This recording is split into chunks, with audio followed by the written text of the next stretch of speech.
We'll do 4 lengths, lads, just so we can get back to start. Keep going. More patterns.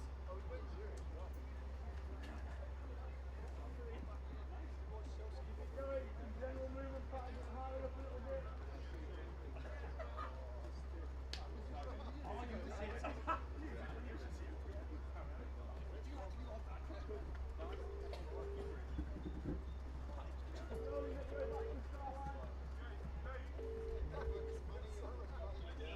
Is that all okay?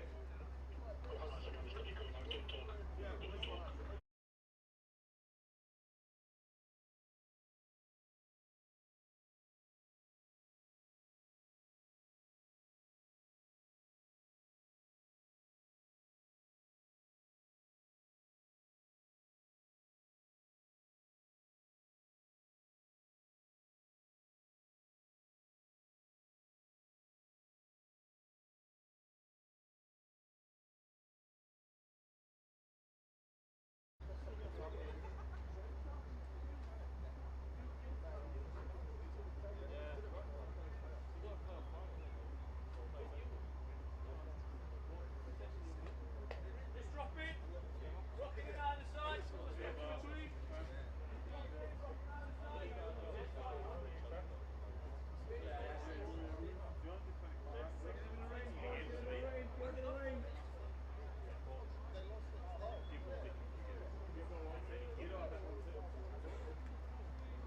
On the way back through, Arabesque.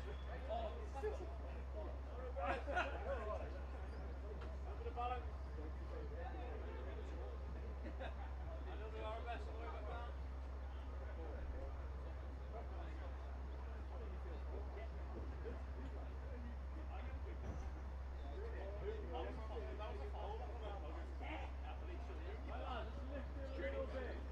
Going through, keep it up.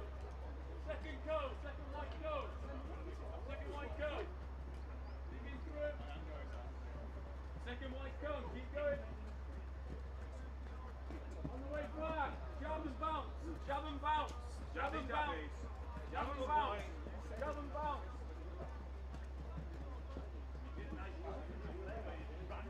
Jab and bounce right, brilliant. Loud badger. On the spot where you are, usual stuff. Contact, 10 either side. Nice and quick contact, 10 either side. Then go forward and backwards, working backwards, 10. Lift it up a little bit.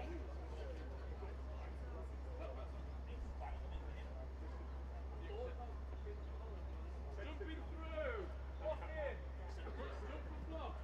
3-foot leg, get a bit of height off the ground. Get a bit of height off the ground. Good. Get a bit of height off the ground. 3-foot leg, good. Wow, special. There you go. Again, turn and face the hand blades, working in. 3 per side. And then just on the spot, boy, on the spot. Either side, side to side. 3 per side. Easy. Right.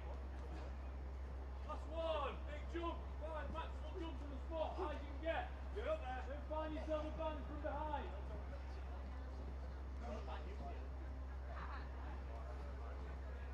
One between two. Right on. No, straight in. Big effort. 2 each first go. Big effort. Straight in. I'll change that side. Yeah, change that side. The other person can work down. Go. Big effort through. Just 2 big efforts each, please. And we'll go for our running progression. Nice, Cassidy. Good, 2 big efforts. 2 big efforts. Come on, 2 big efforts. Go.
through, almost. Go on, son, open them legs, Davey, open them legs, come on. All the way through, all the way through, all the way through, all the way through. Football time, yeah!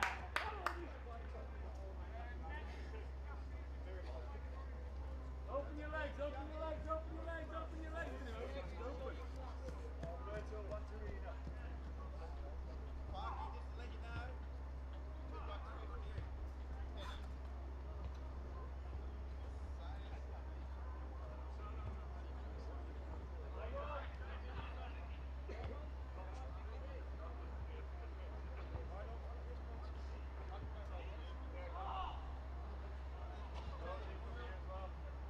on.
With the dawn of a new era on the horizon, it's time to awaken the sleeping lion. Time to rise and go to war. Hear our cries now, hear us roar. A team with great prospect has now come forth, who fight for our pride and who fight for the North. Together we march, success in our sight, achieving our goals and reaching new heights. Heroes of old and heroes of new, the brave and the bold, they bind us like glue.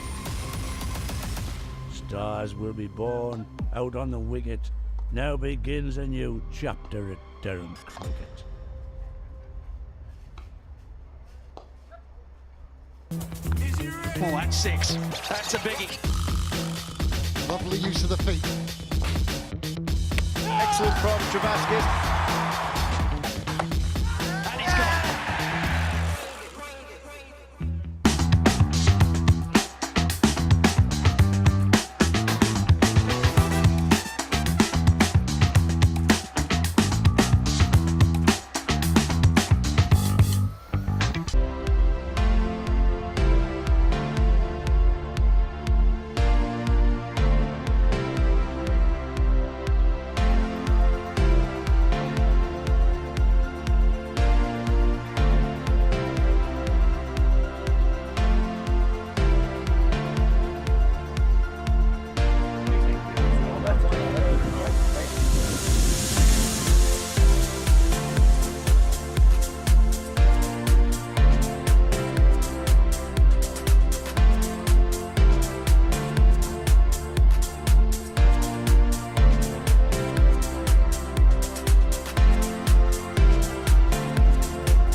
We rose from the dust of the coalfields.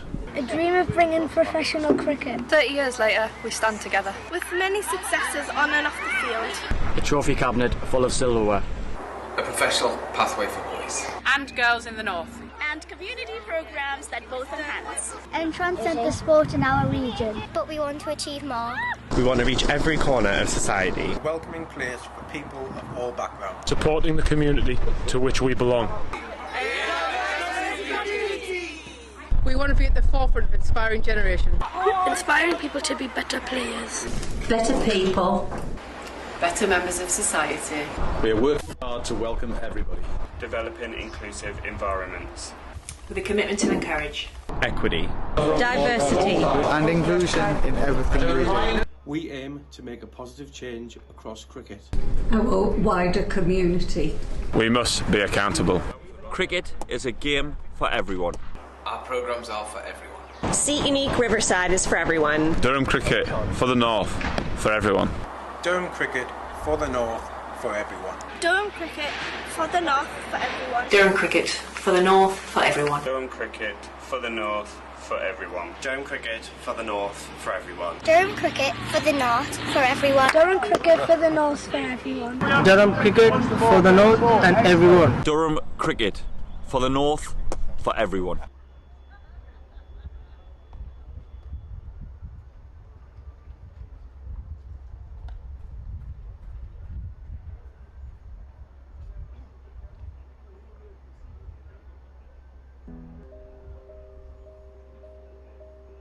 We've always been good at designing niche products for consumers.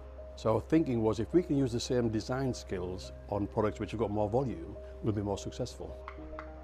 The big issue was the plan to do it. We set a figure of a capacity to make 250,000 pieces a year. That's an ambitious target, that's our figure.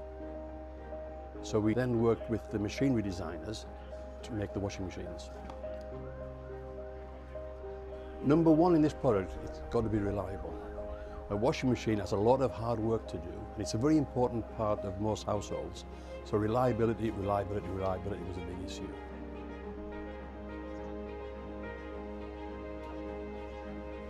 I think any new product, we've got to learn about it, and that's important. We've got to learn about it so we understand it inside out. And that's taken longer than we expected, but we've taken our time to make sure that it's right. There's a big appetite for buying British products, and rightly so. But we can't rely on that. We've got to make a product that competes with all the imports. And of course, remember, we've got our core business here of making domestic dehumidifiers and bottled water coolers and industrial dehumidifiers. So that takes our time, and we don't want to get this wrong.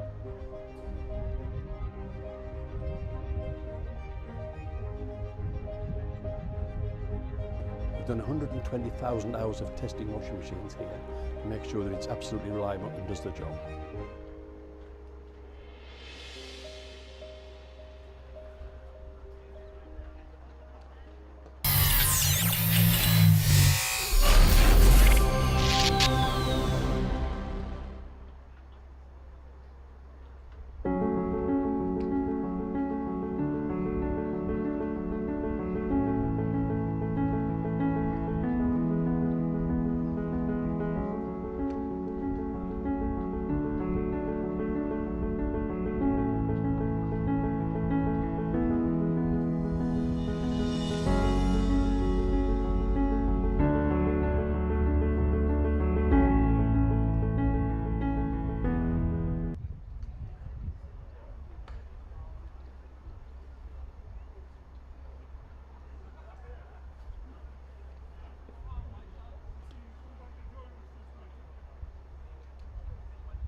Rod Stewart. In concert.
Good morning and welcome to Chester Street. The sun is trying to poke through.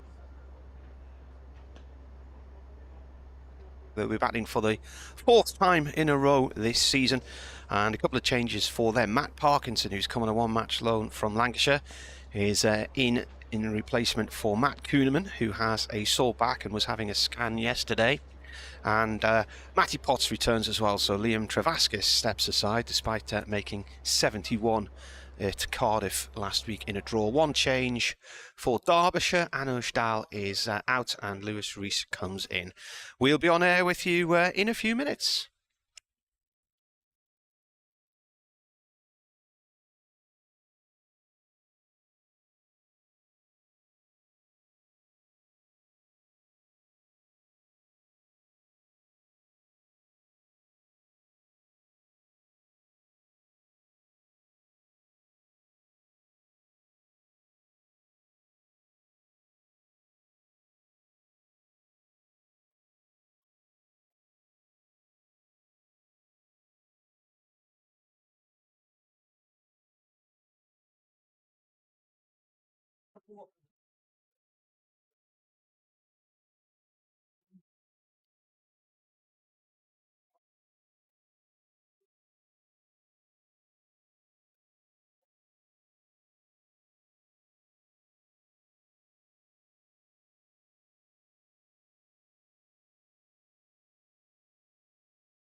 Un, deux, trois.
Good morning and welcome to Chesley Street for day one of Durham against Derbyshire. Durham, the leaders, going head-to-head with the side which is bottom, but let's remind ourselves it's early days. I hadn't actually looked at the league table after the game, and Cardiff ended in a draw on Sunday.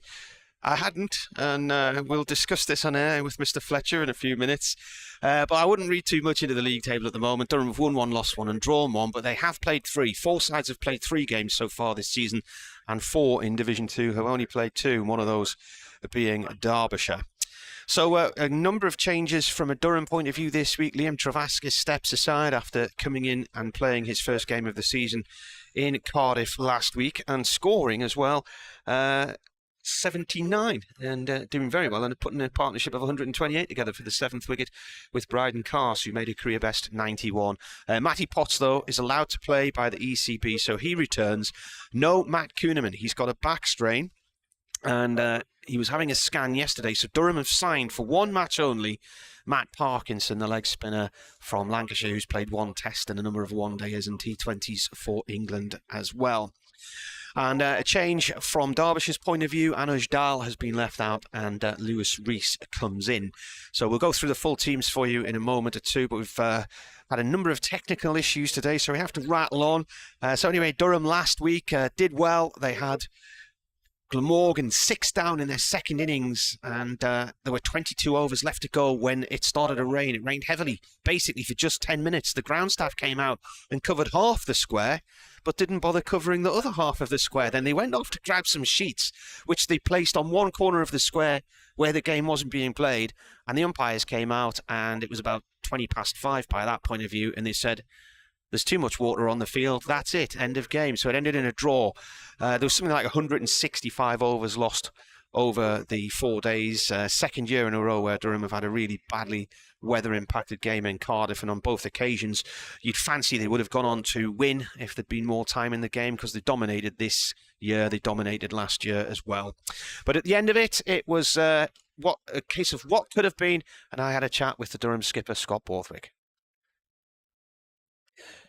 Well, Scott, you gave it your all. I think 160 overs or something like that eventually fell to the weather here, and right on the cusp of what could have been a dramatic victory, the weather intervened again. Yeah, it did. Look, we were outstanding throughout the game, really. We just said to lads there, we've hammered them. I mean, as draws go, it's probably as big as hammering you'll get, I think. And it's frustrated because you missed 2.5 days or 2 days with weather. But I thought we were outstanding today. I thought the 3 quick men were fantastic. To even give us a chance today was amazing. And yeah, look, there's a chance where we actually thought we were going to do it. I think when we got Chris Cook out, I thought it's actually on here. And if we had got over the line today, it would have been incredible. But look, we gave it all, like you say, and it was a really good day's cricket.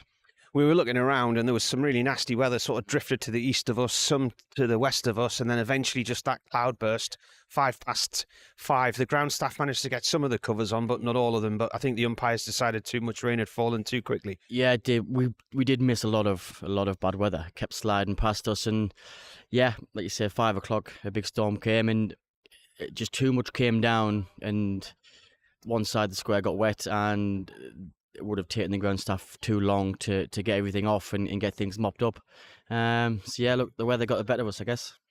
Matt Kuhneman couldn't play today. What was the situation there? Yeah, he's got a stiff back. He felt it the other day when he was bowling, and we didn't want to take the risk on him. I think he's got a scan later this week, and we'll see how he is. He looked pretty sore this morning, so like I say, we didn't want to take any risk with him. It's been an exciting start of the season. 3 matches in. Every one of them's been on a knife edge. You could have won this one today. You know, late finish against Worcestershire last week. A dramatic defeat at Sussex the week before that. Yeah, look, we're playing some really good cricket. We could have sat here now, won 3 out of 3. Just lost the first game of the season. And look, again, we've just said to the lads in the dressing room there, we're in a really good place. The lads their attitude is outstanding. We're desperate to win games, and that's the question we keep asking ourselves throughout the game is how can we win this game? Which having that mindset, having that mentality, it's amazing what you can do. And like I say, to give ourselves even a chance today was amazing. And I think that's just a switch of the mindset and the mentality, and let's say the attitude and the energy levels from the lads has been amazing. And finally, coming up this Thursday, you're back at home. Derbyshire, they've had a week off, so they'll be quite refreshed, whereas you've had a long trip on the road. Yeah, look, we've another long bus journey, but we can't complain. It's just where we live in it. So we've got an 8-hour bus journey back home. Yeah, look, we'll recover next couple of days, and then we'll be ready to go again Thursday. Been quite a few tight games against Derbyshire over the years as well, hasn't there? A lot of draws where one side's been on top than the other and struggle to get over the line. I think both draws last year. Yeah, I think I remember down at their place, I think we could have won, couldn't we? I think, and then the rain stopped us, I think. But now, look, like I say, we're in a really good place. Hopefully the boys recover well next couple of days, and we're ready to go Thursday. And this brand of cricket, that brand, Ryan Campbell's got you all playing? Yeah, look, like I said, it's exciting, and it's just the switch of mindsets, really. And like I said, it's the question we keep asking ourselves every day is, what can we do to win this game? And we're always thinking positive. And I think that's, like I said, just that switch of mindset. It's amazing what you can do when you do things like that. And yeah, look, it's exciting. And say we could have won 3 out of 3, but we've won 1, lost 1, drawn 1, and we're in a really good place. We've had a decent start. That was Scott Borthwick, who I had a chat with at the end of the... Where's that coming out of?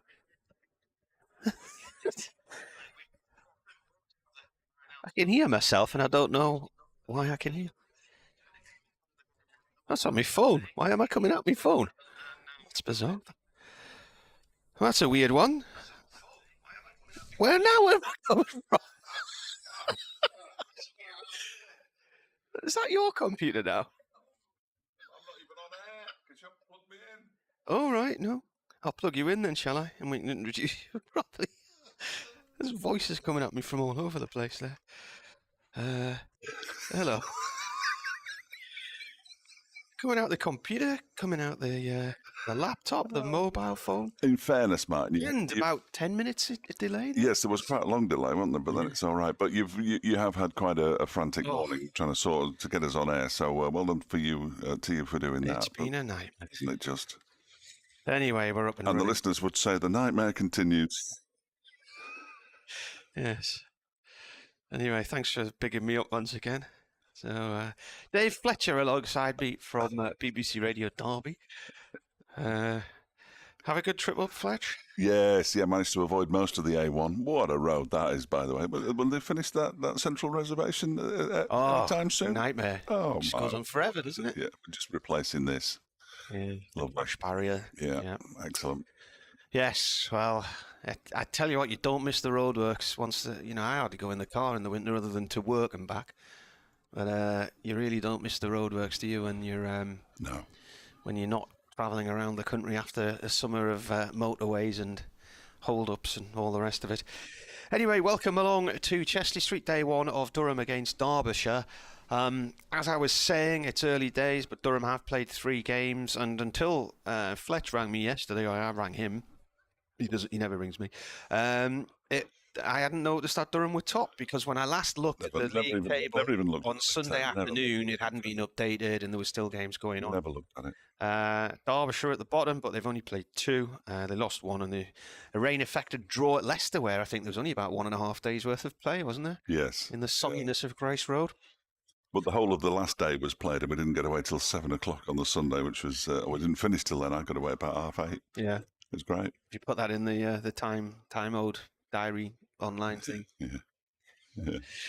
So Durham have won the toss, and they're going to have a bat, and Alex Lees heading out to the middle with Michael Jones. They've had a good start of the season, these two. They've got some runs on the board already. And for Lees, he's currently got 212, an average of 42, and the highest score of 79. He's had the 250s. And Jones has so far scored 194, highest score 87. He's averaging 38. He's had the 250s as well. For Derbyshire, the one change, Lewis Rees has come in. Anuj Dal has stepped down. Now, Dal's had some runs against Durham in recent seasons, but he's been a little bit off colour recently, hasn't he? He's got a side strain. Side strain, right. Picked up in the seconds against Nottinghamshire last week at Lady Bay? Yeah. That place where they make you park 5 miles away from Trent Bridge. Yeah, and Saranga Lackmell, who didn't play against Leicestershire because I think he was rested, but I'm not sure. So he played in the seconds and was withdrawn, and it appears he has a groin issue. Derbyshire's overseas. So Zach Chappell's going to bowl first. And before I go for my news update at 11 o'clock, just coming up very shortly, I'll just tell you that he picked up 5 for 69 on debut at home against Worcestershire in that defeat, and has been by some considerable distance the best of the Derbyshire bowlers this season so far. That's all I've got to say. Right. Thanks for popping in. You're welcome.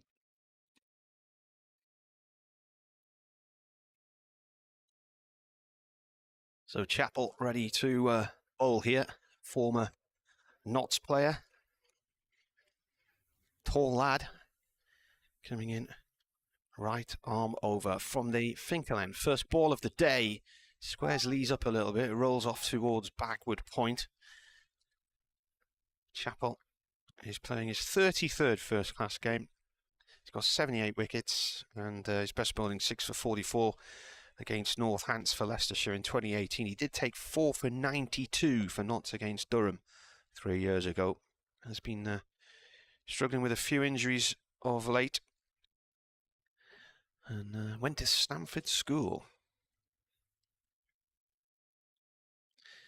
Lees waits as he comes into bowl and plays this out into the covers to Billy Godleman. Leas Deploy is the Derbyshire skipper this year. It has been Godleman in the past, and Madsen, Wayne Madsen.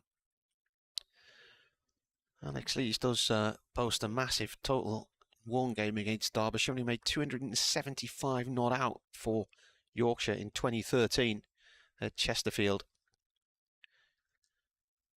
He's passed 3,000 runs for Durham in the game against Worcestershire 2 weeks ago here. Chappell in. Oh, that's gone right through. That has gone right through the batsman.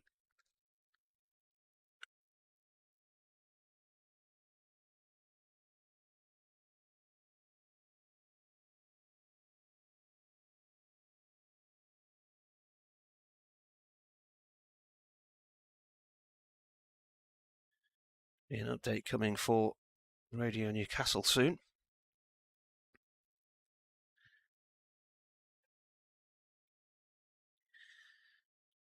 Chappell comes in once again and bowls right arm over, aiming that in low towards leg stump, played away to mid-on by Lees. Fielded by Mark Watt, the Scotland player who had a spell with Tynemouth in the North East Premier League 2 or 3 years ago.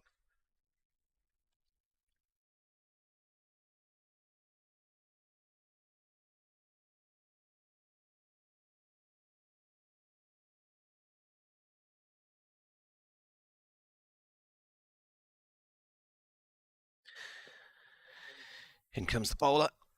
Through to the keeper it goes, a rising delivery. And this has been a really tidy over from Chappell.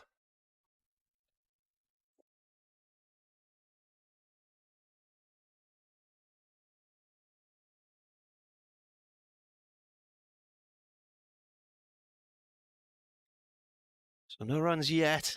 5 dot balls so far.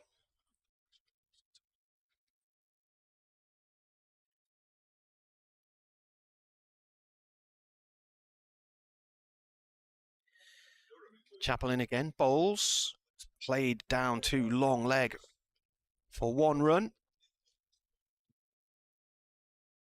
That's thrown back to the keeper. End of the over, 1 run.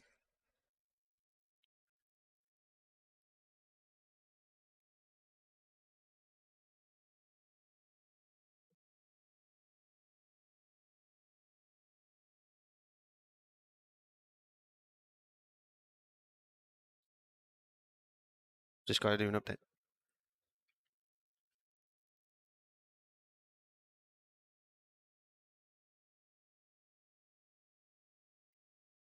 Ben Aitchison to bowl the next over. From Southport. His best bowling, 6 for 28 against Durham in the white and soggy draw in Derby in 2021, when I think 2 days were lost to the weather then. Update now for Radio Newcastle. A little bit grey and chilly here, but they start on time. Durham going to this one top, but they have played 3 games compared to Derbyshire's 2. Derbyshire currently bottom, but one of their games only lasted about a day because of the weather. So little to read into the league table at the moment. Matt Parkinson, the Lancashire and England leg spinner, has joined Durham for this one and plays in place of Matt Kuhneman, who has a back strain. And Matty Potter's also back for Durham too. Lewis Rees in for Anuj Dal for Derbyshire. We've had 1 over and Durham have chosen to bat in their 1 without loss.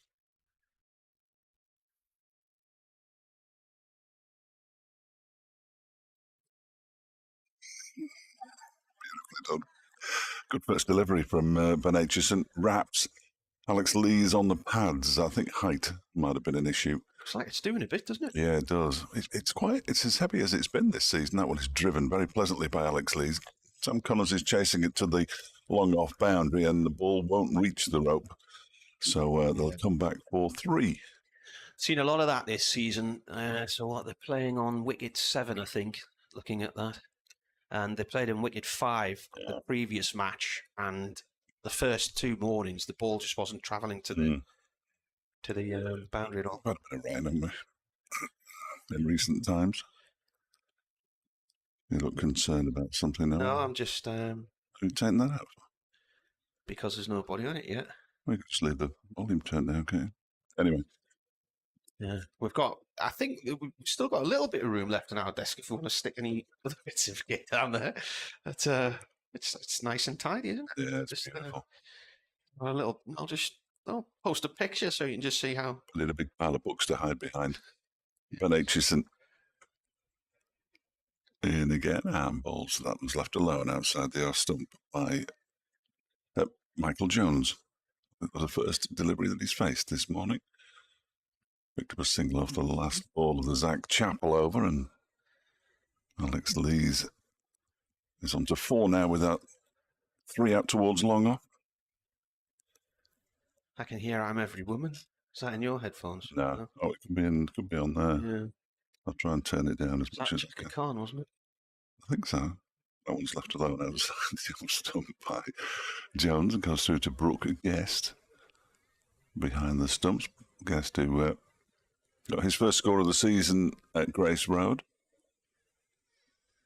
That is quite loud though, isn't it? I'll see if I can push those other headphones a bit further away. Turn the cue down any further. It's down as much as it'll go, I'm afraid. I've got my new binoculars here. Oh, good. Yeah, that's good. Single there. Durham. I'll start concentrating on the cricket in a minute. That's what we're here for. Jones is off the mark. 5 without loss, Durham in the second over. New glasses. I can see this season. First time I've been able to see for about 4 seasons. Has it surprised you? Yeah, well, what I've been watching hasn't been worth it. So not so far, as this next one is a very wide delivery, and he goes for that one. It's signalled wide. He didn't really stand much of a chance of reaching it, and the first extra. That's a flashback to Hardistville Jeune all those years ago. There's 91 extra. Oh, it's just woeful. Sorry if Darren Smith's listening and that brings back any bad memories. He was keeping wicket that day. Thought he was now living in a darkened room.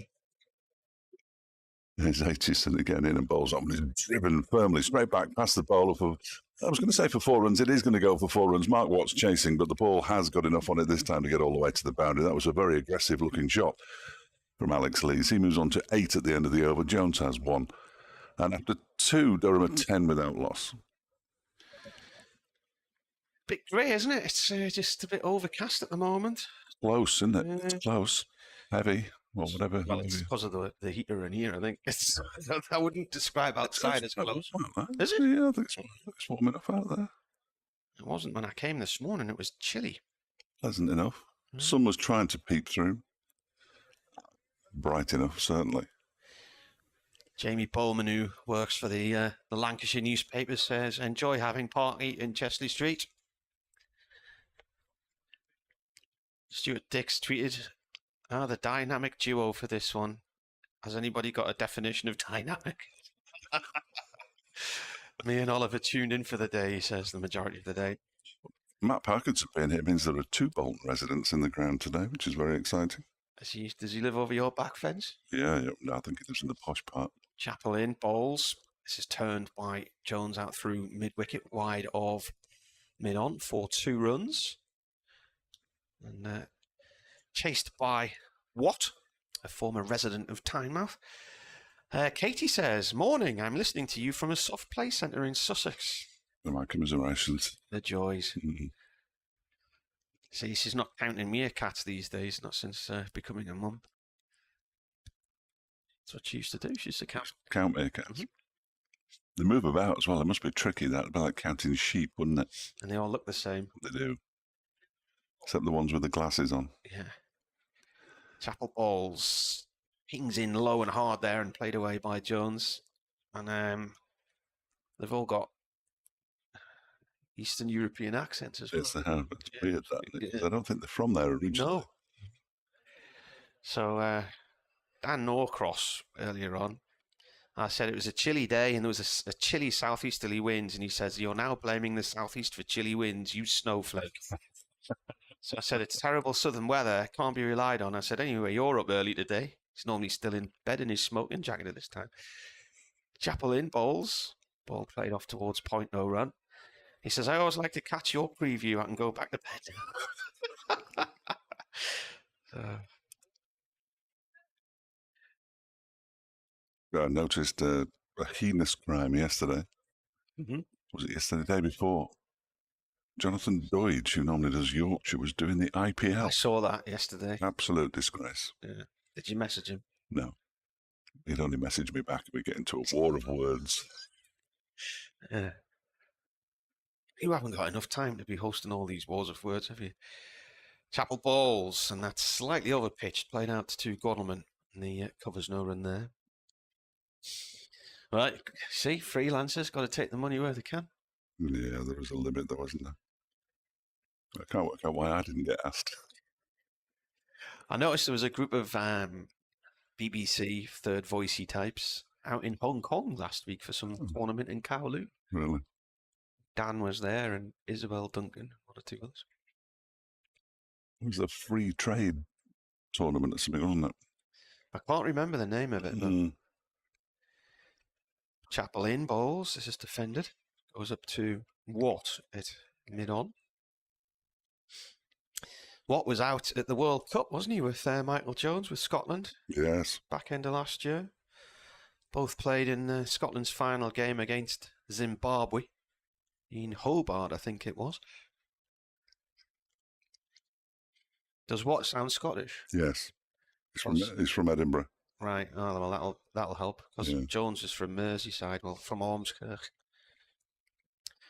So when you talk to him, he's got a bit of a sort of northwestern Merseyside inflection in his voice.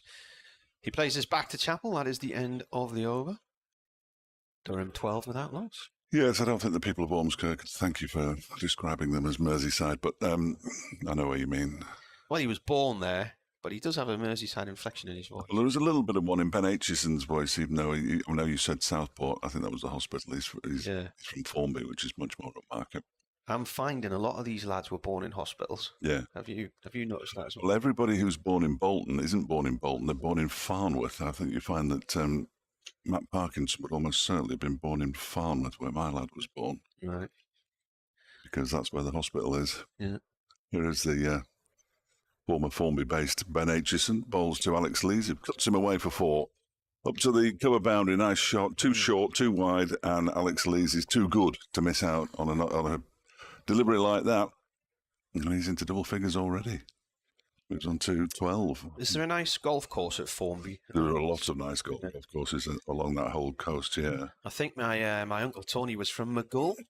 Oh, yeah. And he always had a dream of wanting to be a member of Formby Golf Club. There's Ainsdale. Yeah. Well, that's next to Royal Birkdale, isn't it? Yeah, that's there. Had some friends who lived at Ainsdale. Very nice. This next delivery is on the pads of Alex Lees, and he turns it into the leg side, a sliding stop from Mark Watt, who then, as he gets up, stumbles, keeps them down to a single. Lees to 13, 17 without loss. Is the Butlins still at Ainsdale? Was a Butlins? Yes, there was. I stayed there. We went on a rugby tour there, all the way from Lee. Yeah. Did you get the night train? Oh, it was a hellish journey. And yeah, it was that, but that would have been 8, 9 years ago. Excuse me. Here is Aitchison again. This one's on the legs of Jones this time, and he clips it away up towards mid-wicket. Lewis Rees spotted for the first time in the first team this season. Does the fielding. Was it one of these punk weekends that you went to? No. It might sound less croaky now. I know some There's no easy way of turning that off, is there, apart from turning the knob? No. How bizarre. No, it was a junior rugby tour. Right. Yeah. There might have been some punks there, I suppose. Aitchison balls. That one beats the edge of Jones's bat, goes through to broadcast. I know there's you have these punk weekenders, don't you? And then there's Northern Soul weekenders and stuff. 70s and 80s and all sorts. Yeah. Yeah. All sorts. Doug Rain's been on the Statler and Waldorf of cricket commentary. Which is which? I don't know. It's either the one on the left or the one on the right. Well, I think Stadler Waldorf very much like Ant and Deck. Yeah. I still don't know which one of them. It's with Ant and Deck, because I've got the large forehead. Is in next delivery is left alone outside the off stump by Jones. Goes all the way down my back. Yeah. Through to the keeper. Yeah. He says so far only 3 games in, but very encouraging from a Durham perspective. All 3 could have been victories. Let's hope it remains dry.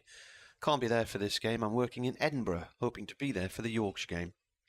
All the best and keep up the cracking work. Doug the Fulwell Mackham. Away the lads, he says. Like a foreign language. Aitchison bowls. That one is defended by Jones this time. Up towards... It's Mark Watt again. He's at mid-on for both. Swapping sides for the right-hander and the left-hander. End of the second of Ben Aitchison's over.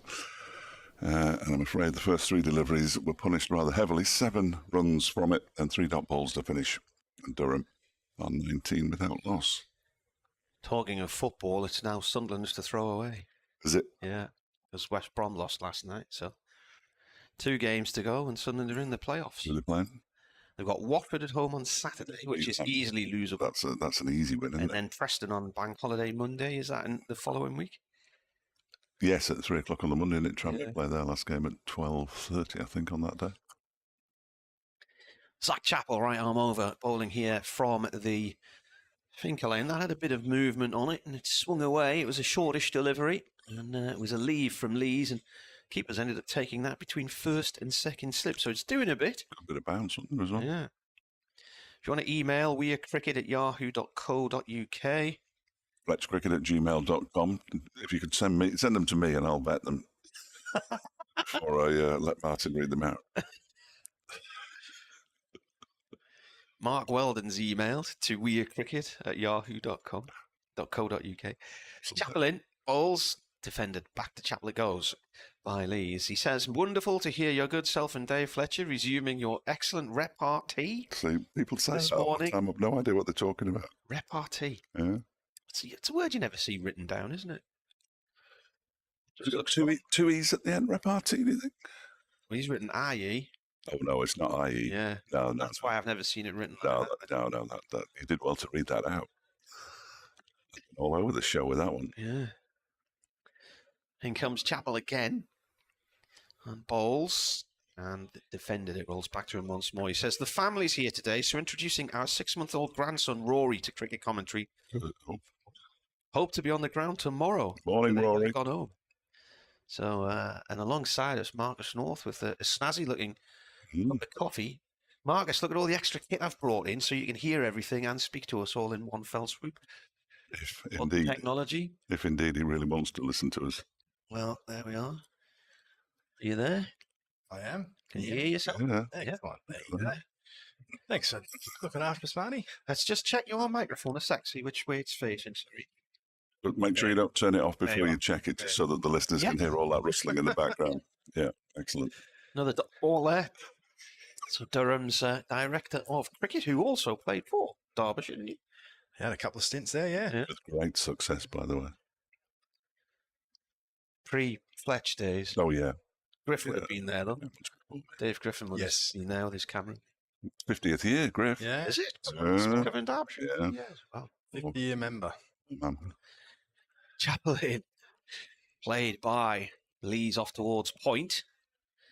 No run there. Now, I saw a little group of you standing in front of a sign covering the seats for Durham School earlier.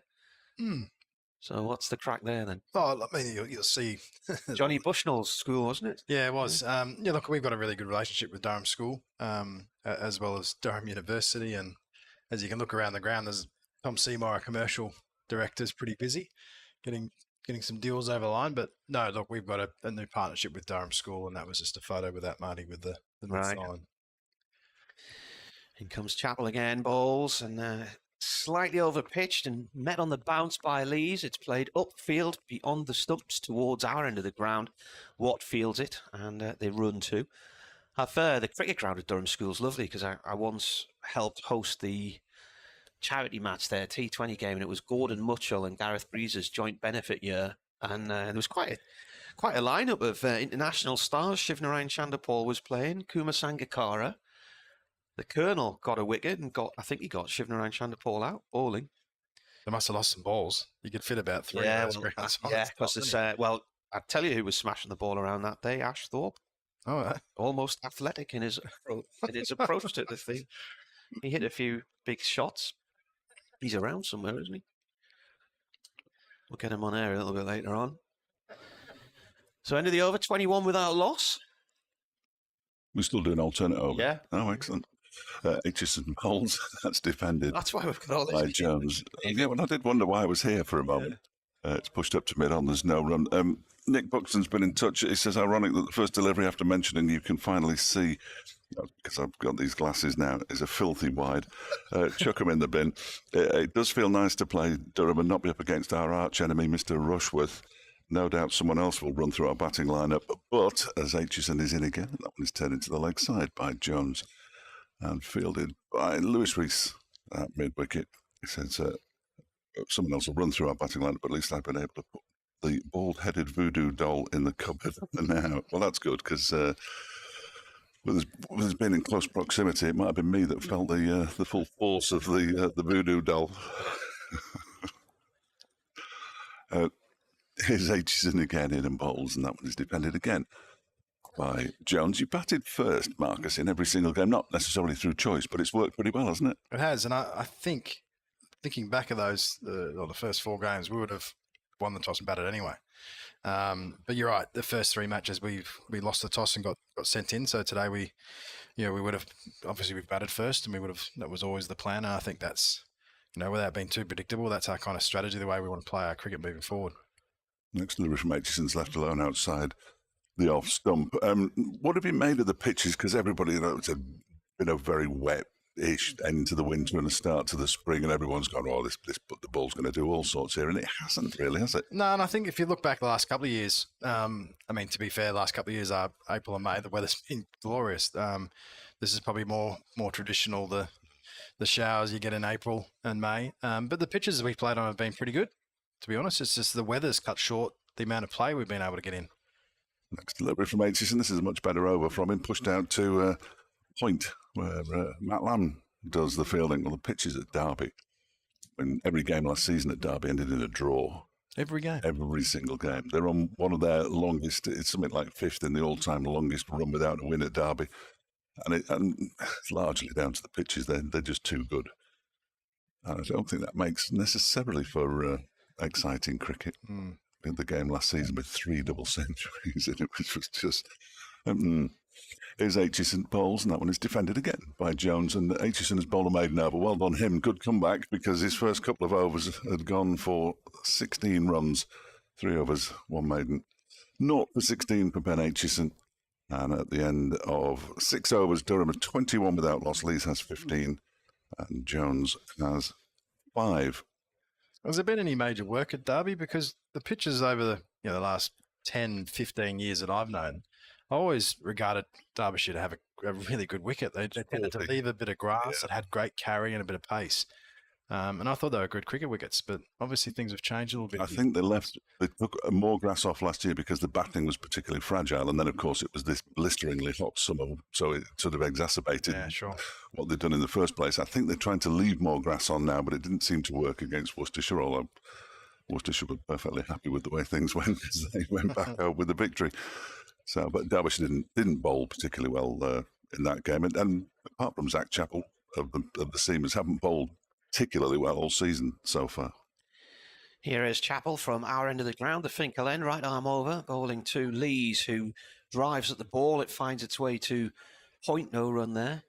Tell us about Matt Parkinson then. That was an interesting development yesterday afternoon. Yeah, things happened pretty quickly. Look, I think we've said from the outset and our intent to, with our overseas signing and originally Todd Murphy, followed by Matt Kuhneman, that we feel that the best balance for our side is having a high-quality spinner. And obviously with Matt injuring his back at Glamorgan on during last game, that we looked immediately to see if we could find a replacement. Chappell in, turned by Lees, past square leg. That's racing away towards the boundary. And that's going to go for 4 towards the top end of the pavilion. And I think the stars aligned a little bit with Lancashire not playing a game this weekend, this week, sorry. And we know that, I think it's been well documented in the last 24 hours since we announced the loan signing, that Matt's played 1 match this year for Lancashire and took 5 for in the second innings. And, that's none of our business or thoughts really, but Lancashire have obviously got a slightly different balance in different games and different teams they're playing. And they use Hartley as another option for them. In comes Chappell, and this is played away up to mid-off, no run there. And obviously Matt is an extremely good bowler and has been one of the high-performing spin bowlers in the country for an English bowler, and has played a bit for England over the last year or two. So, yeah, to find the opportunity to speak to Lancashire and to see if there was an option there, and there was, thankfully. So, he's come in yesterday and he's an infectious character, great personality, and we're looking forward to display his skills over the next 4 days. Chappell, who leads a little push shot here. It's gone between the bowler and mid-off. He's going to get 2 runs as it's chased up towards our end of the ground by Godalming. We hear Jamie in full voice already. An early start from him. Yeah, Matt Parkinson just cracked the barbecue up, hadn't he, last year when he got a phone call to get to Lords. That's right, yeah. As a concussion replacement for Leach, wasn't it? I think so, yeah. And he'd invited all the Lancashire players around, so I was a bit worried about what happened to all the meat. Did it go off? Did they have the barbecue without him at his house? There's 1 test to date. As Chappell comes in and bowls to Lees. Lees defends. The ball rolls back to the bowler. Durham 27 without loss. Lees 21. Jones 5. BBC Radio Newcastle, BBC Radio Derby with you. Martin Emerson, Dave Fletcher. Marcus North with us at the moment. Ash Thorpe will pop in at some point a little bit later on as well. Talking about the temperature outside, and Dave said he felt it was warm. Warm? Yeah, I don't think it is. Mervyn Hardy says, good morning, Martin and Mr. Fletcher. He says, I'm quite warm. He says, I've got 2 Crombie top coats on. Never mind, though, we've got play. Lovely to hear the dulcet tones of Mr. Fletcher, he says, as Chappell bowls, cut nicely. Lovely shot that by Lees. He just leans back, guides it behind point and up to the far end of the Riverside stand there for 4 runs. Nicely done. Tell you what, if that wind changed around from the northeast rather than the southeast, be about 3 degrees out there. Yeah. It was a bit chilly in Cardiff last week. Bright days, but there was quite a nip in the air. The coldest that I really remember is the start of the 2016 season. first match here against Somerset never got above 3 degrees, and then the next game at home against Middlesex, which was 7 years ago yesterday, I think it was, they lost the last 2 days to snow. Yeah, but that affected the whole country. They were snowed off in Derby and at the Oval and everywhere else. Aitchison in to start a new over, played a miss here by Jones just outside the line of off stump. But the season 2 years ago, you know, when we were in the hotel in Chelmsford, and everywhere was still shut down, wasn't it? So we were allowed to commentate in the ground, but we had a one-way system. We weren't allowed near the players. It was still locked down. Had to commentate with the windows open. And that week at Chelmsford was so cold. And the week before, the first week of the season at Nottingham, it snowed on the final day there as well. Aitchison to Jones, that bounces and is caught by Bottleman at 4th slip. So that season, I don't think, it was about the first 6 weeks of that season, it was really chilly, and then suddenly we got a bit of warmth towards the middle of May. But I remember it because we had to commentate every game with the windows open because of COVID protocols. Aitchison in again. He bowls. Oh, that pops on Jones. He looks to try and drive it through the offside and plays underneath the line of the ball. Some decent carry there, isn't it, Marty? It seems to be a bit of bounce from the Lumley end, and from this end, a bit of movement. I think, you know, Chappell, certainly the first couple of overs to Lee's got a couple to seam away, didn't he? Aitchison to Jones. Chopped down into the ground by Jones, who tippy-toes down the track looking for a single, but quite rightly Lee says no, because Godalmann's on the ball in a nanosecond. Mark Weldon's been back on re-repartee. I have checked, and it is repartee, i.e., as a retired language teacher, I'd have been hugely embarrassed if I'd got that one wrong. In comes in Aitchison. And played by Jones out through the covers. One run there. But he follows that up with another email to say repartee, EE, that spelling is also correct.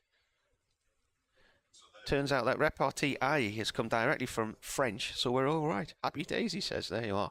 An English and French lesson first thing on the morning. So we are cricket@yahoo.co.uk if you want to drop us a line. Or you can tweet at Marty Cricket. End of the over, 32 without loss. So dot balls all the way through that one until a single. Oh, actually, no, it's the last ball of the over as Aitchison comes in. Oh, that's a shot and a half from Lees. Half volley, and he's absolutely clattered that with a square cut out through the covers for 4 to the pavilion. So that's the end of the over. So it wasn't a bad over until Jones got a single there, penultimate ball, and then the last ball dispatched to the boundary. So Lees, a lively start from him, 29 from 24 deliveries. Jones 6 from 24. Durham 36 without loss after 8 overs, having decided to bat here. Mr. Fletcher rejoining us in a mo, trying not to trip over all the wires. I managed to pull my machine off the bench at Cardiff last week, and it hit the floor with an almighty thump. I'm glad it hit the floor and not my foot, because I would have broken my foot. We've all been there. Look at it's bent here, Marty. Yeah, well, that's it, yeah. Well, that is a protective shield, so, but it's got quite a bend on it. It's almost at a right angle. I'll get mine out later. Yeah. Anyway, repartee, i.e. the French version, or EE, the other version, so they're both correct. IE is correct? Yeah. Really? Wow.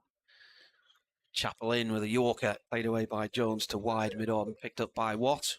1 run. I just played Dumb or Durham. Dumb or Durham?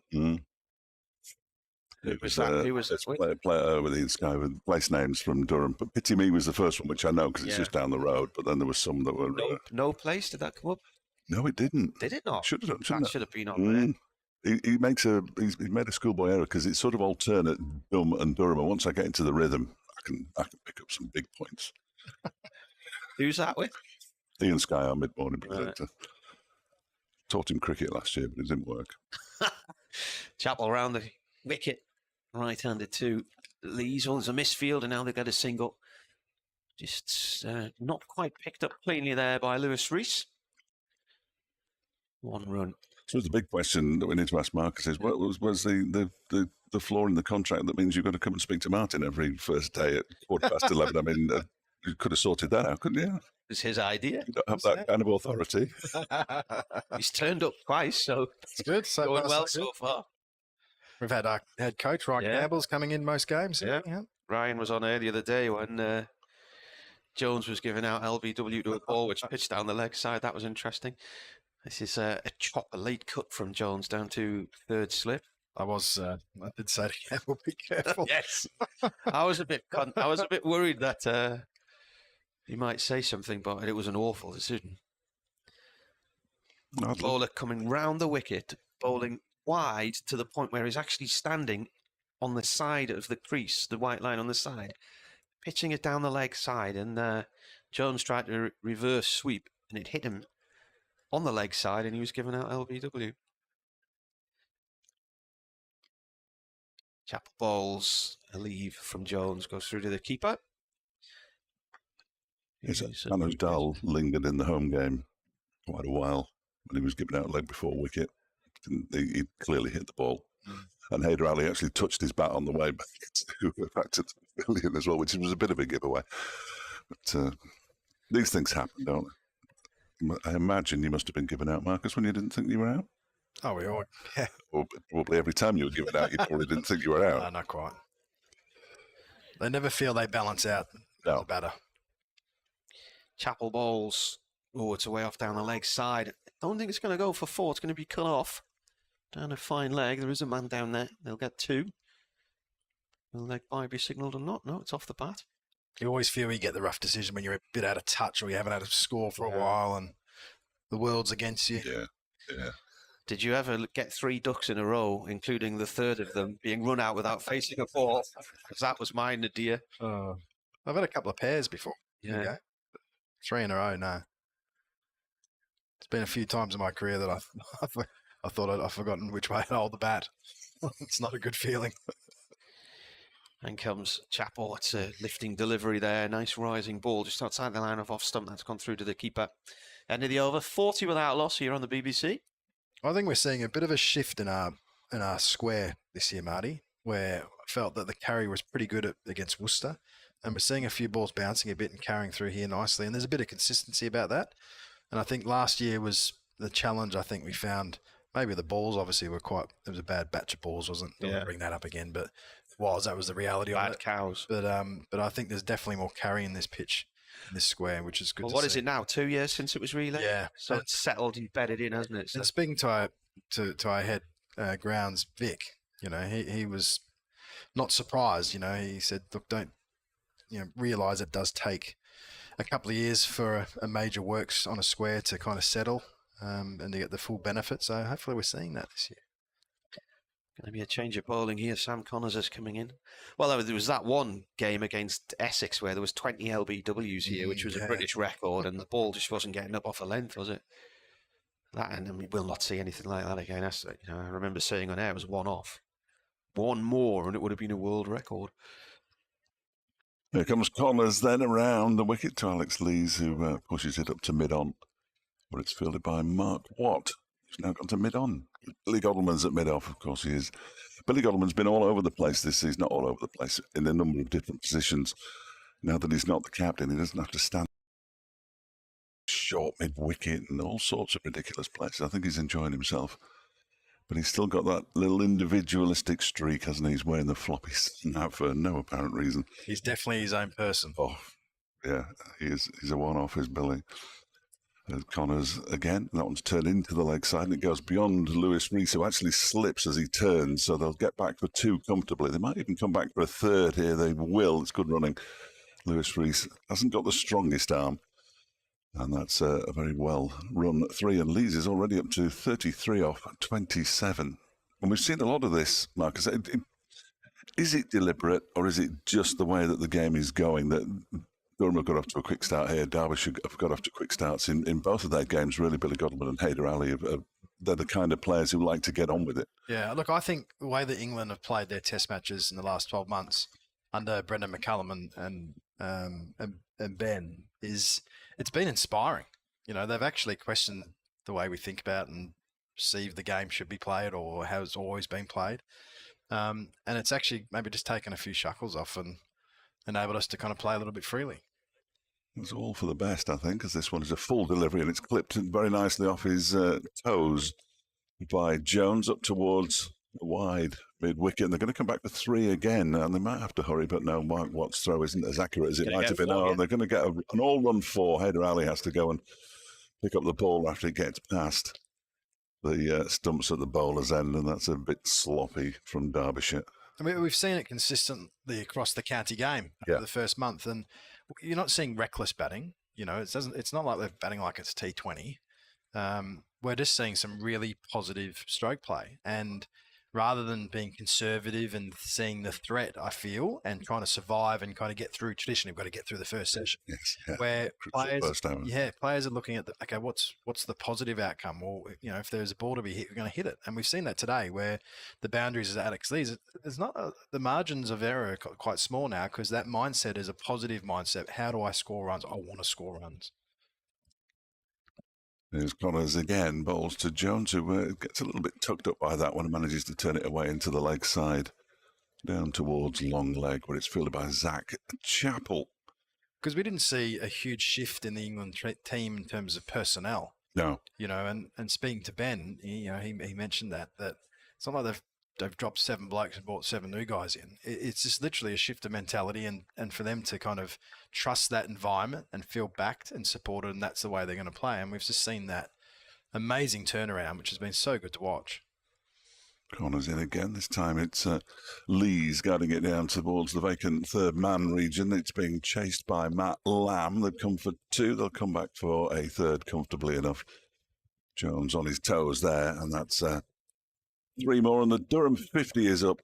And we haven't got to the end of the 10th over yet. 9 overs and 5 balls in just 39 minutes, the 50. 33 to Alex Lees. So I think previously our assessment would be 50 runs in the first 10 overs. Well, Derbyshire haven't bowled well. But actually, Derbyshire have bowled pretty well. They've beat the bat a few times. But you got to give credit to the batters that when there has been a slight stray offline, that Durham have capitalised and punished them. Balls that previously would have been left in the first half hour. Yeah. Connors into Jones, who defends that one. Do you have to put an arm around the bowlers then in situations like this? Because it's almost happening. It's happening to them all, as you say. And these bowlers at the end of the over, 51 without loss, these bowlers are getting panned to all parts in the first hour, whereas before they could almost settle themselves in, couldn't they, to a bit of a rhythm, and therefore, like Ben Aitchison concedes 13, 14 off his first 2 overs, and all of a sudden it's in his head. And yeah, look, if there's a change of mindset of the way the batters are playing, well then the reaction has got to be the bowlers have got to change mindset. I haven't spoken to opposition, but that's been what's been so impressive as well with our Durham team is that our bowling group has the mindset that, you know, regardless if the pitch is a good batting pitch or we've got batters that are coming pretty hard at us, you know, they're up for the challenge, you know, and they're running in with that mentality of, well, if they're going to be positive to us, well, that's going to give us more chances to get them out. I suppose I was going to say, absolutely, they will have opportunities, won't they? Chappell round the wicket, bowling here to Lees. That's defended. Just goes short on the offside. Who was Chappell's 5? Oh, hello. You can run there, boys. Oh, misfield. And they are. Gone way down the field. Well, that's the second misfield from Derbyshire in 2 overs. Well, someone at cover threw it to the keeper as a pretty regulation return back to the keeper, and everyone switched off, but it went over the keeper's head down to third man. Yeah. It was his 5 for 69 against Fletch this year. Worcestershire. Yeah, in the first innings, bowled really nicely, but he has been head and shoulders Derbyshire's best bowler this season. Yeah. And if they can keep him fit, which has always been his problem. I interviewed him when he first signed, and he said, "I just haven't been able to stay on a cricket field for long enough." But they keep him fit. Right arm over to Jones, Finkel end. Jones plays up to Watt at mid-on. No run there. Derek Allen says very much looking forward to this game. Cricket and music here in Northumberland with Ellie. He's included you in that, Fletch. He's messaged you as well there. Lovely. Back on the road, touring, playing some of his music, Derek. And it's Pontins in Southport, not Pontins, is it? Yeah. Right. A message from somebody close to the action. You do get off the train at Ainsdale Station and then walk across the road to the holiday park, don't you? I went in the car. Chappell in. Played back to him by Jones. Now you've got Ainsdale Golf Course merges with Birkdale, which is lovely. Saw Patrick Harrington win the... Was it Patrick Harrington win the Open Golf there? Mid-2000s? I know you've got very high pitch there, Martin. I'm not sure. I'm not a big golf follower, if I'm entirely honest with you. I've got some sticks, but I can't play. Sticks. So around about the same period, they had the Open at Royal Hoylake as well on the Wirral. Royal Liverpool, I think you're fine. Yeah, Royal Liverpool. It's there this year. Yeah. Bowler delivers and turned away by Jones past square leg. Should get 2 runs here. Got really lucky the year we went there because it was red hot. It was when Tiger Woods won. And we're driving around looking for somewhere to park, and there were people with signs in their front gardens, park here for 25 quid and all this. And suddenly dawned on my dad that he had a relative who lived around there somewhere. So we pulled up at the side of the road and he rang her and asked where her address was. And we happened to be right outside her house just by sheer fluke. Parked on her drive, right across the road to the main entrance to the course. And then after we'd watched the Open Golf back there for some tea, and then on we went.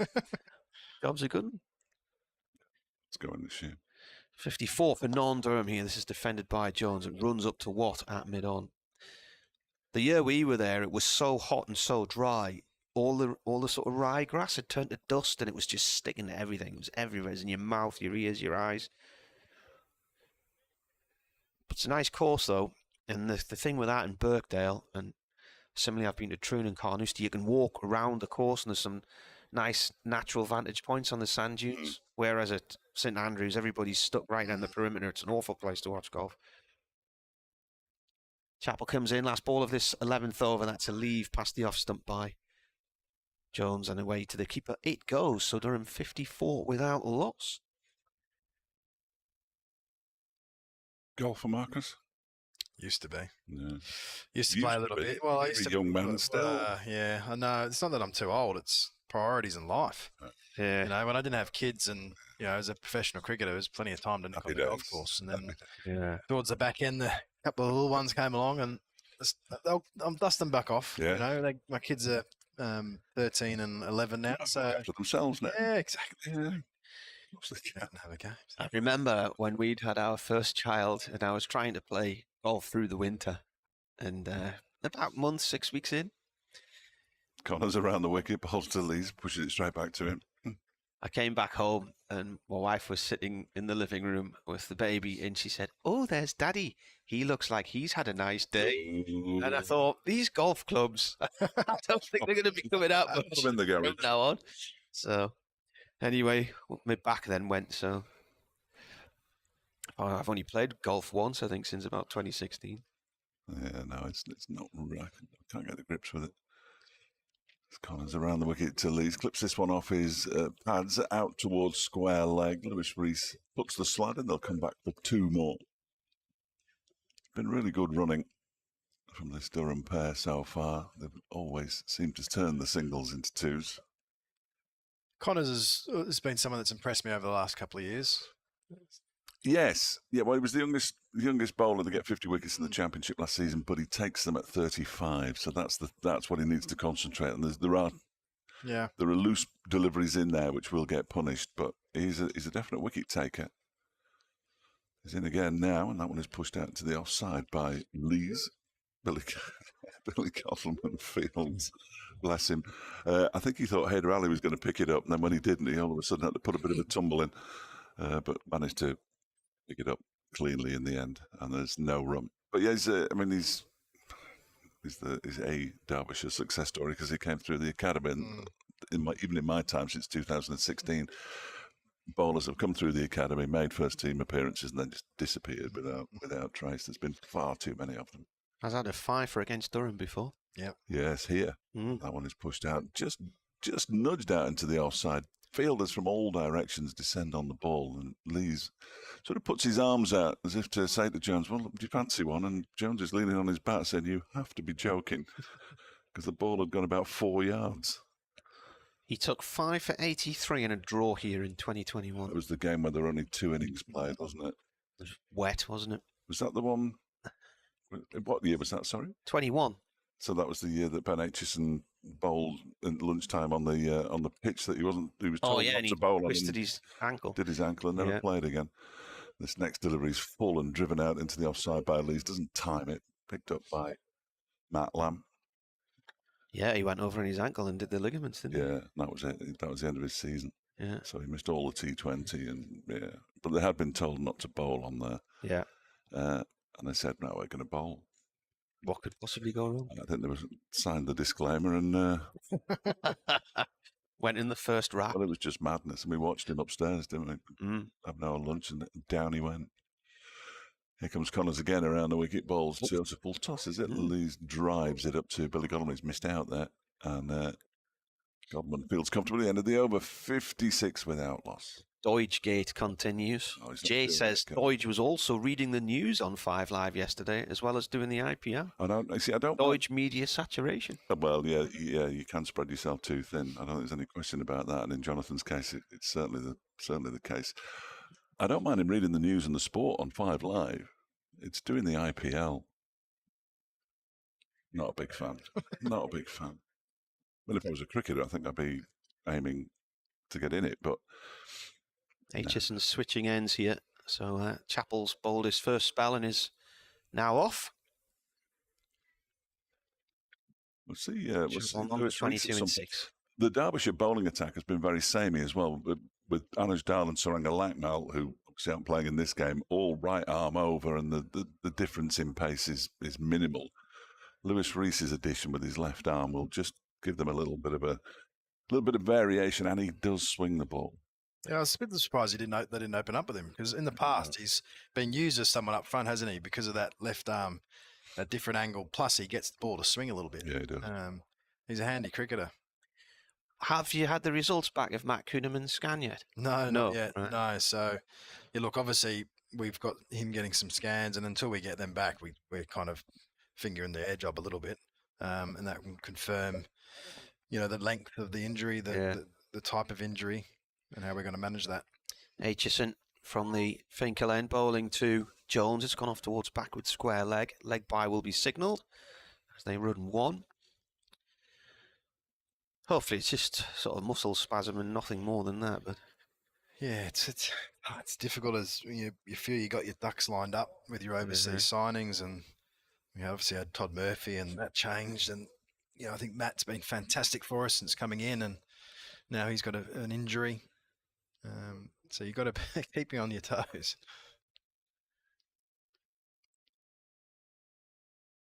Yeah, it's nothing worse than an overseas going lame, though. As Saranga Lakmal's elbow fell apart last year just before the Notts game, and he didn't play for the rest of the season. They were bringing in, they brought in Hayden Kerr originally in the T20, and then he went lame, and then they brought Cartwright in, and he went. Right. Bowler comes in, cut by Lees down towards deep point. Gone for 4. That's lovely. He's leaned on that and just guided it off the face of the bat, and there's only one man sweeping on that boundary, and he's got about a quarter of the field to work out there, and it's just gone beyond him through for 4. Nice shot. 61 without loss. Lee's on 43. I tell you, the outfield's a lot quicker this week than it was against. It is on the river side of the ground, still a little bit slow towards the pavilion. Certainly this corner towards the steps to the dressing room. But because the last home game they had to put the grass during lunch, didn't they? Because they hadn't been able to because of the rain. 61 for none in the 13th over. Aitchison bowls cut down into the ground by Lees and off to Hyder Ali at short extra cover. I tell you, Vic and his team's done a fantastic job. It's the best I've seen the ground since I've started working here. And it hasn't even got warm yet. Once that temperature gets up, that grass will grow. The fairy rings appear, don't they? Yeah, that's right. Yeah. When the nitrogen develops in the grass, you get all these circles. You get up to 16 degrees up here, couldn't it? That's true. Easy. That's factor 50 job, that. Play back to Aitchison by Lees. You're talking about the injuries to overseas. I mean, that was a nightmare in the T20 last year, wasn't it? Yeah. Captain dislocated his shoulder at Northants, second game in, and then AJ Ty came along. He was on holiday. He was on holiday in Middlesbrough or something. Had his flip-flops and... Yeah. Whoa. Holiday in Middlesbrough? Yes, bizarrely. Yeah. Wow. Got a timeshare in Redcar. Oh, Lees has set off for a single here. He didn't know where the ball had gone. He's cut that inside edge, and it just landed behind him. He set off and was told to get back, so he turned and headed back to port. There's obviously more context behind that. Absolutely, there must be. There must be. Well, he was visiting some family. Yeah. And he comes directly from India. He was at the IPL. And I got wind that he was in the northeast, and I gave him the call to see if he was interested in playing cricket. He had played at Chesley Street, hadn't he, a few years ago? He had several years in the leagues here. Yeah. Right. God, it must be 10 or so years ago. But yeah, he didn't play a lot. He was on the bench in the IPL, so he's keen to get out there and bowl. He did a good job. It's one of the highlights of the T20 last year. Aitchison comes in here and bat and pad. The ball squirts out short in the offside, and Hyder Ali dives in and falls on his belly. So I think Ben Stokes got him some shoes, and then he borrowed a few pads, gloves, bats. He made a kit bag up for him, and away he went. And I think he was our leading wicket taker when he came in and did well. But yeah, it was a tough year. Obviously, Ashton Turner we signed, who consequently has recovered from that injury and was arguably one of the players of the Big Bash again, and led the Scorchers to another victory down under. He's a high class T20 white ball player for sure. The night he injured himself was a red hot night in May in Northampton, and we'd had that really dry start of the season, and the ground was like concrete, and he went sliding in, going for a quick single, and just ground to a halt on his shoulder, and you could tell straight away something wasn't right. It was tough because he came back halfway through because we were struggling to win a game, and he was never fit. He should have played, and it wasn't ideal for him. But Just a slight delay there as Leas deploy at first slip moves the man at cover. Slightly square it. Sam Connors to begin a new over. 62 without loss. Durham, that one is pushed by Lees up towards Mark Watt at mid-on. I like the big bash. See, I like the big bash. I think it's the coverage, the TV coverage that I never get to see it. I love the big. Well, I do, because in the winter I don't do anything. Yeah. So I roll out of bed and it's there at 8:30 in the morning. It's perfect, absolutely perfect. Whereas the IPL, it's just a bit too gushing for me. The fact that the BCCI symbol is always in the top left-hand corner gives it away. As Connors bowls a fuller delivery driven by Lee straight to. That's Ben Aitchison fielding at a shortish cover. This is Alex Lees' 150th first-class game, so it'd be nice to see him get a notable score. He's on 44 at the moment. Wouldn't it? Yeah, absolutely. I'm rooting for him. He's a top player, isn't he? Very good. Top player. Got a big score at Chesterfield, didn't he? A couple of 3 years ago? 275. It was 10 years ago? No. Yeah. Really? Yeah. Next delivery is short and pulled into the leg side. He doesn't time it. Good half stop by Lewis. Reese diving away to his right-hand side, and Lees only picks up a single for that. He'd be disappointed again. He missed out. He's moved on to 45 already from just 43 deliveries faced, and Durham have moved on to 63 without loss. Yes. Halifax boy, of course. He's actually moved to 8,600 runs in this innings as well. That's not really a milestone, is No, just looking at the maths. Okay. I thought we were going to have to stand up and applaud for a minute then. We're all right. We can relax again, everybody. We can all relax. No, he's a top. And I know. I think is he a Manchester United supporter? I've got. Is he not Leeds? I've got in the back of my mind that he said something in a football magazine once that annoyed me. Leeds. Is he? Yeah. Really? Yeah. That was almost turned into the leg side, but he sort of got a leading edge there, did Jones. Well, who was it? We were in London about 2018, 2019, and there was a night of Chris Rushworth's benefit year, and we went to a bar down near Camden somewhere, and there was it was the London supporters branch who were all there, so it was a really good night, but it was more of a football theme rather than a cricket theme. And I went round the team asking which teams they supported, and he said Leeds. Next deliveries wide of the off stump, and not too wide of the off stump, judging by Leas Deploy's reaction at first slip. It's left alone by Jones. Perhaps it wasn't him who annoyed me then. Because the Australian lad who was here, who retired about a year or two ago, he was a Leeds fan as well, but his man was from Skipton. Was this 2019? Yeah. 18. Oh, what was his name? Played at Sedbergh, got a played really well at Sedbergh School in that game. Sure, it'll come to somebody. Yeah. There is Connor's in again, past the umpire, and that's pushed out by Jones into the offside. He was here for a few seasons, Beard. The Aussie lad who was... The Aussie lad, Beard. Played for Durham. Memory's gone blank. Everybody's looking at him. His man was from Skipton. Yeah. Rimmel. Oh, Nathan Nathan Rimmel. Rimmel. Yeah. Oh, Nathan. Yeah. That's Rimmel. Your description was poor.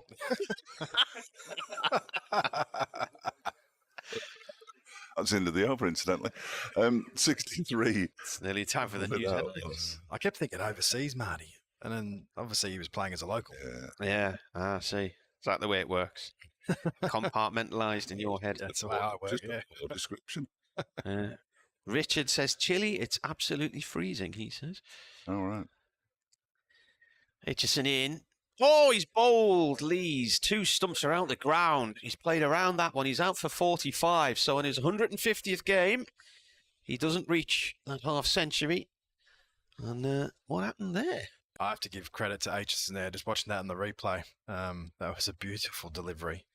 He's been pushing a few across Alex Lees, but that one really straight, and actually it kind of swung and nipped in. So fair play. You know, Leesy obviously played very, very well there, and it's a loss for Durham, but that's a very good delivery. So he's out for 45. It's a much-needed wicket for Derbyshire. There's a decent crowd in as well today, you know. It's because it's such a warm day, mate. Yes. As I explained earlier. Yeah. 6 fours in his innings, just the 44 deliveries, so highly entertaining as ever from Alex Lees, who, if the Lees family is listening, isn't the person who annoyed me. It was somebody from Halifax, and they said I was, because I used to cover Halifax Town football 15 years, man and boy, and a Halifax-born sportsman had said, oh, yeah, no, I don't support Halifax Town. My dad always told me not to because they were rubbish. I support Manchester United, and it really irritated me. But it clearly wasn't Alex, so apologies. It's 12 o'clock, Martin. I'm going to go. Yeah.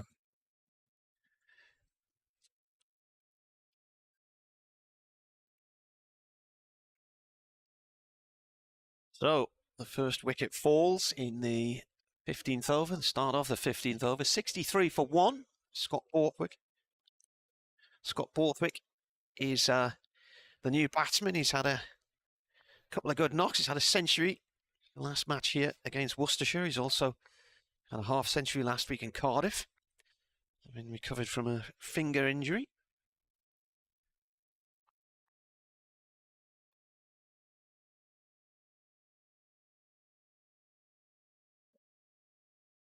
Marcus is heading back round to the main pavilion, so he has been replaced by Ash Thorpe. A fatter left-hander from the same school. Fatter left-hander. Was it the same school, was it? Absolutely, yeah. It's a small world here. Callum Thorpe in the ticket office. He go to your school as well? No, he played at the same club as Marcus, but Marcus is at my school. He's a couple of years younger than me, and he was very good at that age as well. He's just some bowling to Borthwick. He leaves the first delivery. Well, you all live next to each other over there. Yeah, it's only over the back fence, Yeah. mate. Not far. That was a really good ball for Lees, wasn't it? I was watching in the room next door, and Lees looked in really good touch. Important wicket that for Derby. Next ball comes in, defended by Borthwick. You mentioned the crowd there. There is a really good crowd in. Yeah. Despite, as Fletcher was saying, around the tropical temperatures here, which must be about 7 or 8 degrees, I reckon. I think it was about 8.5 when I pulled in. It's fresh. It's cold. There's it's just this cold breeze coming in off the North Sea, which is like a giant fridge at the moment. From the weather forecast, the air's coming across from Scandinavia. It's gone down the leg side. Must be some good pace in the wicket here today. Allowing some good shots to be played, but Aitchison there picking up, like I said, a really important wicket there after a good start from Durham.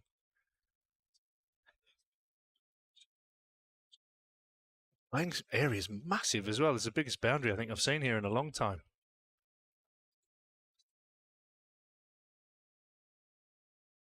Borthwick facing his 4th ball now. That's another leave.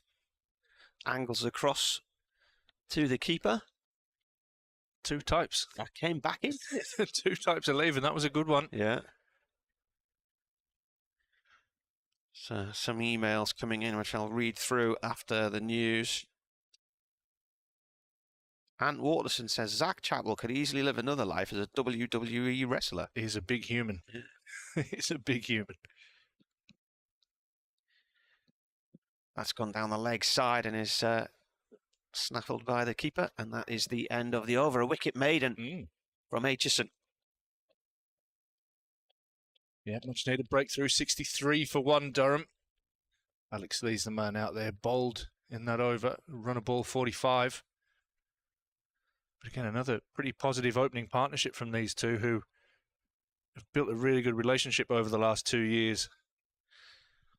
Newcastle at Everton tonight. Yes. How's that one kick off? Oh, 7:30. Some of them are a bit earlier. It's a bit weird. They've all been on BT Sport this week, haven't Yeah, they? it's a bit weird. I'm looking around television channels trying to find out where the games were. There's a bit happening last night, wasn't there? There's some goals flying in at both ends of the table. Arsenal were dreadful last night. That's a low aircraft. As Connors comes in here to start his 4th over, bowling to Jones. It's very loud, isn't it? It is. Can't see it. It's up there somewhere. Have you done your news? Just got to do an update now. Here we go.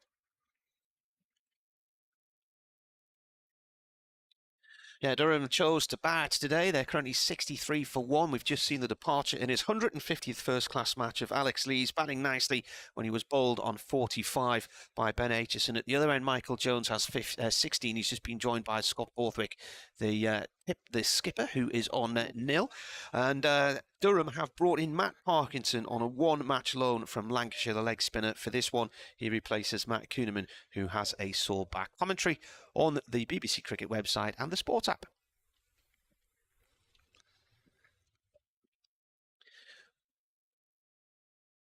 What? On nil? 0. Well, Yeah. you've just been talking about Newcastle Everton, and I was going to mention that. So you think it's going to be 0-0? There's got to be goals in that. Connors in bowls, defended by Jones. Off to point no run there. Especially after the weekend. Davy Fenix emailed nicknames. If I'm not wrong, I think Sam Connors bowled quite well at Chesley Street against Durham last year, as did Toby Petman on loan from Notts. Yes. Yes, he did, actually. Sam Connors' nickname is Youthy. Is it? Is that right? He's a young man, so well, I could call you, all of them in youth. Derbyshire, you'd say, you what, youth? Yeah, he's from Nottingham. Yeah, well, they use that there as well, don't they? Yeah.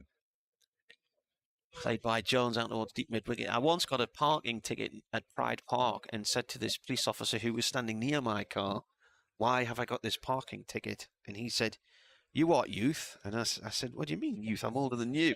And then he had to point out that actually it was a local colloquialism. Yeah, it's like me duck and all that. Yeah. Isn't it? Were you illegally parked? No, because I'd parked behind a burger van, which was full of burgers, gas canisters and everything else. So I took a photograph and said, how can my car be in a dangerous position when I'm parked behind the burger van, which is at the side of the road? And I had the ticket rescinded. Shortish ball there. Doesn't get up, does it, on the short length, that one from Connors. Left alone by Borthwick. Let's have a word with Derbyshire Police. Yeah. Yeah, we'll get that sorted. Yeah. We'll get that ticket reinstated, no problem. Yeah. Yeah, well, I think I probably couldn't park there now because I think the velodrome's probably on that bit of land.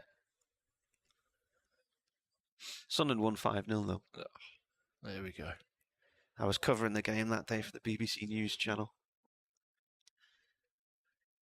You were going round on a bike? Yeah. That's just squirts away off the outside edge of Borthwick's bat. He's off the mark. It's gone down towards vacant third man. She's open. We're open for business. 2 runs. End of the over. 66 for 1. 16 gone. Good morning. Good start from Durham, says Andrew, and a good win for Newcastle on Sunday. Correct on both counts. Yeah. Spurs have had some gubbings at St James's Park over the years. Yeah. 7, 5, 6. It was insane on Sunday. We were out for a family meal, and the alert that came through on my phone, I was like, what is going on? It was one after the other, and I think it was 5. Well, no, that was the government's emergency alert. No, that was until half time. I never got that. Didn't you? No, I didn't get it.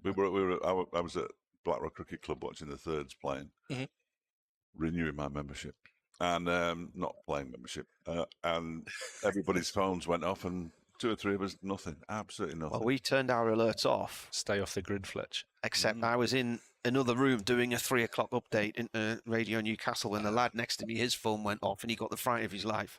He was like looking at it as if the phone was about to explode. It's Ben Aitchison, Ian and Bolton. That one is pushed by Jones into the onside, and there's no run. Lamb does the fielding. But the alert at Sophia Gardens seemed to come in 3 waves.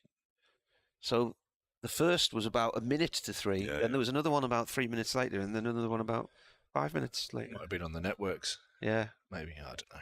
Or maybe It's people definitely who, are above my registered, pay grade. people who are registered in Wales got theirs first compared to those registered in England. Aitchison's next delivery is pushed out square on the offside. It's a theory. It is a theory. I'm not sure how much validity it's got. You'd think that the Welsh people will probably get theirs in about 12 months' time. Oh, wow. Like it. We're down in Cardiff in September. I love Cardiff. Aitchison's in again, and that one is defended once more by Jones. Might have stopped raining by then. Yes. I believe they're going to cover the square for that game. Yeah. It's quietened down since Alex Lees' departure. Yeah, a bit of control. I was just thinking exactly the same thing. A bit of control in the last couple of overs. The bowlers are slightly happier now that the man who scored it better than a run a ball has gone. Aitchison bowls and it flirted. Trying to give us the impression that he pulled the bat inside the line of that one. Jones, he probably didn't. And it goes through to Brooke Guest. Much better, but Durham have already got 66 on the board. So Derbyshire need a good second hour. And David McCardle sent me a tweet saying that he's missed the first hour. Were we doing our usual first innings bowling trick of spraying it all over the place? There were 1 or 2 bad balls, to be fair. Pretty good shots, I think, Fletch. Yeah, and Marcus North said that the bowlers hadn't bowled as poorly as perhaps the numbers suggest. That's a nice shot, just pushing it out to a straightish cover. And around goes Zach Chappell to do the fielding. He's brilliant, Zach. He's a lovely lad anyway, but he's brilliant because he's got the best hairstyle in the Derbyshire team. I agree. By a million. Absolutely agree. A million miles. And also a beard, but you can't see it from distance because he is so blonde. He's sporting the full beard, but he's about 6'5", and as you say, he's very much a unit. Wouldn't argue with him. His next delivery from Aitchison just tucks up Borthwick. Tried to play it into the leg side. Got hit in the midriff, I think. Ball bounces down into the offside. There's no run into the over 67. What have you been keeping, haven't you? Too bad, mate, yourself? Yeah, steady. Good man. Steady. Good man. You're talking about Newcastle and Sunderland. I've been watching Burton all winter, which was a little bit hairy to start, but they secured their League One status with becoming only the second side to win at Lincoln this season, which was quite an achievement on Tuesday night. So very good. So we can all breathe easy because we're watching League One football next season. It was a bit touch and go. When you win 1 point from your first 8 matches, you're not putting yourself in a good position there, are you? They basically only used 3/4 of the season's games to get the points that they've got now. So and they could still finish in the top half, which would be it's a good comeback. Yeah, be quite an achievement. Connors begins a new over to Michael Jones, who drives that one straight towards the bowler, but it was off the toe end of the bat, so it didn't go very far. Mark Watt does the fielding. I was asked at, I think it's 11:30, whether this will be a particularly tricky game for Derbyshire. And you look down the Durham lineup, and Lees has played international cricket. Scott Borthwick, did he get into the England squad? Yeah, he played a test match in Sydney, as a leg spinner. Yeah, Bryden Castle's obviously played one-day cricket for England. Matty Potts is in the side. Matt Parkinson, next delivery is pushed up towards mid-off. And I said, of course, Derbyshire have got Mark Watt, who's played for Scotland. That's a sort of... There is quite a gulf in those terms, isn't there? But I think the second division this season is relatively even. It appears relatively even. Yeah, I think it's a competitive was going to say league, but it is competitive. You look at, experience here. You've got the likes of Madsen and Godalming as part of the Derbyshire setup, who've been around and done it in county cricket for a long time, and you've got a pretty exciting bowling attack, I think. On their day, they could do some damage. Another day yet. Turned into the leg side, fielded by Lewis Rees, who I noticed warming up, which is, I almost certainly see him. He's in as the fourth seamer. Again, another really useful cricketer that's been around for a while now. First game of the season for Lewis. It's, Billy Godalming and Haider Ali opened against Worcestershire, and they got to 50 in about 7 overs, and you thought, well, it's going to be tricky for Lou to get back into the side if they carry on like this. Didn't play against Leicestershire, unfortunately, either, as Connors is in again, and that one is played off the back foot out into the covers. Aitchison does the fielding, but got his chance because Anuj Dal's picked up a bit of a side, I think it's a side strain. But I think he'll bat down the order. And I've spoken to him many times because quite often he'd open the bowling and open the batting. He was almost like under 15s, your best player. Keep halfway through. Exactly. But he said that's what he wanted to do. And there's a difference between doing what you want to do and doing what's best for you, I always think. And I think that's and for the team too. I think that 7 might just suit him. Collins in again off the toe end of the bat. He actually looks at the toe end of the bat on this occasion. Michael Jones.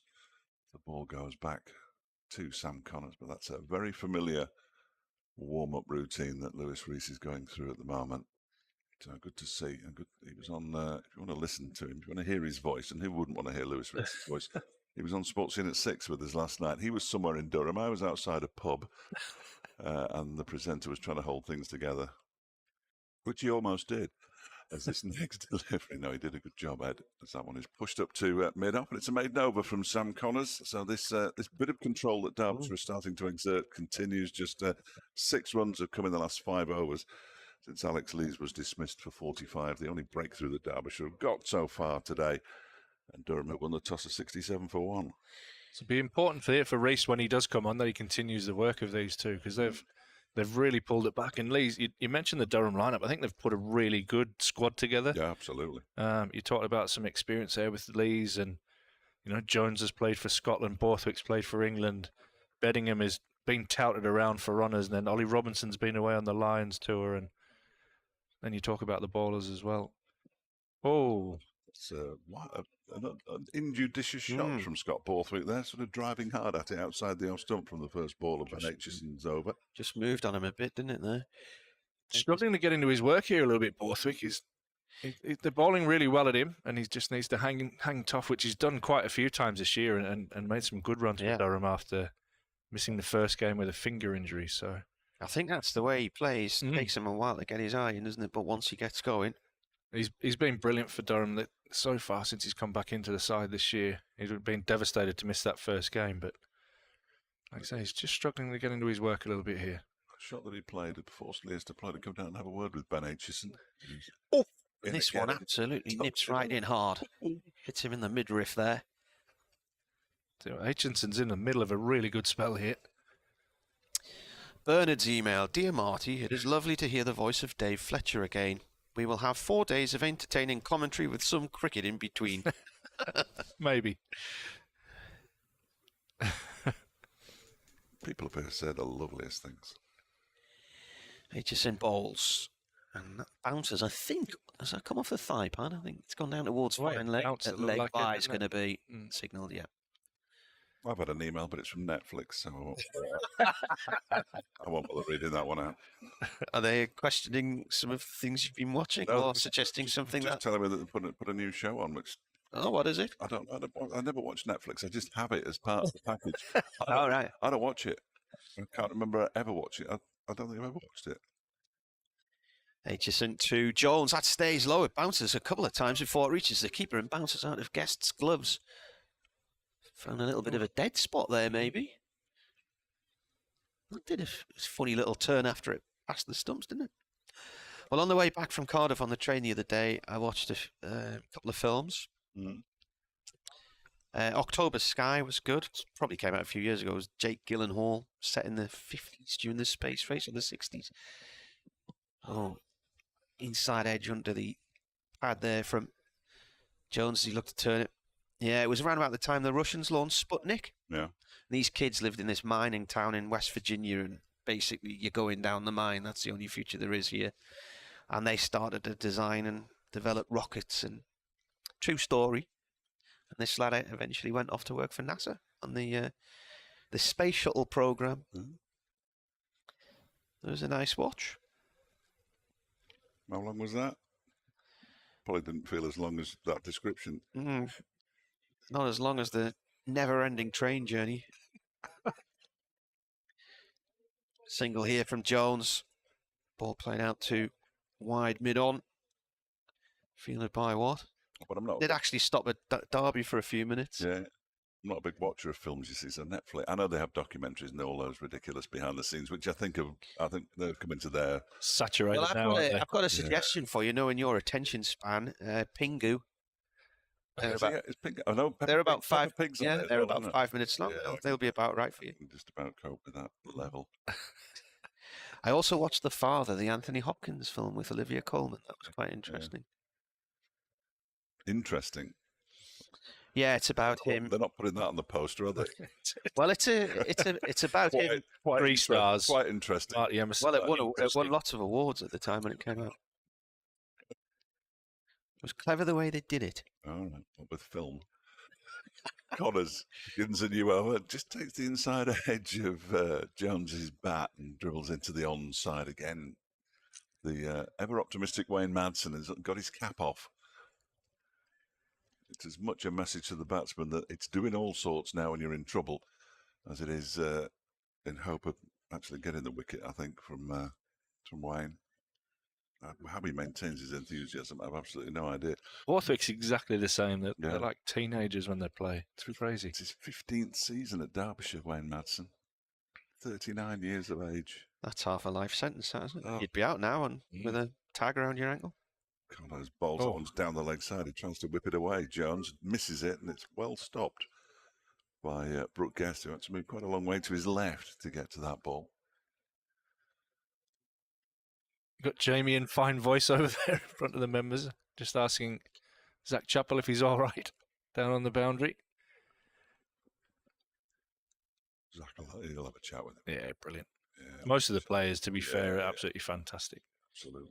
He turns up nearly every game with some opposition shirt on. We have to remind him that he's a Durham fan, but he just wants to see wickets. He's not bothered. Connors in again, and that was pushed out towards Ben Aitchison in the covers. He likes runs as well. Likes 2. I think 2's his favourite. Yeah. I don't think he minds who gets the runs either, which team it is. Nah. All about the entertainment. Yeah. Mervyn emailed when Marcus North was with us. He said, I remember Marcus bashing a 6 into the sight screen opposite the pavilion at Derby. The groundsman was painting the back of it black at the time. He came down the ladder rather quickly and looked startled. I think Marcus got 100 that day. I was saying earlier when I was talking to Marcus, as Connors bowls, that one is pushed into the leg side by Jones. Another dot ball that when he played at Derby, of course, the pitch was the other way round. Yeah. So he was facing the sun. Yes. When till they chopped the trees down. Chopped those trees down and couldn't see a thing. They tried the crane with the big metal sheet. Yes, I covered a game there with that metal crane, which didn't work. Well, the big steel sheet, off, didn't they? Yeah. Sun stops play. Yeah. 3 games in a row I was there when they went off for the sunlight. Never happened since. This one is mistimed into the onside by Jones. Almost sneaked under his bat there, that delivery from Sam Connors, who's 5 overs and 5 balls have cost him just 17 runs, and that is exceptional from Sam, who can be expensive. As I was saying earlier in the first hour, he took 50 wickets in the Championship last season, but they were at 35 or something like that, which is a little expensive. Just the run rates there has dropped to under 3.5 now, and they were really motoring in the first hour. I think, when Rees was there. Connors to complete his over, turn into the leg side, another maiden. Sam Connors, so just a single and a leg by off the last couple of overs, and again it's 6 runs off 5 overs. Durham a 69 for 1, Borthwick on 2 yet to get going, and Jones, who's been there since the start, is on 19.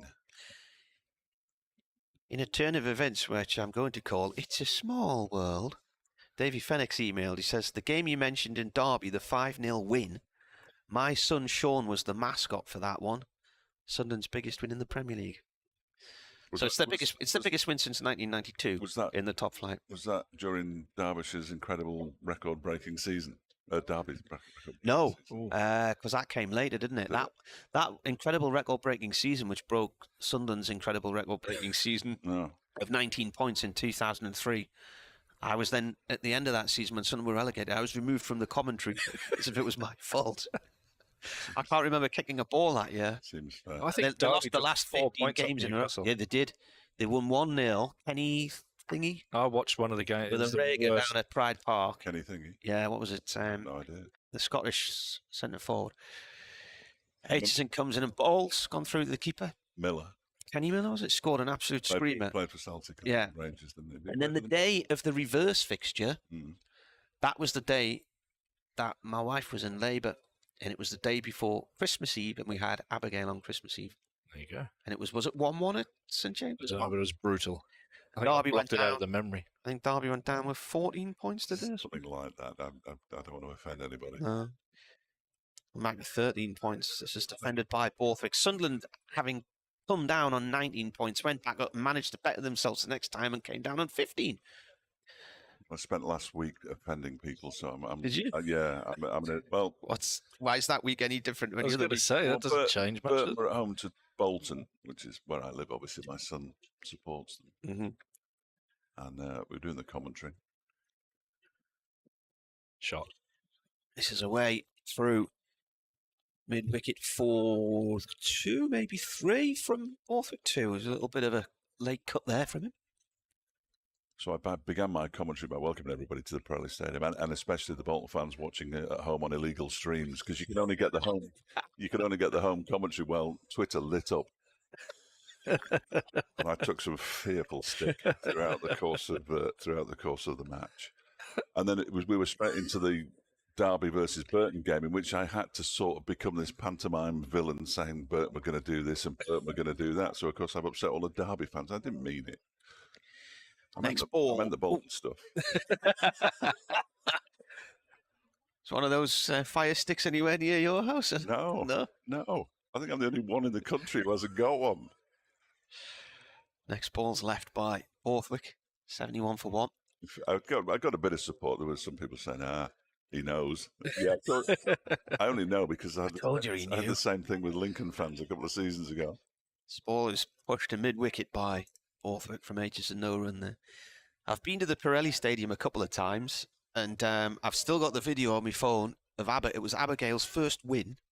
She'd been watching Sunderland for more than a year and hadn't seen them win again. And when they won, she couldn't understand what was happening at the end of the game, and then she burst into tears, and I've got that on video. But I should have been a Sunderland fan, to be honest. Well, I think the reason she was crying was as the final whistle happened is, good ball there, and just kept out late by Borthwick. You played that bat and pad onto the front foot there. Just as the final whistle went, the guy next to her threw his arms out to celebrate and punched her in the head. That wouldn't help. So she says that'll do it. She says that was the reason she was crying. Not the emotion of the thing. Daddy had forced her to go and watch the football again. We had some great adventures going to these little away games. Cracking little ground, that one. Went to the brewery tap before the game. Nice, sat in the little backyard in the brewery tap and a Scotch egg or a pork pie or something. Little adventures away from home. There will be a film made of your life one day. Yeah. I'm not sure that'll make it. And eating a pork pie or a Scotch egg will necessarily make the final cut. But it'll just be a little cutaway scene. Yeah. I've got nothing. No, I haven't really. I'm going. Change here. Lewis Rees. He's going to come on and bowl left arm over the wicket from the Lumley end. I was saying earlier there, really important that he carries on the good work that Connors and Aitchison have done there. Really pulled the run rate back and obviously picked up the important wicket of Lees. He's going to bowl left arm over the wicket to Jones. It's pushed out to the man at catching mid-wicket on the leg side for no run. You've seen all the extra kit we've got this week, Ash? It's impressive. That little mixing desk to your right there, that means we can have basically up to 6 microphones. Oh, my God. So, should I get the students in? No. No, that's silly. That's good. Are they off at the minute? I know. Are they back? They Is it no, strike day? strike next week, I think. Next And I don't know. They're in and Our around. kids are off school on strike day today. And Reese, this one down the leg side and taken by a tumbling guest. Yeah, there is a little bit going on, but there's a few of our students are coming in to do exam notes, and I think they've tried to keep the sixth form on as much as possible with exam time and that coming up. And I think that all the guys underneath that are off at Parkview. So is this they're classed as sixth formers, are they, when they're doing My guys are, yeah. So A levels then. Yeah, A levels, B techs, and all of the above, yeah. As Reese comes in to Jones, and Jones pushes this nicely down the ground, but Lewis Reese gets a hand on that and prevents a single. So just a little bit of a lull in the run scoring here as Derby are building some pressure. So rather than doing schoolwork, they've had some of the kids in. So Richard Dowson has employed a couple of the guys, like young Jack Scott, who was on the academy here, been out putting the Toblerones around the ground with the advertising boards, and a couple of the guys are working in the shop as well. As Reese comes in again, left arm over, and this is angled away and a shy at the stumps. No, his foot was well back. A little bit of excitement there. Bit over ambitious that really from Leas Deploy, wasn't it? Yeah, nothing wrong with that. I popped into, I had to come and get my kit the other day because I came back from Cardiff on the team bus. And so I popped in on Tuesday and Callum was in the ticket office and Gareth Breeze was in. Yep. Nice to see Gareth. Yeah, he's in and around. He's obviously, well, not obviously, but England women's spin bowling coach. So he's here, there and everywhere these days. But still based up in the northeast, just down the road. As Reese comes in, left arm over, and this again is down the leg side and missed by John. Just missing a few scoring opportunities now that the runs have dried up as well. Again for no run. M says, afternoon all, decent start from Durham, one has to say. Let's hope Borthwick can stay there until lunch. On Derby County going down with a record low, I'm fairly certain 4 of the points they went down with were due to Newcastle failings. Yeah, that's what you said, wasn't it? Yeah. Seem to remember Kenny Miller getting a Rams winner. Could be wrong though. Yeah, it was an absolute screamer at Pride Park. As Reese comes in, this is again defended out to the leg side, and Reese does continue to build the pressure, and that's a maiden over. Durham, a little bit in a rut at the moment, 71 for 1, but you put that down to some good bowling from Derbyshire. In fact, that the second game that season at St James's Park, Derby were winning 1-0, and I think Newcastle equalised quite late on. And I remember I was driving across the Tyne Bridge, and I was taking my nieces back to their house in Gosforth, and I was looking up from the Tyne Bridge at the stadium.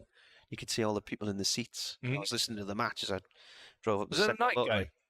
Yeah, well, it was a Sunday afternoon. Was it? I seem to remember it was a Sunday 4 o'clock. Level 7 somewhere. Night of winter. In the dark, yeah. So it was just a day or so before Christmas. Because I remember my wife saying she didn't feel very well and she was just lying next to the fire. And I was in the car, it suddenly dawned on me, this is probably what label is. Aitchison starting another over here. This is his 10th of the morning. First ball is played by Borthwick, 2 point. Yeah, and then trying to get to the hospital through all the Christmas traffic on Christmas Eve afternoon was fun. Yeah, match and Christmas, good combination. Travelling through Newcastle, that is for sure. Aitchison bowls. Balls turned off towards square leg for 1. Reese picks it up. That's the way Durham. Abigail might pop over this afternoon. Oh, nice. Just going to say that's the way that Durham can maybe kickstart this innings again here, is just to look to pick up a few singles, because the bad balls seem to have dried up.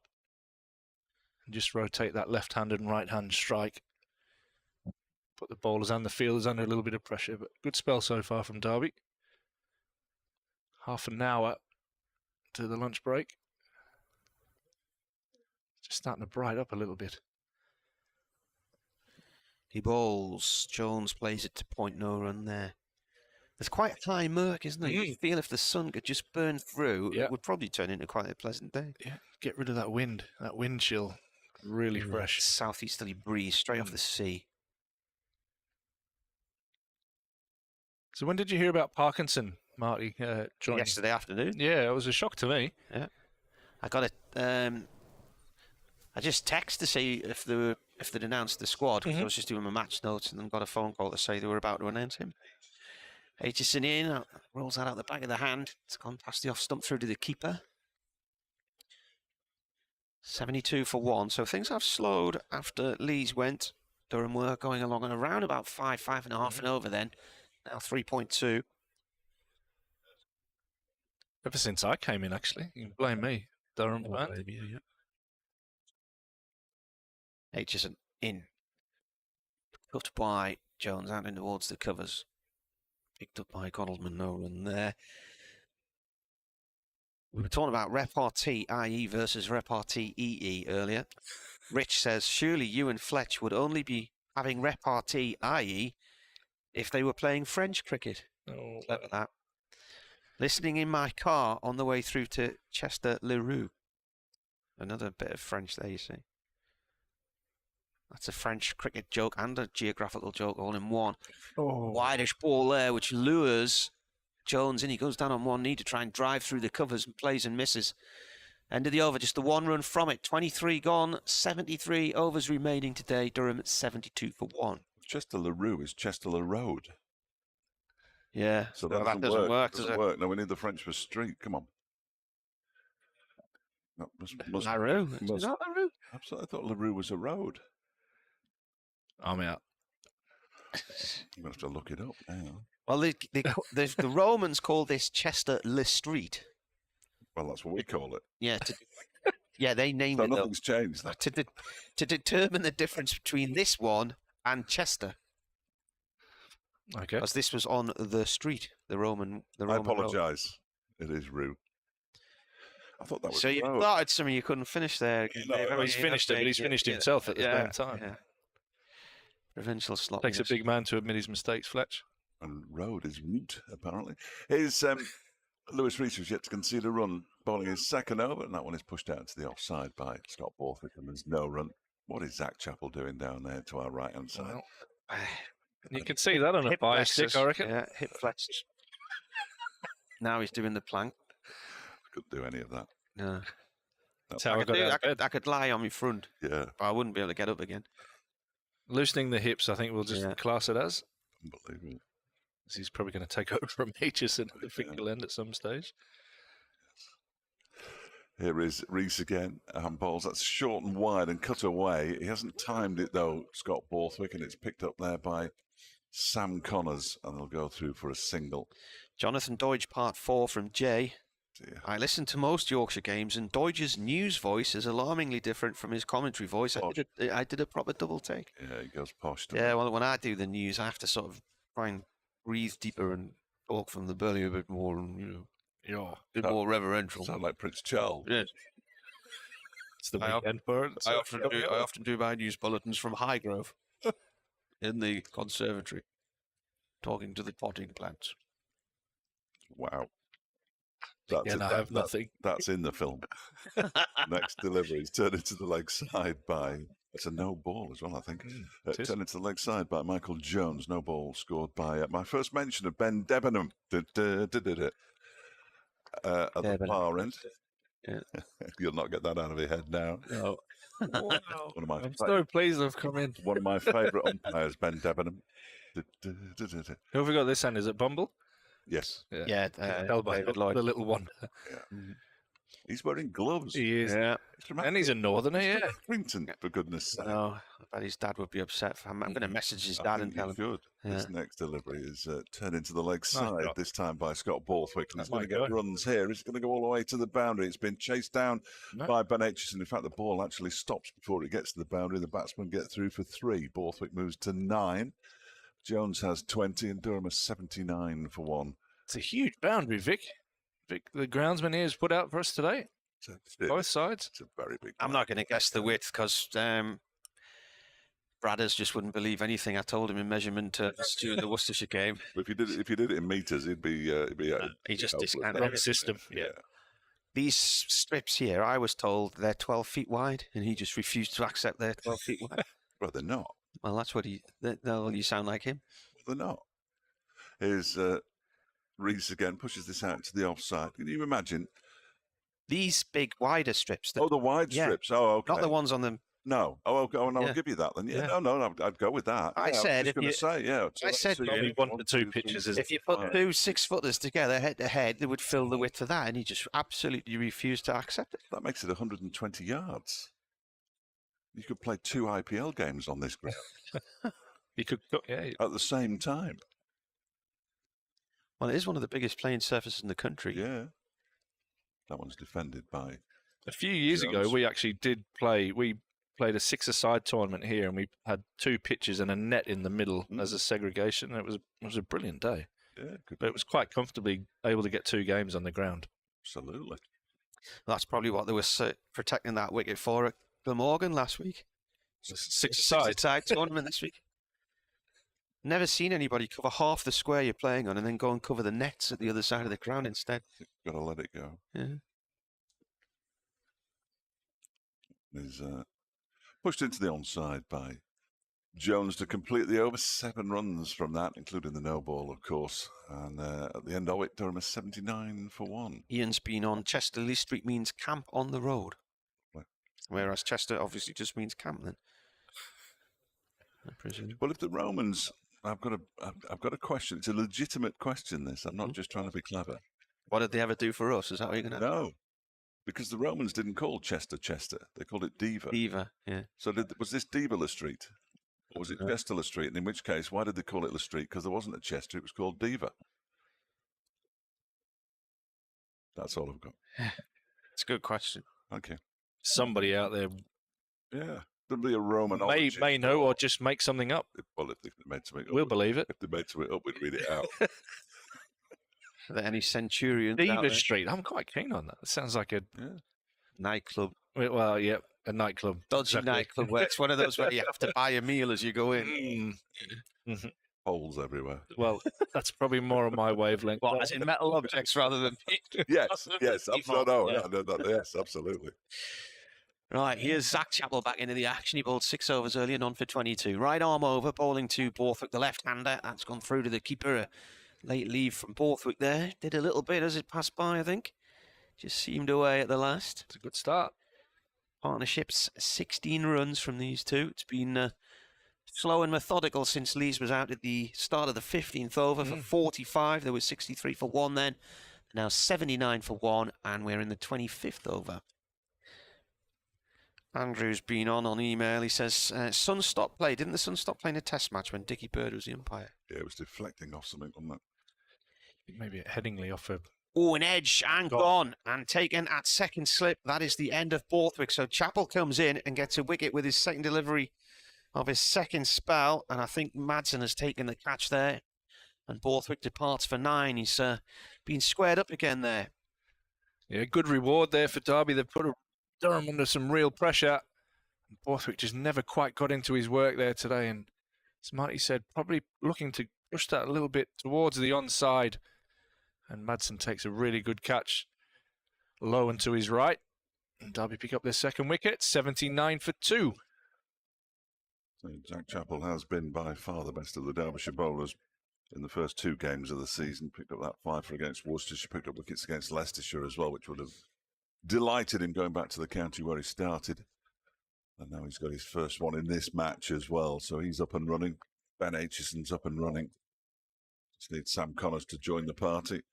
Lewis Rees, and both of those bowled really tightly. And I'm sort of put the pressure on. I just looked down when Martin was talking there about how it had slowed down. It was 10 overs for 15 runs or 14 runs or something. Yeah. That's the kind of grip that the Derbyshire bowlers had suddenly found once Lees disappeared, and shows you how big a wicket Alex Lees is at the top of the... Yeah, he's intimidating, and his mindset over the last couple of years has totally flipped around, where he was a batter that looked to occupy the crease, and now he's a batter that is looking to score off every ball, and not just a single either. It's the criticism that he got when he played for England. I mean, there are so many players who, I think Adam Lyth dealt a dodgy hand as well by England back in the day, not too far away. But Alex Lees, he can stick around. Then all of a sudden they said, well, we don't want people to stick around anymore. We want them to whack it. So he went and played for the Lions and whacked it, didn't he? And played a new style innings. Yep. And He's capable of both. There's no question about it. David Beddingham is the new batsman. Chapel Bowls. Beddingham turns that down the leg side and is away for 4 first delivery. Down to fine leg. First Durham player to score more than 300 in a game. Can you remember who that was against, Dave? I'm guessing it's Derbyshire. Well done.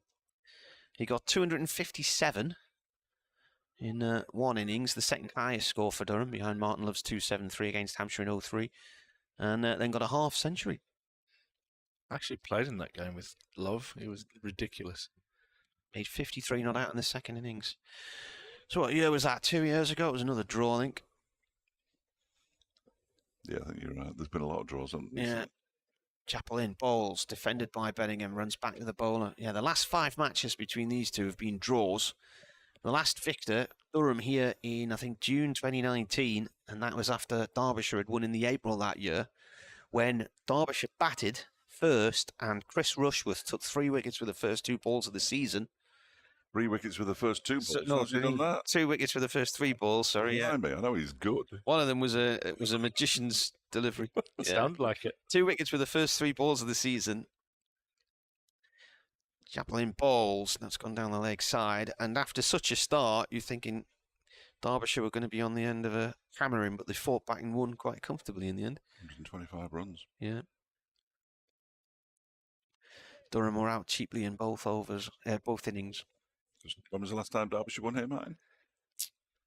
Oh, years ago, 2005. 4. Unlucky. That's a good guess. That. Hold on. That was part of my research. Well, they've won twice in the North. Based in David. Yeah, Griffin's, you've read Dave Griffin's report from yesterday, haven't you? Of course I have. Played out into the covers. Why wouldn't you? Dot ball, end of the over. They've only won twice in the North East, haven't they? See? I'm not sure. That wasn't in Dave's report. I don't think it was in his. No, I don't think so.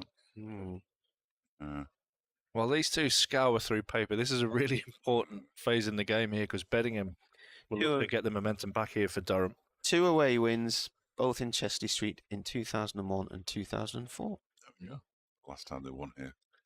First game between the two took place in Chesterfield in June '92. It was a draw because no play was possible on the first 2 days. They'll have played each other at Feetham's and South Northumberland, I believe. That was a 1-day game. Yeah. At new over from Lewis Rees, first delivery to Jones is pushed into the onside. It was Jesmond in a 1-day game. Jesmond, was yeah. it? Okay. We've moved over a flight path here, by the way. Well, we are because there's an airport in Newcastle. So not normally as good as that at picking it up, is it? No. Well, it depends which way the wind's going. So the wind today is coming in off the sea, so they have to come in and do a sort of turn. Any way the wind blows. Yeah. I saw Durham beat them in Darlington at Feetham's in 2000. Next delivery from Rees is pushed up towards mid-off where Billy Codman field.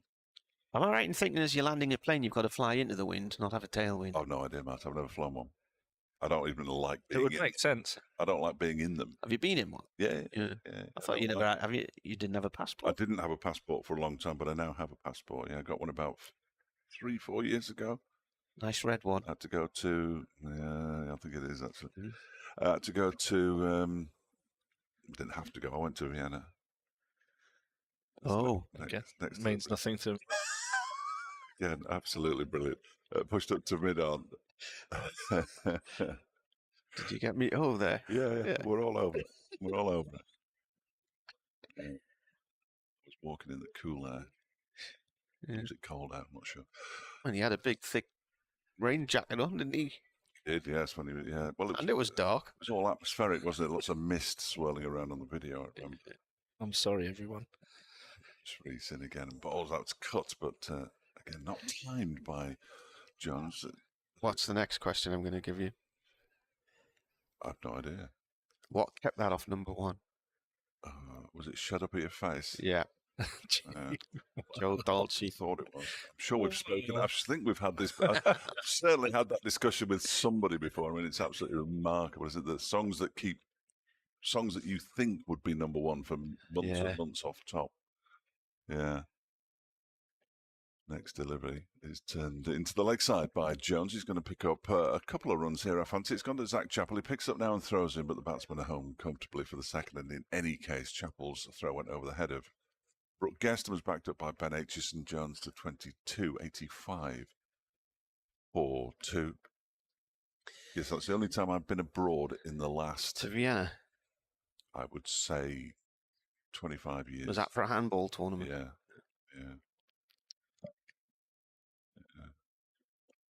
One of the last that he played in, I think. This next delivery is wide of the off stump and driven away. He's got that one all right as Michael Jones, and he's going to pick up a boundary out to the covers just in front of the ground staff, who refuse steadfastly to get up and field the ball and make Matt Lamb go all the way to the boundary to pick it up. Back to the COVID days, that wasn't it? Yeah, we're not touching that. He's moved on to 26 at the end of the over. Bedingham has 4. Durham at 89 for 2. You can tell you're at a proper international cricket ground when you've got the sponges, not just a rope, no, can't you? Yeah, this is a new thing this year. Well, that's what only started, a couple of weeks ago. It's the second game, I think. They've had them out there. So they were asking the question a few weeks ago, did I know? And I said, well, how am I meant to know something like that? Has any other county ground got sponges? I don't recall. I mean, I've flicked through a few. I mean, I was listening to you the other day, for goodness sake, at Cardiff. Bless you. I wanted to boost the figures. I think it So said, you were the I one. think it said there were 32 watching when I was there. Chappell starts a new over. Balls to Bedingham, defended. But I don't recall seeing another ground on the highlights or anything like that with the sponges. I like it. I think it finishes it off bizarrely. You can see where the boundary is, can't you? It does help us from this little angle, doesn't it? Yeah, especially at that far end. Yeah. But again, it looks like I think they've ordered some new ones. There were a few short last week, and it looks like there are a few short again this week. Well, it's where extending the boundary. No, I think they've done it deliberately. For the covers? Yeah. Chappell in, balls, an edge, and that is the end of Bedingham. Caught at second slip, and Durham have lost 2 wickets right up to the cusp of lunch here. He's gone for 4, and Chappell gets his second wicket in 2 overs. Bedingham caught by Madsen again off Chappell, the combination. And 2 cheap wickets to give away from a Durham perspective there. And Bedingham looks furious with himself. He's just nibbled at one that he could well have left alone outside the off stump there. Reward for some good bowling here. Pitched it up full, a little bit of shape away. It's about Bedingham drives. Across there. Yeah, drives it one a little bit away from his body, and Madsen takes another smart catch in the slips. And just as they just started to get a little bit of momentum there with Bedingham and Jones. Durham now find themselves 89 for 3, 10 minutes before lunch. So a really important phase of the game here. I want to see how many catches Wayne Madsen's got this season now. He must be approaching double figures already. I mean, he always feels in the slips until the game's so spread out. He's probably earned that right, hasn't he? Yeah, absolutely. But he's moved in recent seasons, certainly last season. Not sure how the season before. Switched you off. No, don't worry about it. You're both on the same switch. Yeah. Nobody wanted to listen to Fletch anyway. You see that there? That knob there. You tell that down. I'm not touching Fletcher's knob. No, that black button there. Nah, it's all good, mate. You can turn yourself off by turning that down. Thank you very much. That's how you do it. I think he's already coughed anyway, so we're on. You used to be able to find it dead easy. I'm sure perhaps even somebody kind could tell me back at Derby, but I think he must be approaching double figures in catches this season. He's certainly, I mean, he moved ahead of so many players, and most of the players above him are wicket keepers now in Derbyshire's history. Chappell's first ball to Robinson. Ollie Robinson, the new batsman, is pushed out into the offside. There's no run. But it used to be very easy to find the stats on this cricket information website. And now that I just can't. I think you mentioned that last game here, Marty. It's changed. Information on there is. A lot of the useful stuff that you used to look at has disappeared. Things like partnerships and stuff like that. I think I might have catches. Hit upon something here. As in goes Chappell again. That was rather reaching for that one, Robinson, to push it out into the offside. And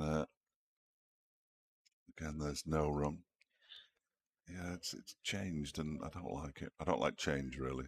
That's what I'm saying. Don't want records, really, do I? What I want is that other thing that I couldn't find. So Durham, 89 for 3. Stats. That's the word. Stats.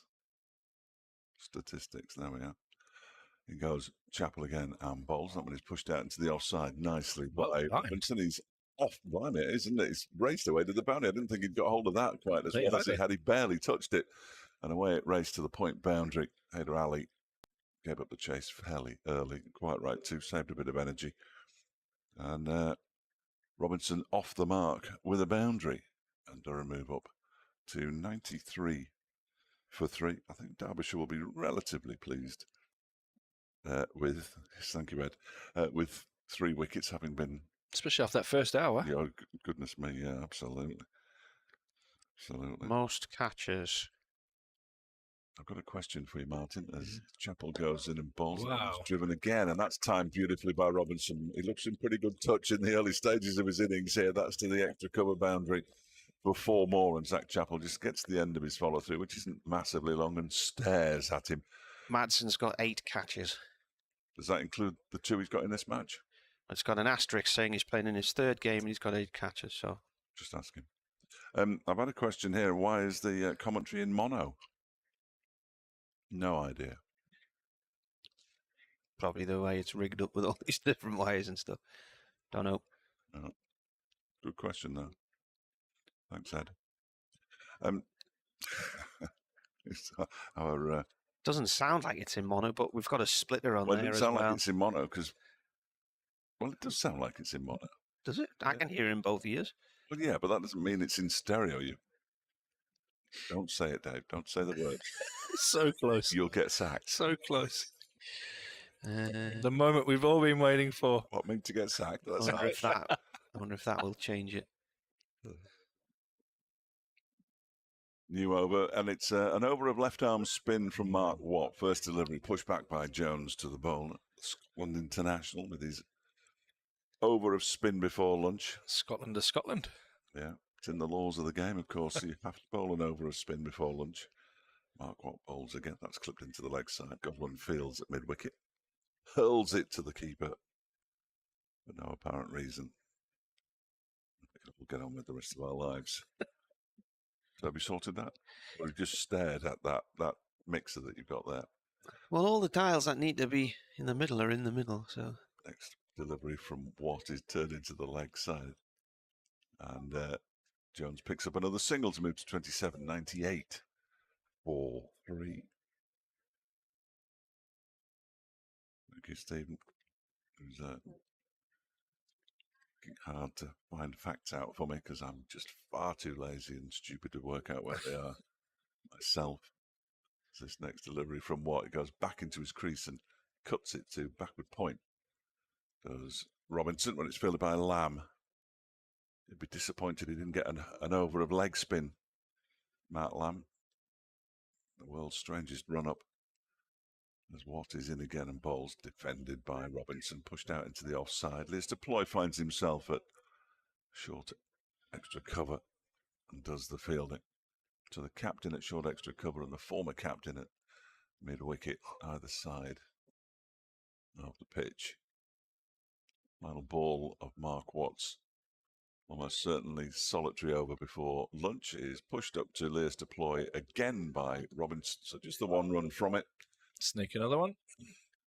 And Durham are 98 for 3. Can Derbyshire prevent them from getting the 3 figures before lunch? The jeopardy. The jeopardy. And feel the tension. Jay says, going back to Doiji and voices, he said, to be fair, the voice I used when I lived in Park Hill is considerably different to the one I use when sipping absinthe in the salons of Paris. Wow. He goes on to add, I have only ever done one of these things. Yes.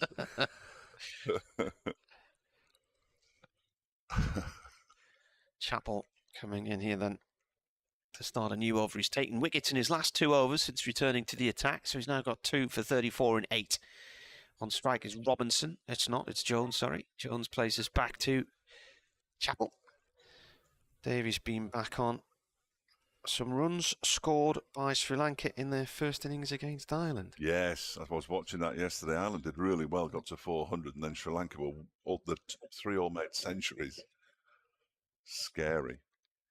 Scary.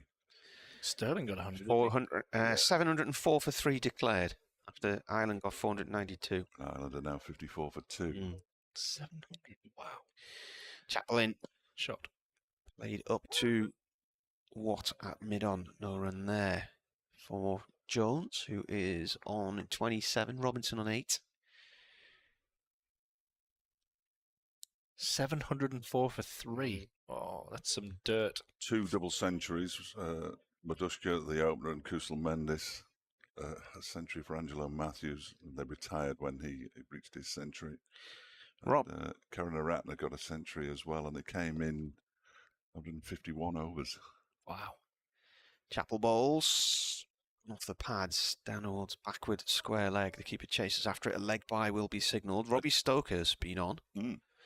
He says he was under the impression the word Chester was the Roman word for fort, or camp as previously mentioned, so maybe Diva was the name of the fort, as Lanchester translates to the fort of Lan. Okay. Meanwhile, back at the cricket, Yeah. Ben White, 34 overs, 1 made, 0 for 203 for Ireland. Ouch. That's going to damage his averages, isn't it? Damn. Bouncer from Chapel. Drive that little fella, I reckon he's saying to him. Maybe some other things.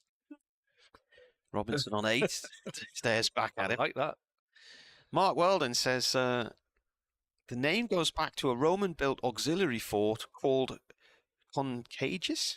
Street refers to the paved Roman road that ran north-south through the town, now called Front Street. Thanks to Wikipedia, he said. Can you trust it, though?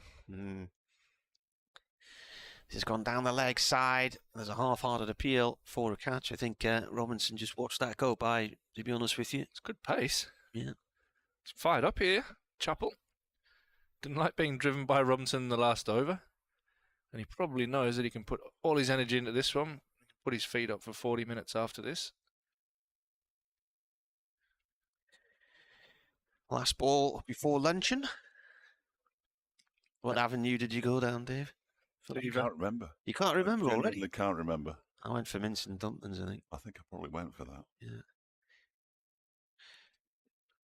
In comes the bowler. And that is defended, and the 1 o'clock news has just started in my ears. And it's a little bit overcast here in Chester Street. It's just got a little bit duller in the last 2 or 3 minutes. 99 for 3. Durham got off to a cracking start, 63 for 1, then 79 for 2, 89 for 3. So the rule of thumb as a bowling team, and Durham, of course, chose to bat today. The rule of thumb as a bowling team is you want at least 3 wickets on the board by lunch, so they have achieved that. Chapel, with 2 for 34 from 9 overs, has been the pick of the bowlers. So Durham, 99 for 3, will be back in 40 minutes.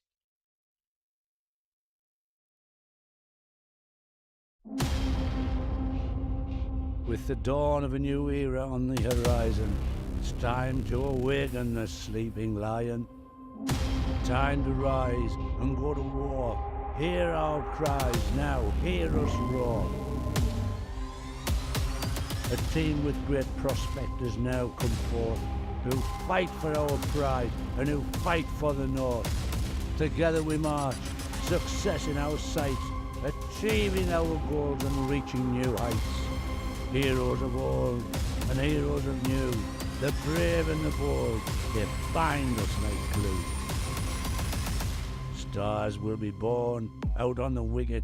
Now begins a new chapter at Durham Cricket. Oh, that's 6. That's a biggie. Lovely use of the feet. Excellent from Travaskis.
dust of the coalfields. A dream of bringing professional cricket. 30 years later, we stand together. With many successes on and off the field. A trophy cabinet full of silverware. A professional pathway for boys. And girls in the north. And community programmes that both enhance and transcend the sport in our region. But we want to achieve more. We want to reach every corner of society. Welcoming players for people of all backgrounds. Supporting the community to which we Durham belong. Coast back this morning. Gloomy and Chi, who had lunched in 99 for 3. We They want to got be off to at an the excellent forefront of start. inspiring Alex generations. Leeson's 150th Inspiring first people class to be match better looked like he was players. going to mark it Better for the people. century, but he was bowled by Better Ben members Hedges of society. at 45. We're He working added hard to 63 for welcome the first wicket with Michael Developing Jones by that point. inclusive And then Durham environment. just got themselves The commitment to into a little bit of a encourage rut. As equity, Derbyshire forward. Diversity. And inclusion. Depending Everything to the we bowling aim of to Zach Chappell, make a both positive edging change Dwayne Madsen across cricket. at second slip. Our So at lunch, wider Durham 99 for community. 3. We must be accountable. Ollie Robinson has Cricket it. is a game for everyone. Our programmes are for everyone. Seat Unique Riverside is for everyone. Durham Cricket for the North, for everyone. Durham Cricket for the North, for everyone. Durham Cricket for the North for everyone. Durham Cricket for the North for everyone. Durham Cricket for the North, for everyone. Durham Cricket for the North, for everyone. Durham Cricket for the North for everyone. Durham Cricket for the North for everyone. Durham Cricket for the North and everyone. Durham Cricket for the North, for everyone.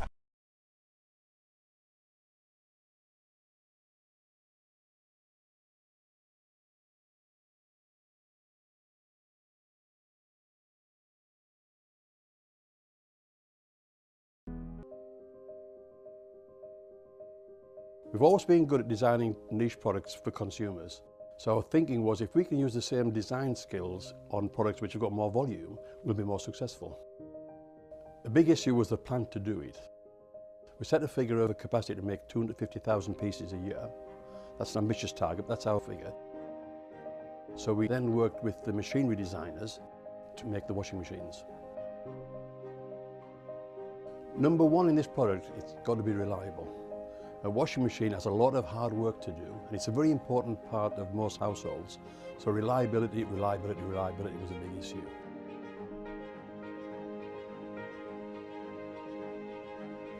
I think any new product, we've got to learn about it, and that's important. We've got to learn about it so we understand it inside out. And that's taken longer than we expected, but we've taken our time to make sure that it's right. There's a big appetite for buying British products, and rightly so. But we can't rely on that. We've got to make a product that competes with all the imports. And of course, remember, we've got our core business here of making domestic dehumidifiers and bottled water coolers and industrial dehumidifiers. So that takes our time, and we don't want to get this wrong.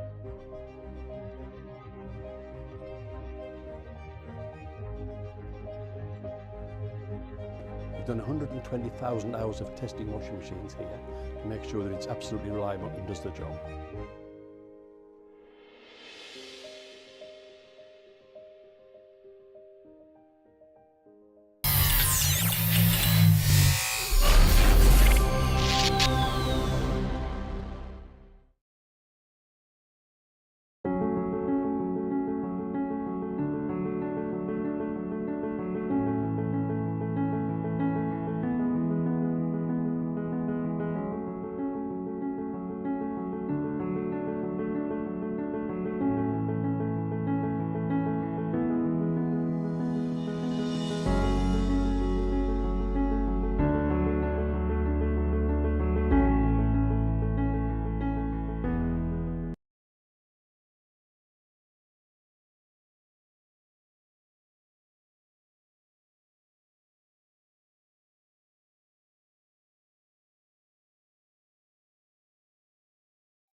Rod Stewart.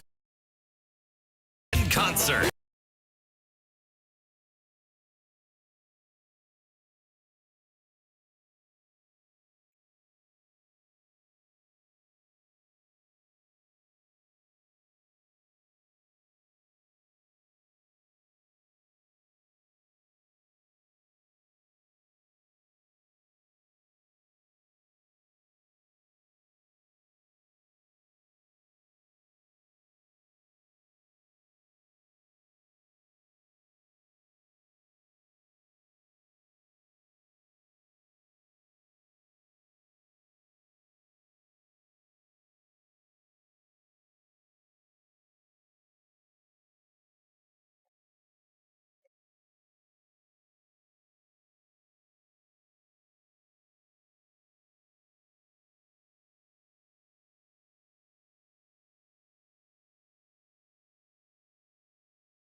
Welcome back to Chesley Street for the afternoon session. Day one of Durham against Derbyshire. Durham resuming their first innings, having chosen to bat this morning on 99 for 3.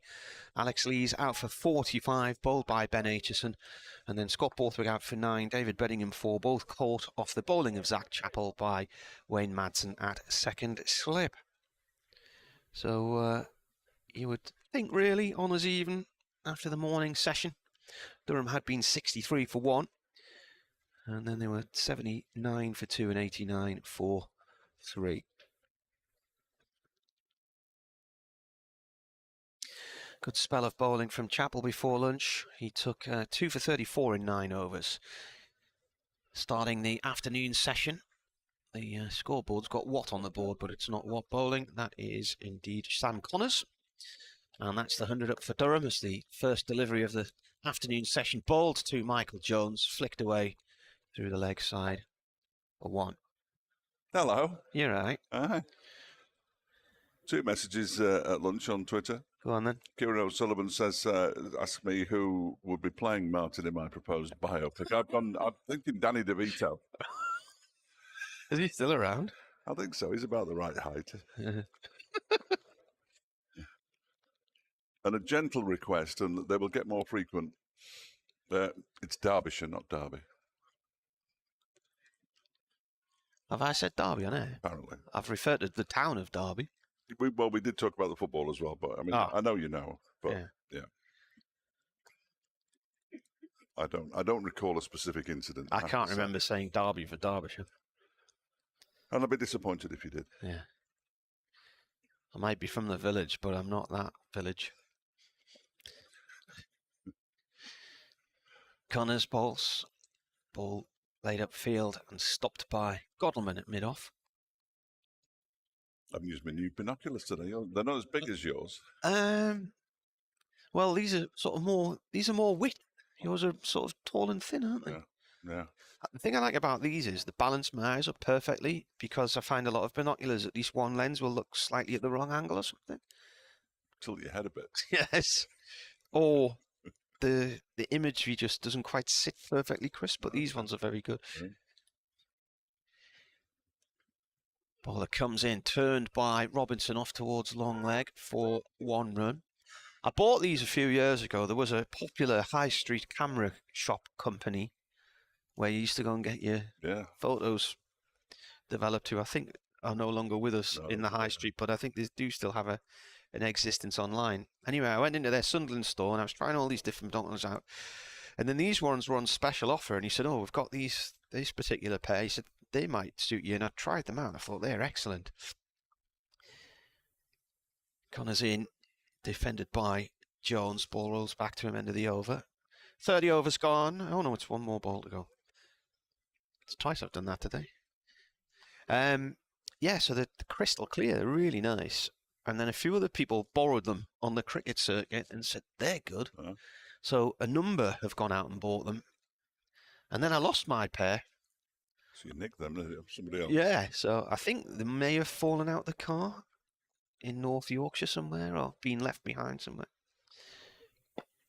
That's the end of the over. That's a dot ball, defended by Jones. So anyway, my wife found another pair online, so I got these. So yeah, they kind of... You didn't leave them in that hedge you were hiding in, spying on your neighbours. No. What?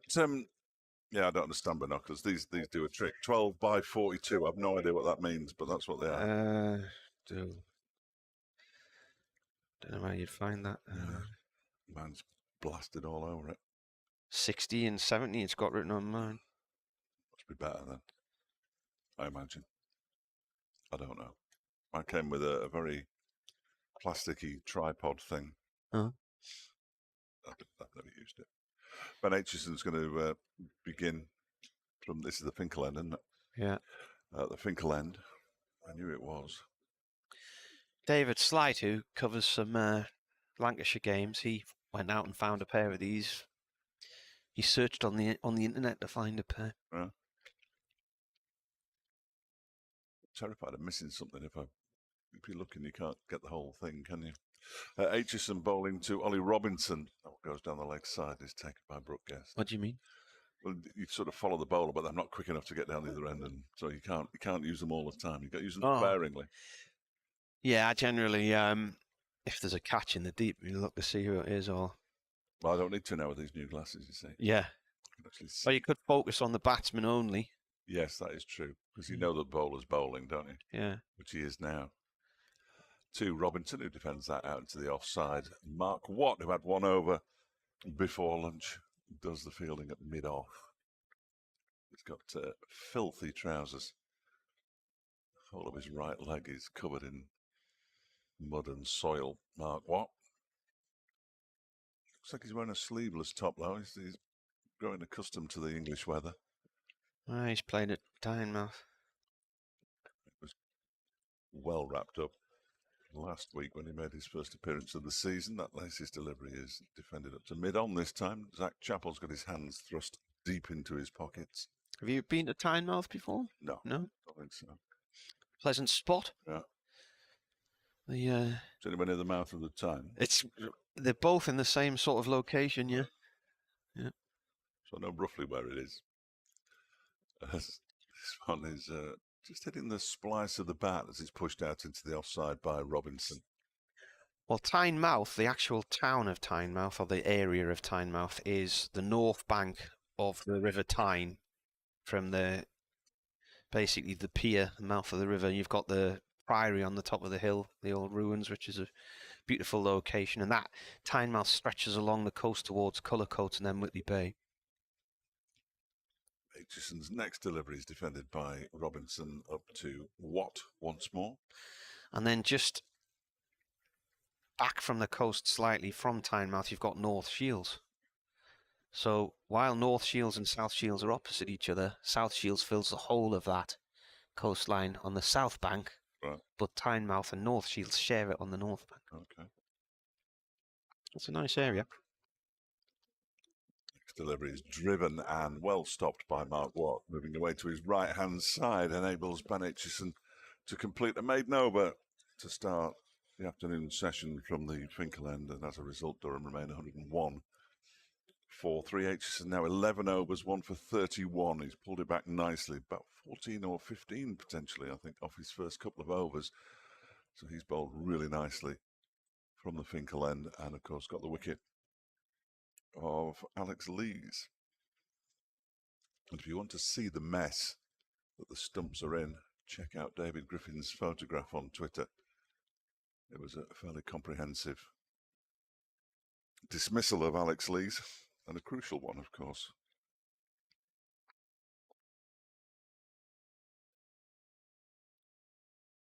Connors starts his 8th over, bowling to Jones, who's on 28. Jones pushes that to short mid-wicket, no run.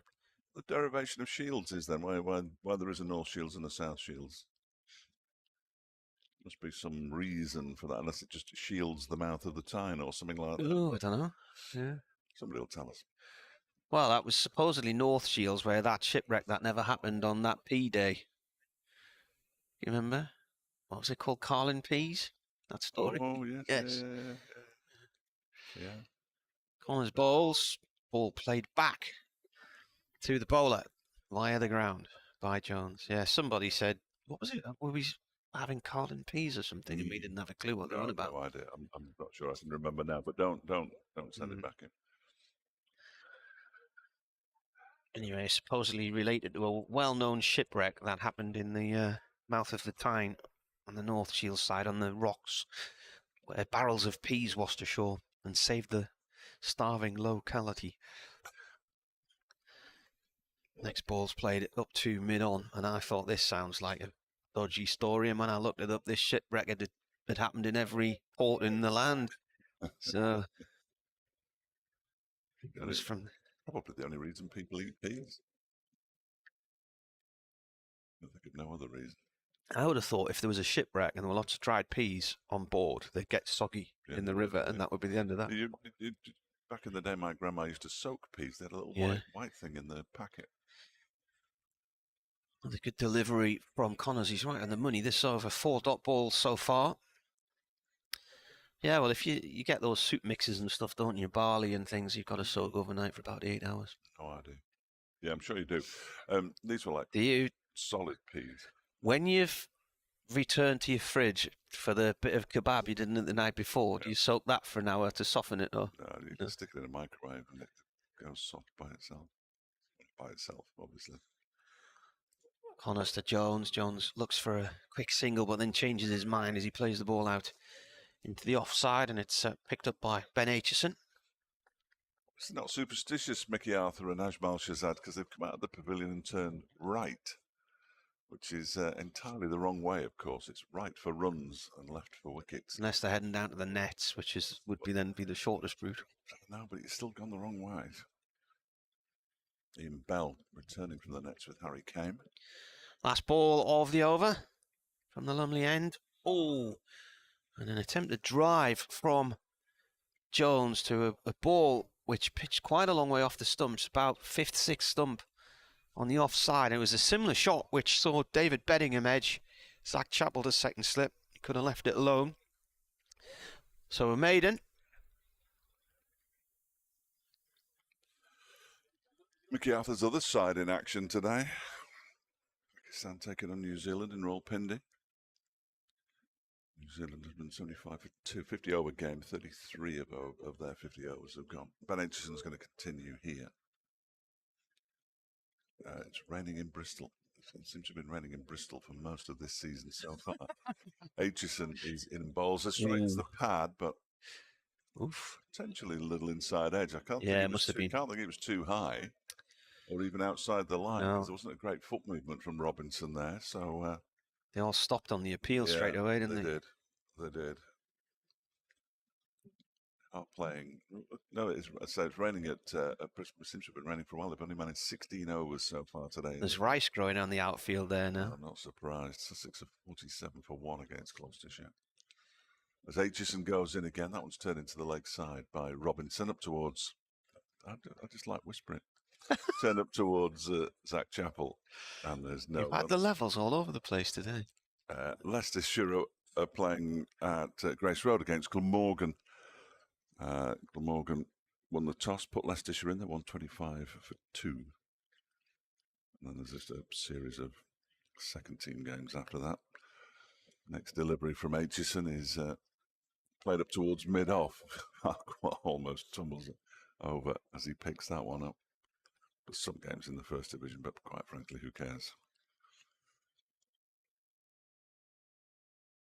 Now a triumvirate of Derbyshire coaching staff. Ian Bell has allowed Harry Kane to go back to the pavilion by himself and is linked up with Shazad and the head of cricket, as that one is pushed out into the offside by Robinson. Billy Coddleman at cover does the fielding. So, what's it? We Are Cricket at yahoo.co.uk. Yeah. You all know that anyway, and you all know fletchcricket@gmail.com. So, fire him in. Any questions you've got for Martin Emerson, just let us know. He'll answer anything. Aitchison bowls, that's driven gloriously by Robinson for 4 runs. Absolutely cover boundary. Nice way to get yourself up and running after lunch properly. He's already got a single, but now he's moved to 13 with that boundary. And Durham up to 105 for 3.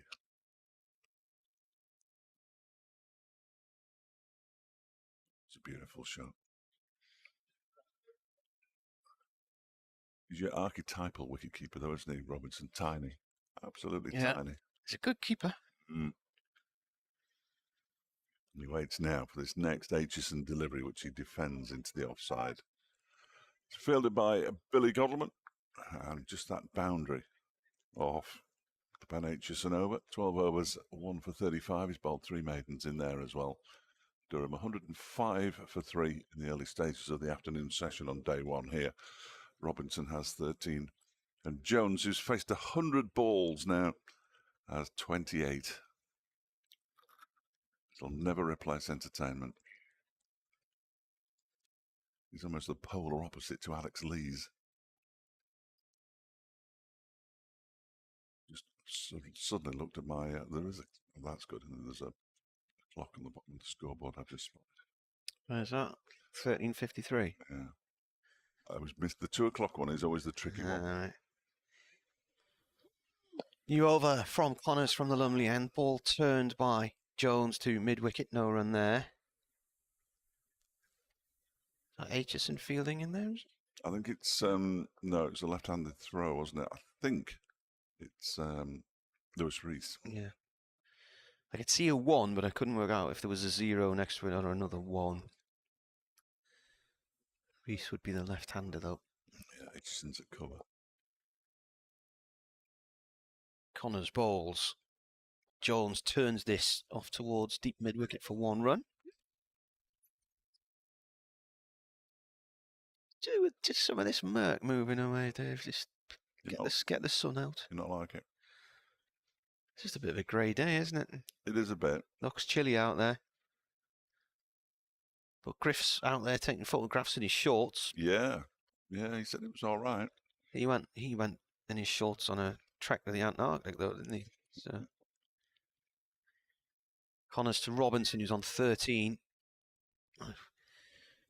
Robinson's looked to push that one back up towards mid-on, and it's come right off the toe of the bat and hardly moved an inch.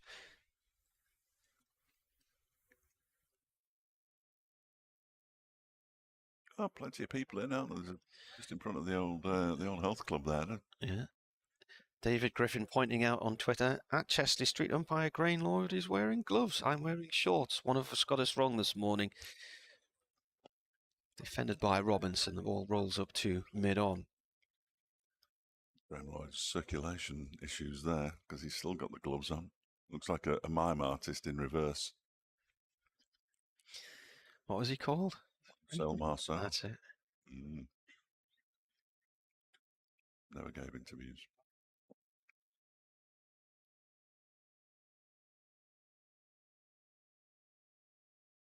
Couldn't get out that box, that's why.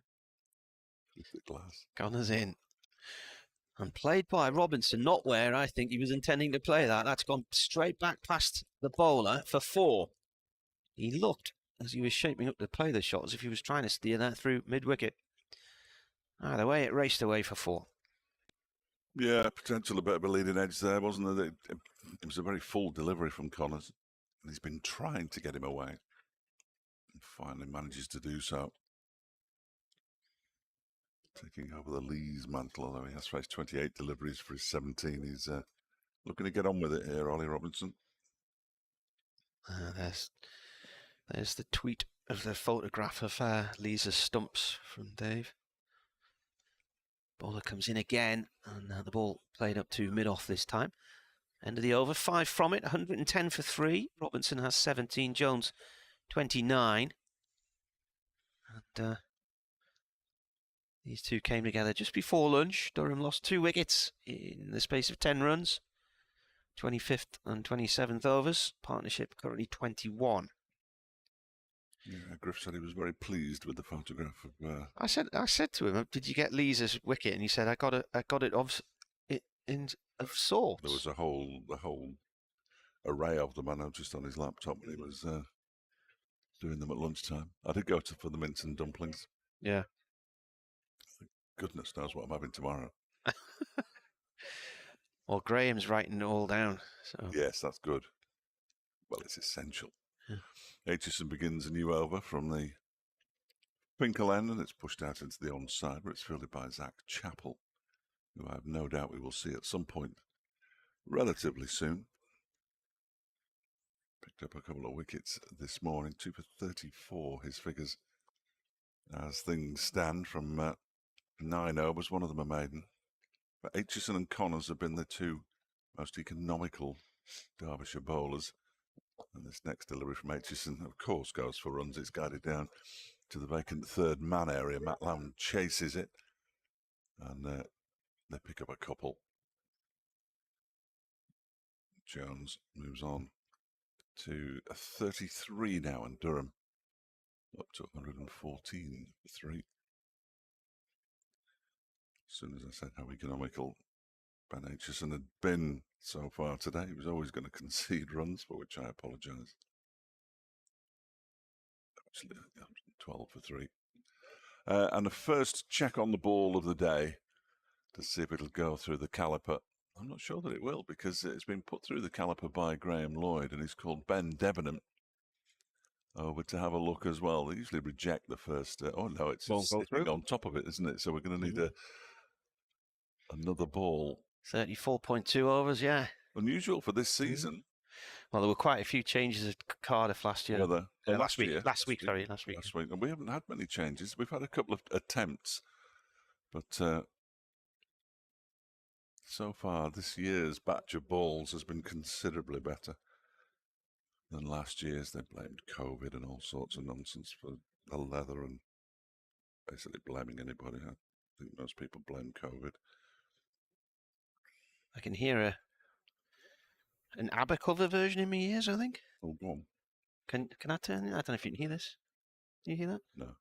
Oh, yeah. Oof. Yeah, I can now. It's not as it's Kim Wilde. Who's fooling who? Who's fooling who? Kim Wilde? Sounds like Olivia Newton-John to me.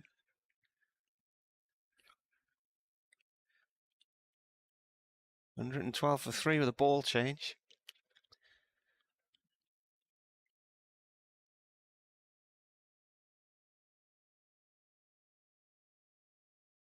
Have you got a 2? Yeah. Yeah.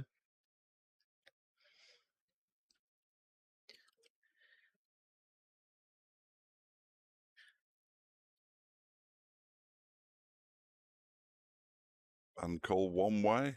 Eh? Never heard of him. One Way? Never heard of him.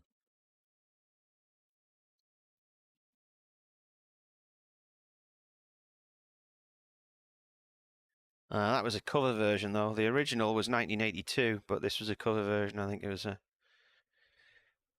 might have been.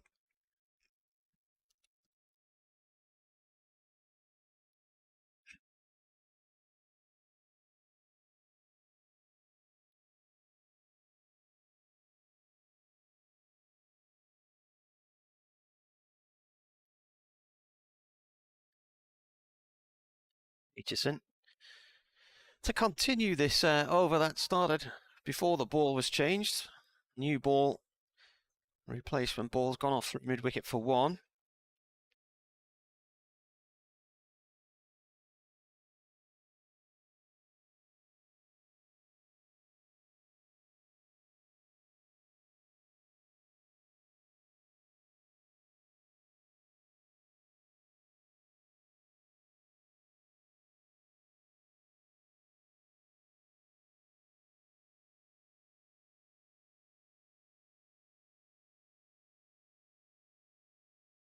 Ball is in once more. Short ball pulled out through deep mid-wicket by Robinson for 1 run towards the river side of the ground, the Lumley Castle side of the ground.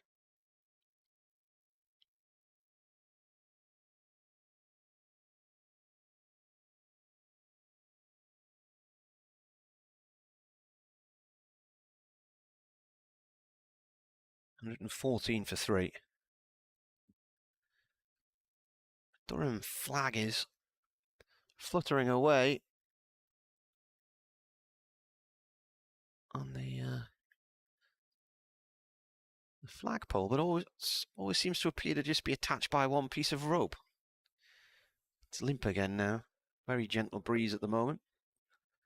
This is played by Jones out towards the covers. The flag, the St George's flag on the roof of Lumley Castle, that's at full pelt up on the hill, and it is pointing towards the north and the northwest, which tells us we have a southeasterly breeze.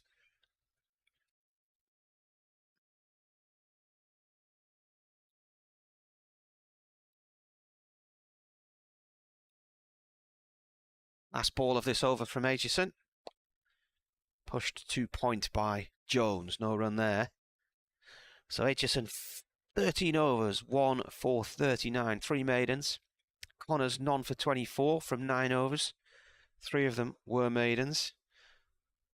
And a little bit earlier, bowling-wise, from this morning, Zach Chappell, 2 for 34, the pick of the bowlers. 9 overs, 1 maiden there. Reese on for 13 from 3 overs, 1 maiden, and Watt just the 1 over before lunch, 1 run. Lee's faced 44 balls for his 45. Jones has now faced 107 for his 32. Borthwick faced 24 for 9. Beddingham 6 for 4. Robinson 30 balls for 18, and he's on strike. Start of a new over. Ball played to backward point and fielded by Matt Lamb. Update coming shortly for BBC Radio Newcastle.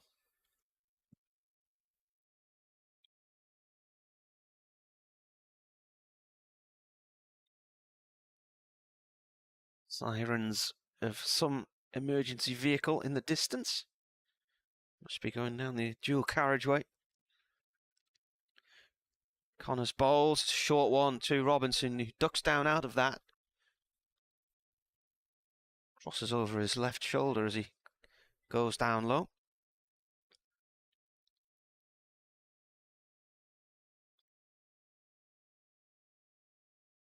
Katie swapped the soft play centre in Sussex for Guildford. Surrey 2s are playing Warwickshire. Nice. Ball that comes in again, played by Robinson out through mid-wicket for 1 run. I think we'll be next. Just listening to Eddie Howe now. Should be above Sunderland, shouldn't you? They haven't got a game tonight, have they? No. Oh, yeah. Forgot about that. Yeah.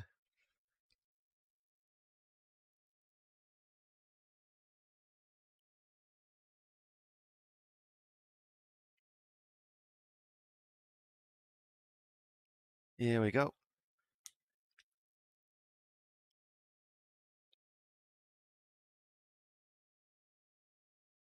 Well, I just started the afternoon session a few minutes ago. Durham 115 for 3, having chosen to bat this morning. They got off to a good start. Alex Lees was on 105 when he was eventually bowled by Ben Aitchison, having put 63 on the board for the opening stand with Michael Jones. Jones has 32 at the other end. Ollie Robinson has 19. And these two came together with a score on 89 for 3 after David Beddingham and Scott Borthwick had both disappeared for 9 and 4 respectively, caught off the bowling of Zach Chappell at second slip by Wayne Madsen. So as we watch this one, a shot from Jones goes for 4 through mid-wicket. So Durham move on to 119 for 3.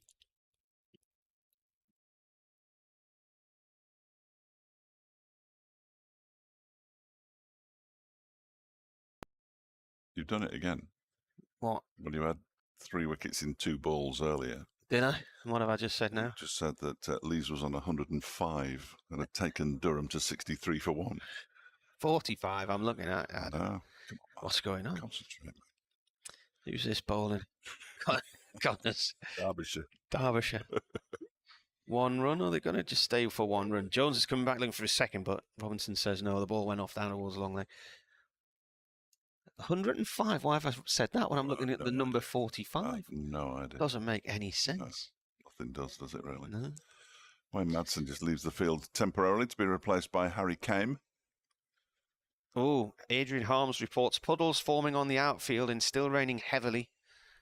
Prospects for any further play today, virtually 0. They lost all 4 days of the Yorkshire game there, didn't they? Yeah. It was the first time they'd lost a match since 2012, I think, wasn't it? Which was the wettest summer on record. Yeah. Perhaps the tide's come in. Mm. But Aitchison to continue from the Finkel end. I got ahead of the game this year, and when the fixtures came out in November, I booked my hotel in Bristol. Aitchison in bowls to Jones, who gets that one rather edgily down to third man. Get a couple of runs, though, I fancy. Yep, there was a little hesitation from Robinson, but Jones was running back to the danger end, and he moves on to 39, 122 for 3. Anyway, I got an email from the travel company the other day to say, we're cancelling your booking because the hotel's closing. And I thought, oh. And it was a leading hotel chain. I thought, why is it shutting? So maybe it's having a revamp, or for governmental reasons is no longer open to the general members of the public. So they just didn't want you.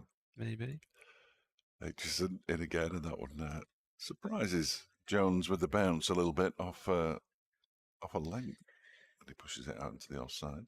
I've got Who's Fooling You going round and round in my head now. Yeah, not a great song. There was a cover version by a Euro pop band called Double U, apparently. Is that what it was? But rather than it being a double in the letter U, it was double in the word U. Clever. Yeah. Yeah.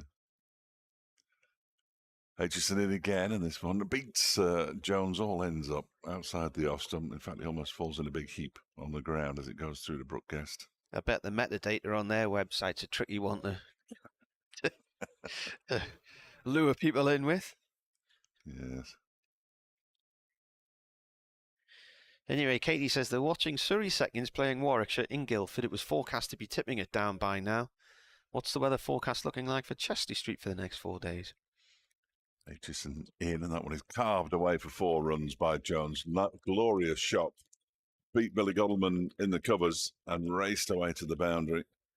And Jones getting a bit of a move on now. Moves to 43. Durham 126 for 3. Sorry, should be declaring in that game. They're leading Warwickshire by 229 down at Guildford. No rain forecast today until overnight. I think we're going to have a bit overnight. Don't mind that. And then it should stop by tomorrow morning. Perfect. Jones waits, and this one is edged and brilliantly caught at second slip. Absolutely brilliant, brilliant catch at second slip by Wayne Madsen. How on earth has he held on to that? Or is it Haider Ali? Either way, sensational catch. And it is Haider Ali who's taken it at second slip. Wow. Jones goes for 43. He must have felt, even though it was an edge, of course, Madsen's off the field, he must have thought, even though that's an edge, that it was going to go all the way to third man. He goes for 43 and Durham at 126 for 4. Snatched it one-handed there, right hand. Great catch. If I'd have worked it out in my head quick enough, I'd have known that I'd said. I'm disappointed. And I wouldn't have had to use my tip-backs. You don't never write anything down on my say-so, Martin. That would be foolish in the extreme. Jones gets a good ovation. But what has been a decent knock, 43, 114 deliveries, 3 fours. He must have thought he was going to get a 4th.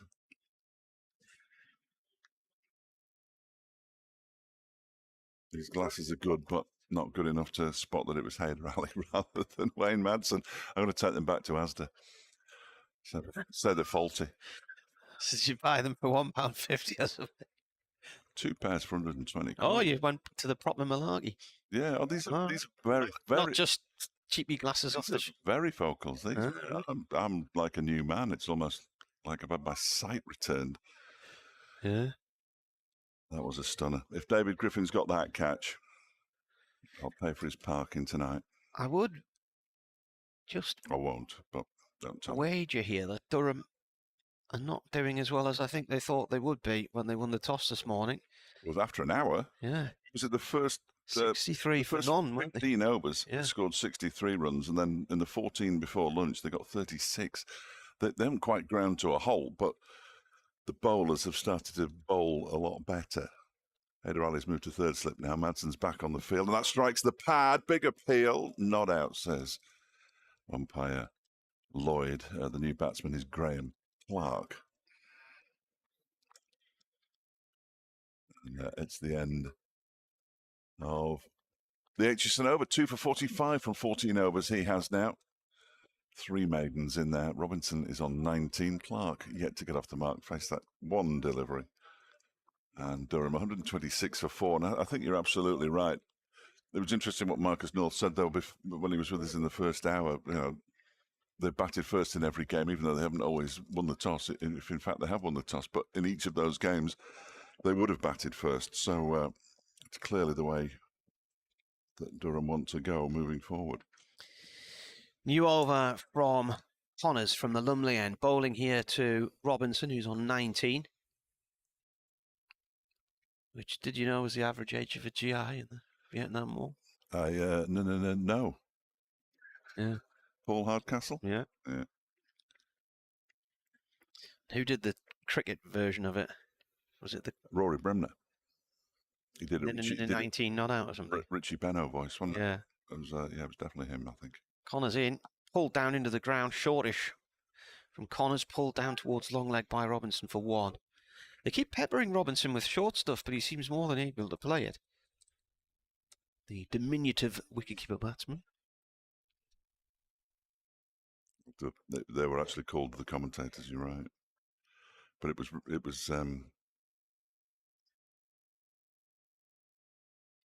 Yeah. What's his name? What did I say? Rory Bremner. Rory Bremner, Yeah. that's right. Mark plays this up to mid-on, no run. Yeah, 19 not out. Got the lyrics in front of me. We are being told by Lord's Cricket Ground that today is the 24th anniversary of the new media centre. Wow. Nothing else must have happened on this day in history at Lord's than the celebrating the opening of that monstrosity. You don't like it? No. Connors bowls, Clark forward to this, plays it off towards the covers, no run. Sir Norman Foster designed it, didn't he, the architect? Did he? Or did he look at it? Oh, was this?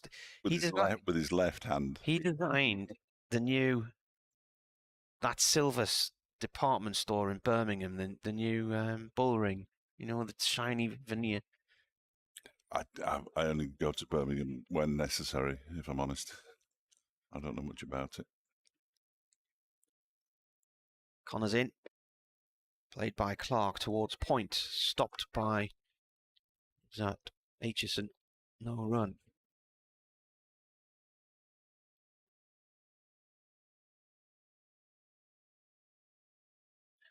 I think Sir Norman Foster also designed the new Reichstag building in Berlin. Oh, okay. The Millau Viaduct, the bridge across the Tarn Gorge in France, which is just stunning. Are you reading this out loud? No, I've been over that bridge. What an amazing piece of architecture that is.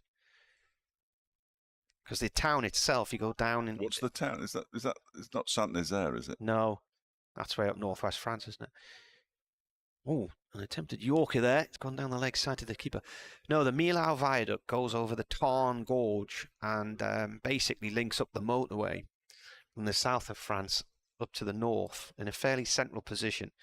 In the past, all the traffic had to come down into the town along these really twisty roads, and it was choked all the time. Because the actual town itself, which we spent an afternoon in having visited the bridge, was quite dank and miserable in October. Doesn't get much natural light. But the gorge, there's all these caves where they store all the cheeses and the wines. Oh, yeah. I thought if I mentioned food, you'd be interested. Yeah, no, that's why, because you were just drifting there. No, I'm just looking at the Saint-Nazaire Bridge because I've been on that, and it's from one side of the Loire to the other near Nantes.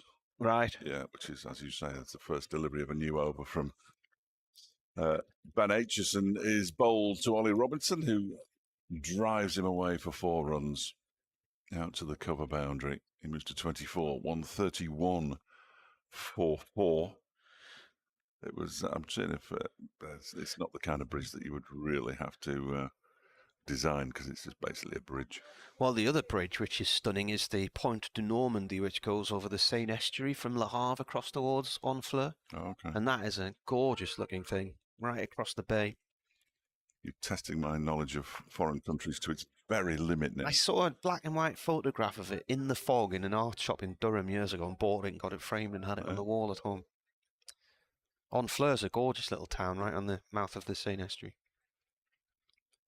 As Aitchison is in again, Robinson turns this one into the leg side. There is a man out there. It's Lewis Rees. He does the fielding. Single taken. There's a little harbour, so they come into the harbour through a lock gate, but all of the buildings around the harbour are very tall and narrow like Amsterdam. So it's very uncharacteristic for France to have those sorts of buildings there. And the sunsets there in the summer are absolutely gorgeous. Never been to Holland. Or even the Netherlands. So Aitchison is in again and he leaves alone. Clark rather, goes through to the keeper. They took a single previous delivery. Lewis Rees is now warming up at mid-wicket. Got a couple of emails entitled Shields. Oh, excellent. You were asking where the name Shields came from. Yeah, absolutely. I like education. That one is driven for 4 to the point boundary this time. Backward point, really, by Clark to get off the mark. Just a little bit over pitched and outside the off stump from Ben Aitchison. This might be his last over of this spell, although it's only his 5th. 1 for 23 he's got now, and Durham move up to 136 for 4. Tell it's cold outside. Everybody's in dark clothes, aren't they? Winter coats are always sort of dark looking.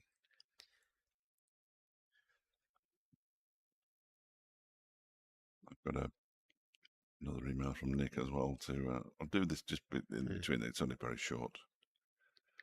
Next delivery is guided down to the vacant third man area for 4 runs by Clark.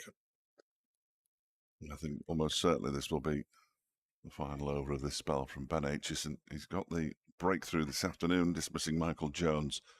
But this over so far gone for 13, and there's still 1 delivery of it remaining. Nick says that was travelling so fast that you couldn't even see the ball on the live feed. He shot off screen like Superman. If we see a better catch than that all season, I'll be amazed. The tactic of purposefully bowling filthy wide long hops has paid off. The next delivery is driven again down to the vacant third man for 4 runs, and Clark has picked up 3 boundaries in successive deliveries to move on to 12. Robinson has 25 and Durham are 144 for 4. And poor old Ben Aitchison takes his sweater from umpire Lloyd and walks off looking a little bit sorry for himself, and gets a pat on the back from Lewis Deploy, who almost certainly said at the same time, that was awful. 17 from the over. Rob Marriott says the shields of North and South Shields comes from the word shiel, S-H-I-E-L, an old Northumbrian word that means a small house. In this case, the little cottages fishermen would have lived in. I believe it's similar to Glen Shiel in Scotland. Like and Gala Shields? Maybe. What's the Gala Shields? What's the river that goes through there?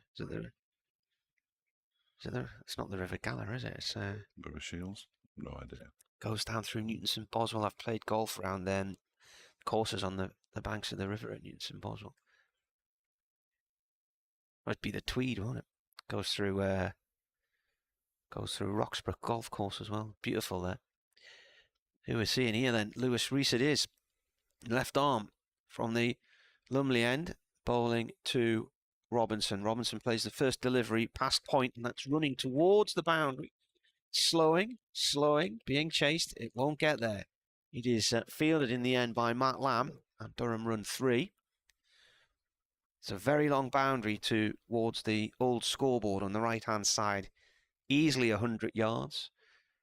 Easily. If not more. Given that those stripes are 12 yards wide. Feet, wasn't it? Oh, yeah, 12 feet. 12 yards would be ridiculous, wouldn't it? Yeah. Oh, I did 12 yards. Oh, did you? Yeah, I might have gone wrong somewhere. Reese in to Clark. It's down the leg side, taken by the keeper.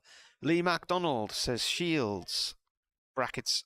Now, he spelled it differently. S-H-E-A-L-S, the original. The Shields name come from Shields, an old name for a fishing village. So there was a fishing village on the north side, a fishing village on the south side, and a separate settlement around the priory, which became Tynemouth. Right. Going to get back to snoozing on the sofa. Hope Durham can keep on building, and it warms up for the weekend when I can get myself along. Thanks for that one, Lee. Reese in, defended by Clark. Ant Graham has emailed. Question for Dave. Oh, I said we wanted questions for Martin. I specifically said questions for Martin. Go on. Oh, can you ask if he's ever had a Dalek? What? A Dalek ice cream. Oh, right, no. People in the country were incensed and said they weren't called Daleks, they were screwballs. And I said, no, I've had a screwball. Yeah, well, not where I was. They came in a Dalek-looking plastic container. Only if the Dalek's upside down. Yeah, well, it was. That's why it was. Daleks can't go upside down. Famously, they can't go upside down. Yeah, I know. But you had to turn it upside down to eat it. And at the bottom was a little bubble gum. Next delivery is the dot ball. It is the River Tweed. Yeah. And it's also based on a tributary called Gala Water. Right. That makes sense. Which runs through the town. Stayed there for a golfing holiday for a week in the students' accommodation on the university site next to the rugby ground in Gala Shields. Reese in. That's gone off down towards backward point of Clark. No run. And you could buy this pass called the Freedom of the Fairways, which you paid, I don't know, 100 quid, 120 quid for the pass, and there were so many different golf courses, Kelso, Hoyk, all these places where you could play Peebles, Newton St Boswell's. So we went. I think we played like around every day for 5 days. It was a canny week away. It was good fun. But Galashiels was the first place I'd ever seen a deep fried Mars bar. It's Reese Bowles to Clark, and that's away down towards vacant third man. Lamb's got a chase on his hands here. It's come right down to our commentary position, just to the right of us. They'll run 3. The throw is a few yards away from the stumps. Good guess comes in. That's it. Durham reach 150 for 4 at the end of the 40th over. Another edgy-looking shot, though. Nick's asked me to ask you. I've never had a Dalek. Did you visit the visitor centre at the Mealau Bridge? Well worth a visit, he says. Done the other 2 bridges also that he mentioned. That the Roquefort cheese was excellent. In the Tarn Gorge. He's looking after somebody's garden. And he also saw both games between Derby County and Newcastle that season we were talking about earlier on today. The 4-pointer. The 4 points off Newcastle. Yeah. Most of their points that season. Yeah. Change of bowling at the Finkel end. It's going to be it was Zach Chappell. It ended up being something about 25% of their points that year, I think. Now, Zach Chappell's coming back in. He got 2 wickets in 2 consecutive overs at the start of his last spell. 2 for 34, his figures. He's in to bowl to Clark, who goes back into his crease and pushes it out into the offside, where it's fielded by Haider Ali, who's now in the covers. Bernard's emailed the Lord's Media Building at the nursery end has only one window which opens. Yeah, yes. CMS box. It was a request from the former BBC producer Peter Baxter when it was being designed. Too high. Yeah. Much too high. This is about the right level, isn't it? Yeah. Here, we're about the same. Or maybe the floor above us. But we're at the same level here as we are at Derby. I think this is a good height to watch cricket. Chappell in again, bowls defended by Clark out into the offside, no run. So some of the press boxes have been designed purely with TV in mind, like the one at Sussex and the one at Somerset, not well designed at all from a radio point of view. Somerset. You need to open windows to be able to put effects mics and stuff outside. At Sussex, they have to run wires right the way through the length of the building and then upstairs onto the roof. I mean, here we've got slidey windows we can open or close, depending on how cold it is. Very slidey. Chappell's in again. Bowls, and that's pushed out into the offside by Clark. Fielded by Haider Ali, ahead of Matt Lamb. Ollie Cochrane's emailed, "Good afternoon, gents. Hope you are well, and thank you for the commentary on today's match. Just catching up on what has happened, having been at work overnight." Good man. Is that it? No. No, okay. Chappell. I just thought I'd better break off now. A very strange thing to email to us. I thought there must be more to it. It's Chappell bowls. That one is again guided, this time backward a point by Clark. And on this occasion, it's fielded by Matt Lamb. Part 2 of his email. "I'm very used to the Durham weather as my girlfriend lives there, but are my eyes deceiving me? My eyes deceiving me? Even the umpire has gloves on. One of them does, and he's from Lancashire." It's unbelievable. It's embarrassing as soft. Somebody who lives just south of him. "I can't knock the catch for that last wicket. No shame in getting out of that. Keep up the good work. Ollie in the much warmer south." Well, the last thing we looked at was chucking it down in the south, wasn't it? Southwest, certainly. Yeah. Chappell in again and bowls. It's a full delivery. He's dug out well, but he doesn't time the drive up towards Mark Watt, who fields comfortably. Graham Clark. He says, "P.S. I'm pleased to announce that I now have my Durham membership card and looking forward to coming up to the Riverside." Good man. Need to know where Ollie is so I can check the temperature where he is compared to where we are. Because this weather that we've got's come from the south. Has it? Yeah, it's cold. There is high pressure over the country, I noticed this morning. Yeah. Watching Keeley. Can't beat a bit of high pressure. No, very good. Might be 20 degrees in the south tomorrow. Chappell bowls and it's pulled around the corner. In fact, it's gone in front of square. I thought it was around the corner. He's going to pick up a couple of runs for it as Ben Aitchison comes around the boundary to do the fielding. 2 more to Clark. He moves on to 1,752 for 4. really heavy rain between 4 and 7 overnight tomorrow morning. So 5.75 millimetres, it's saying. Is that a lot? Yeah. That means my car sunroof will probably be leaking again. Got in it the other day, having not driven the car for a week while I've been in Cardiff, and water started pouring in on my head.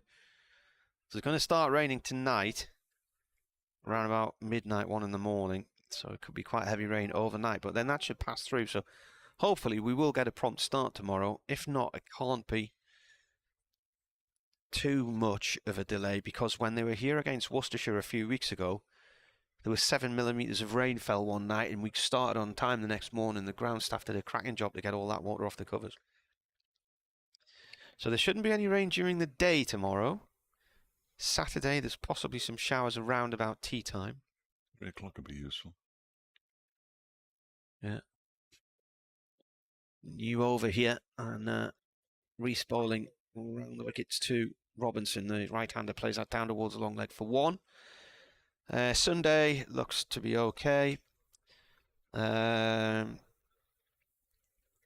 Temperature about 15 degrees on Sunday afternoon. Too warm. Yeah, tomorrow no higher than 11. 10 or 11 tomorrow. Saturday 11, and today that heady heights of 12 at about 4 o'clock. That's warm enough, isn't it? Reece left arm over now, bowls. Clark plays this short on the leg side to Hyder Ali. Pakistan player. Not him who's currently clapping. Whether or not it's to try and gee his colleagues up or warm his hands up is the question.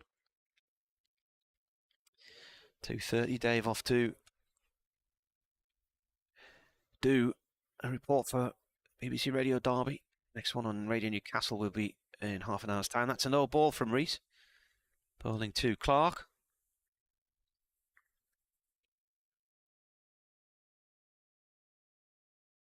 Mark has a strike rate of 77. Robinson has a strike rate of 74. Clark on 17, Robinson on 29. He's currently going at 5.1 runs and over. So 4 deliveries of this over to come. This is his 5th. Comes in and bowls, driven by Clark, up to mid-off, no run there.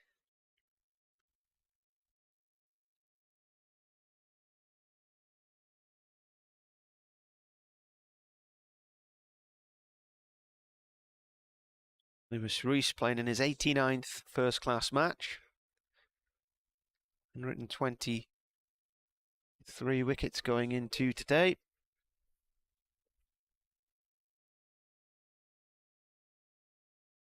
Took 5 for 47 in a Derbyshire win against Durham in 2019. Next ball's just defended by Clark. Started off with Lancashire before joining Derbyshire. In 17 from Chorley, just south of Bolton. Comes in and bowls round the wicket, left arm round to Clark. It's left alone.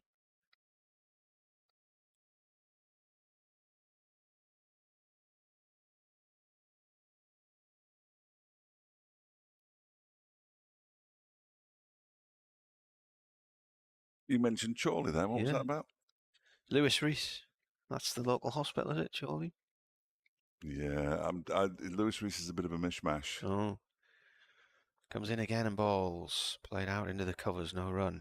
He went to school in Chorley, certainly went to St Michael's School, same school that Mac Pitchley went to. Derbyshire at one point had 2 former St Michael's pupils, and it's only a small town. Yeah. He's got family down in the southwest, Weston-super-Mare, I think, but he's a Lancastrian. Chorley's actually quite a nice area, isn't it? Well, I lived there, so yeah, absolutely. Well, it's as you come up the motorway from the M60. Was it the M61 motorway? Yeah.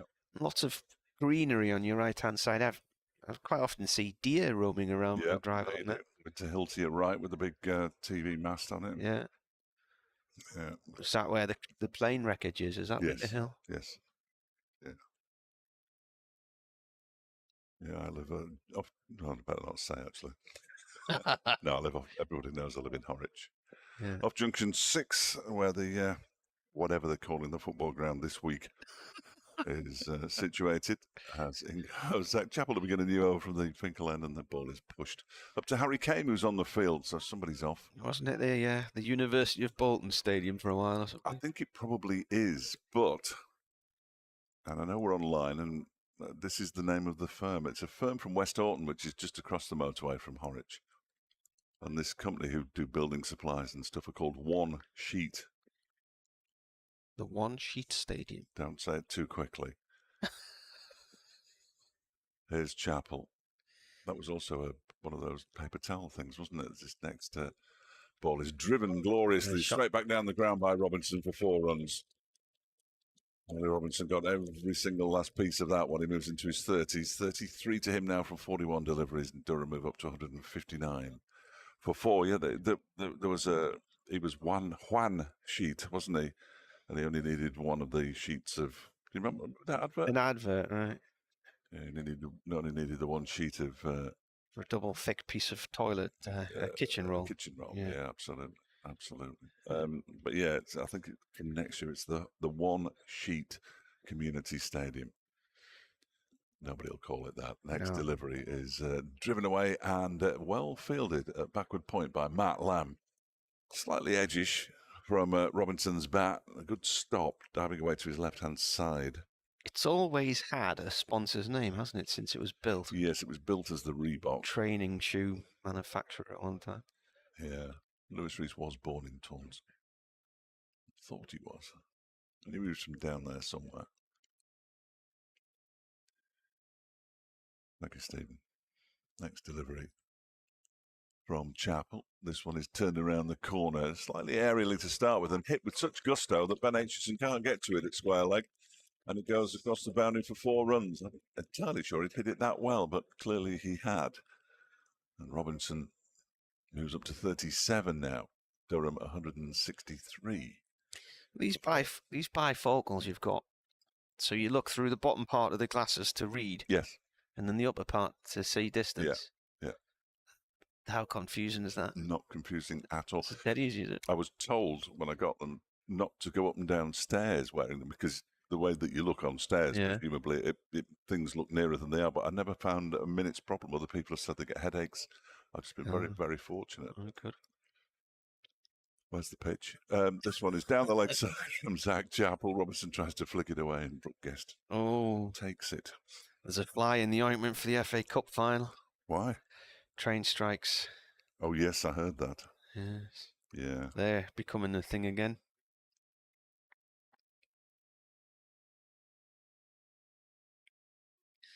No doubt it'll be kicking off at the traditional time of 7 o'clock on a Saturday night.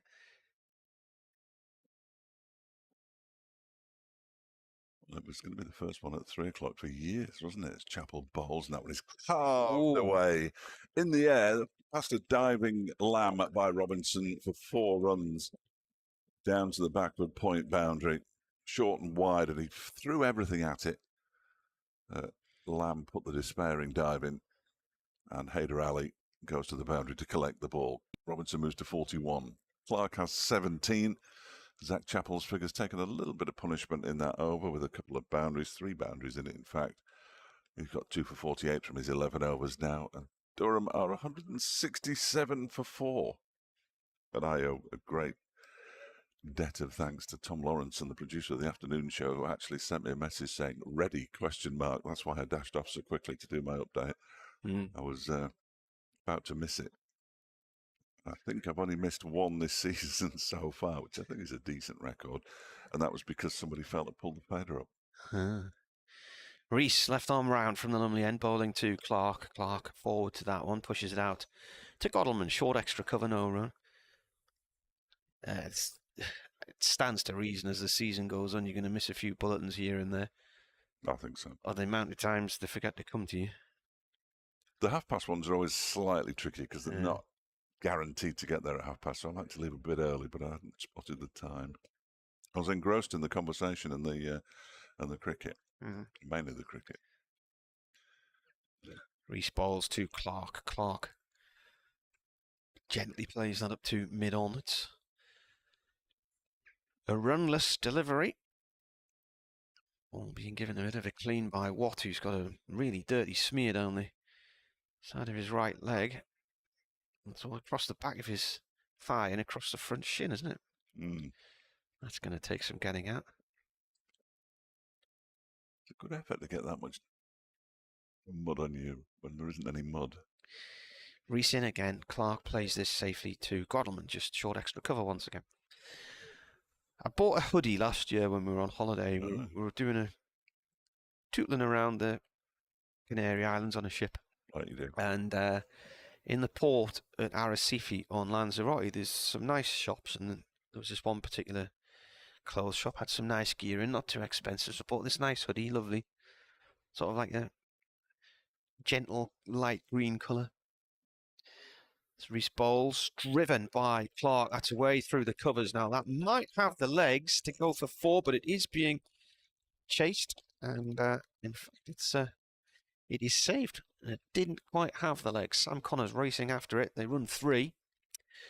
Anyway, we were away in the summer last year at a music festival, and we bought one of those trolleys to stick everything in, you know, luggage, camping trolley thing, luggage trolley. And so, I'll take your word for it. At some point, the hoodie must have been right down in the bottom and got these really dirty marks on the hood, which look like oil.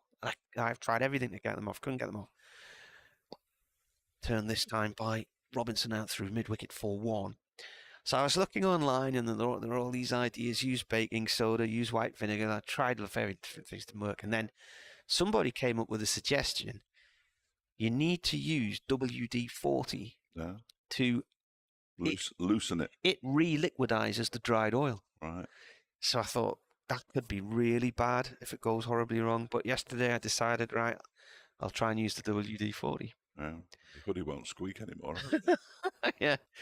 Clark's pulled that out towards deep mid-wicket, and it's gone for 6. I thought that had just bounced inside the rope there, but he's just launched that on its way off the bounce, and the partnership for these two, 51 in 44 balls.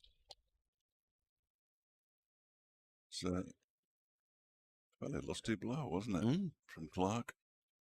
Clark's contribution to the 51-26. So anyway, what it said was spray WD-40 on the stains, let it soak in, then it will make the oil or whatever it is, it'll make it liquid form again, and then you smear fairy liquid or other washing liquid on, put it in the washing machine. So that's what I did. And? It didn't work. Excellent. You're listening to Loose Women on BBC Radio Newcastle and BBC Radio. But what a total waste of time that was yesterday. The disappointment when I got it out of the washing machine and it was still dirty. I left it too long. Chappell begins anew over from the Finkel end and off his toes. Robinson pushes it out into the offside for a single header alley. He's onto it pretty quickly. So any suggestions for Martin's green and black striped hoodie? So you can't wear it at the moment, can't you? Well, I can, because as my wife pointed out, the marks are on the hood, and you never really wear a hoodie with a hood up, do you? Well, I seldom do. Yeah, so basically, when the hood's down, you wouldn't see those marks, but it's just me knowing they're there. It's just gnawing away, you know? Imagine. Chappell, Ian and Bowles left alone outside the off stump by Clark. If anybody's got any other ideas that don't include white vinegar, WD-40, or baking soda. You've tried that proprietary thing that makes stains vanish. I think. Yes. I can't remember what it's called. That hasn't worked. Okay. I really can't get to the bottom of what it is. No. That doesn't work on anything, I find. No. Tried it on cricket clothing. It makes your money disappear. Yeah. Here comes Chappell again. Clark waits and then defends. It bounces into the ground, then back up and hits his hands. As a result, travels no more than a foot away from his feet. And it remains 178 for 4. Derbyshire sort of need a wicket. They've done pretty well to fight their way back into this one. 63 when the first wicket went down, so 4 wickets for 115 since then. It's been a good effort from the Derbyshire bowlers as the sun threatens to come out. Chapel bowls to Clark, who pushes this out to the offside. There's a half chance of a single there as a tumbling Matt Lamb pushes the ball away from his body, and Haider Ali has to slam the brakes on, turn around before picking it up, but they didn't run on a misfield on that occasion. Oh, the Giro d'Italia starts next week. Good. 6th of May. When's that? Is that Coronation Day? That's when I'm having my hair cut. Yeah. No doubt it'll be dominating the Eurosport schedule. Yeah. This next delivery from Chapel strikes the pad. Half an appeal. Nothing from the bowler. Clark looking to work it into the leg side. Saturday the 6th, that's Coronation Day, isn't it? No It's idea. the Friday the I'm not Coronation. watching that either. No. I have no interest. The kids are wanting a street party. Are they? Yeah. So I'm going to go make them live in another street.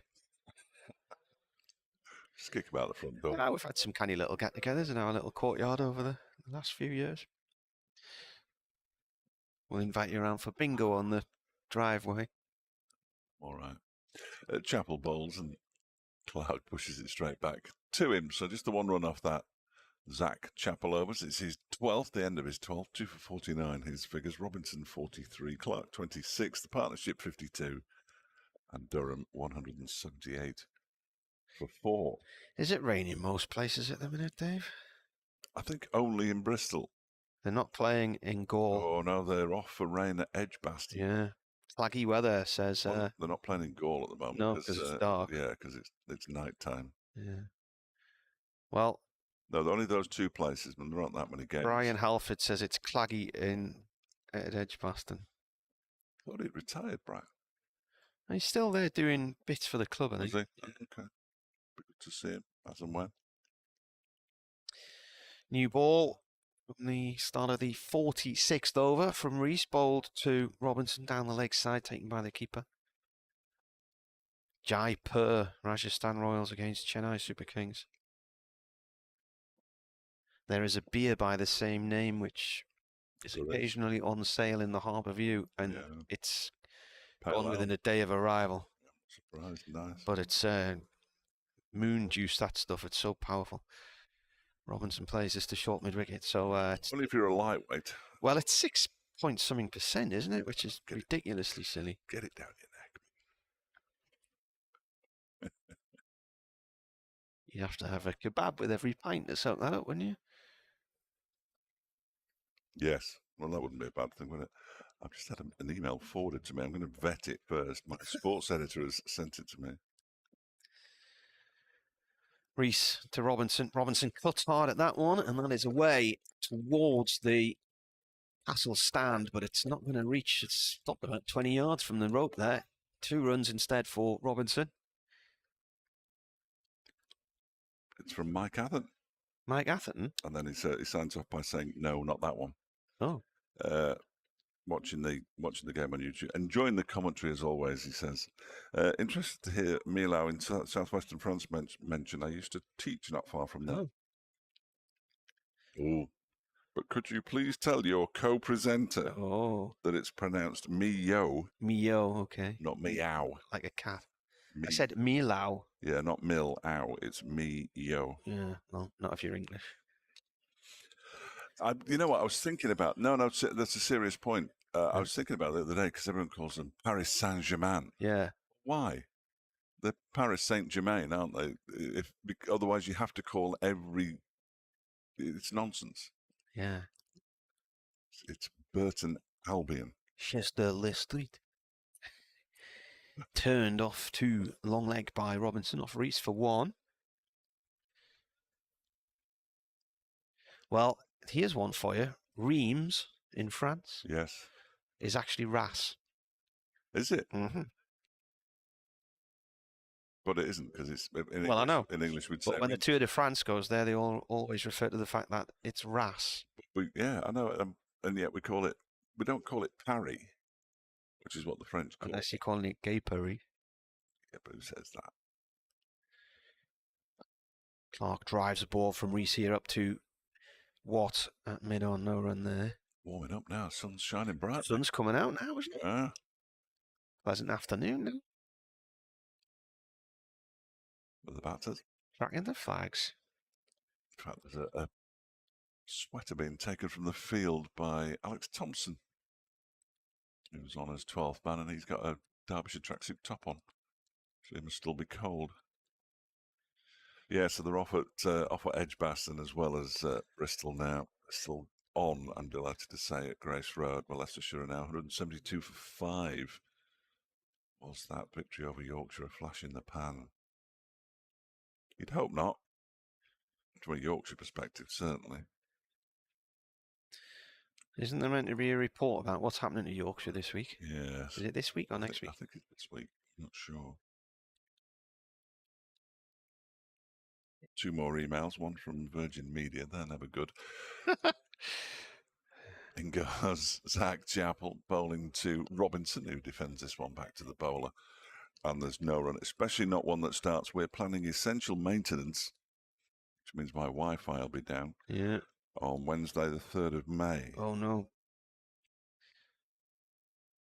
Apparently they're going to modernise and future-proof the network by stopping the broadband until 6 o'clock in the evening. I don't know how that would future. Yeah, but then when they get it done earlier, you see, you'll get a celebratory email saying that we did it ahead of schedule. Chappell bowls. He tries to flick that one away. Robinson misses it. Taken down the leg side by Guest.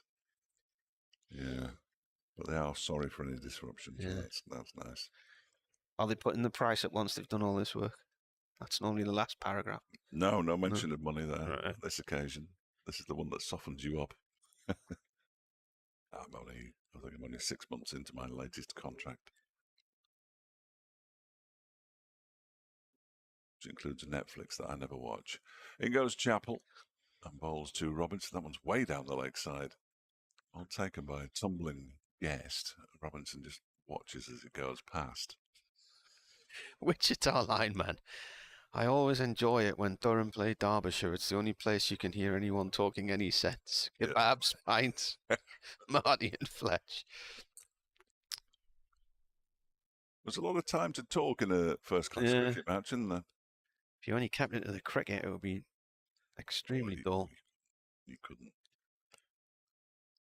Goes Chappell again, and that one is driven down the ground 4 runs by Robinson. It was very low down on his bat, but it kept it on the ground, and it went just to the onside of the stumps at the bowler's end. 50. And it's 50 for Robinson. Well batted him. He's played really well since he arrived at the crease. Off 56 deliveries, and that was his 9th 4. And Robinson takes Durham up to 185 for 4. Yeah, well batted. He's already had a couple of 50s this season, so that's his 3rd this year. But you can ask me to do the maths then. No. It goes Chappell and bowls to him, and he defends this one back down the ground. It misses the stumps at the bowler's end. 73 in Durham's only innings at Glamorgan last week, where they had 5 players got to 50, but nobody went on to get 100. 4th time they've done that in a game. He also, in the first match, I think it was, at Sussex, got a decent total there, 58. Durham's 2nd innings. Kept wicket really well that match as well. There's the same shot again. And he's driven it for 4 once more. Straight down the ground to the onside of the stumps at the bowler's end.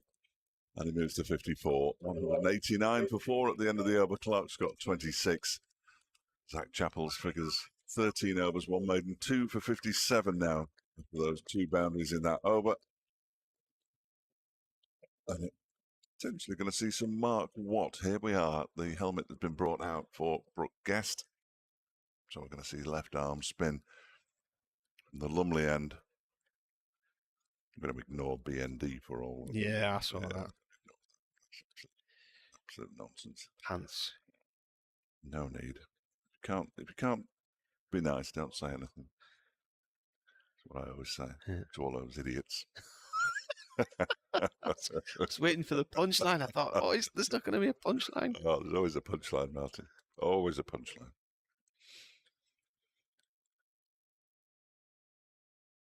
It's delivery from Mark Watts, pushed out into the offside by Graham Clark, he's on 26. Robinson on 54. The partnership worth 63 off 63 deliveries. Is this my end or your end? It's my end. It was yours, but yeah. You're going to do it? Yeah, go on then. Second delivery from Watt, on to mid-wicket off Clark. I was just updating Robinson's 50 there. Huge numbers on that website. Ridiculous. There's the bowler again. Pushed off the point. Which website? The one that you're updating. Oh, I wasn't. It was just tweeting. I was just you were tweeting. doing a tweet this time. I'll have to do an update on there in a minute, though. BBC live cricket feed. Absolutely. Well, 33 million hits last year, wasn't it? Madness, yeah, absolute madness. In comes Watt, and Clark drives along the floor. He's pulled that into the floor and out through deep mid-wicket for 4 to the TV screen on the left-hand corner of the ground. Well, I said when these two came together, Durham had just lost their way and weren't making the progress that I thought they'd expected to, having chosen to bat this morning. And these two have now put a nice partnership together, which was needed in the circumstances. It's now worth 67 from 66 balls. Clark moves on to 30 from 41 deliveries. Robinson has 54 from 58. 93 for 4 Durham. Clark plays the next ball from Watt back to the bowler. So he was at Tynemouth playing in the North East Premier League between 2018 and 2020, I think it was, Mark Watt.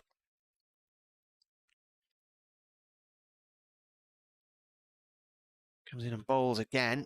His left arm round the wicket here. That's defended by Clark, and that's the end of the over. Played in the North East so he could get home for his dinner. Yeah. Edinburgh, big Hearts fan. Via the A1. Indeed. The roadworks. Here comes Sam Connors replacing Zach Chappell. 4 overs for 23, Chappell in his latest stint. And Sam Connors is going to replace him, yet to pick up a wicket. 4 wickets have been shared equally by Ben Aitchison and Zach Chappell in the game so far. Yeah, definitely Sam Connors. 11 overs for 31. 3 maidens in there, so he's bowled tidily. Sam Connors in this game so far. That last over was only Mark Watt's second of the innings. He might be in for the duration, certainly through till tea, which is a mere hour or so away, 16 overs till the tea interval, which would only be 20 minutes late. Which is early. Which is very early, yeah, absolutely. And if he bowls, he might claw a bit back as well. So Connors bowling to Ollie Robinson, who's on 54, and Robinson edges down to the vacant third man area for 4 runs. A definite edge. He was a little squared up by that delivery from Connors.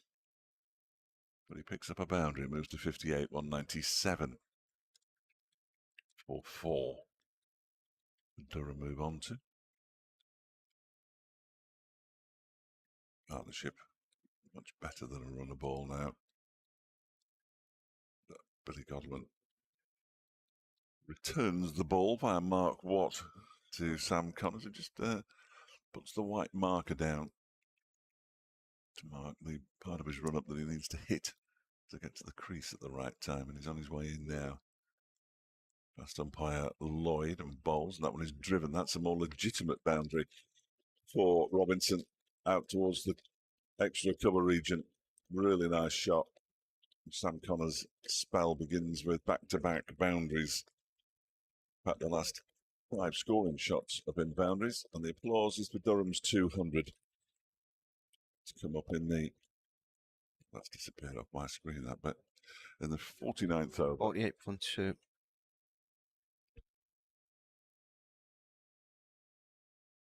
So many tabs open here. I've been looking all sorts of nonsense up. That is totally unnecessary. Connors bowls, and this one is driven but not timed this time. Up to Zach Chappell at mid-off, a wide mid-off.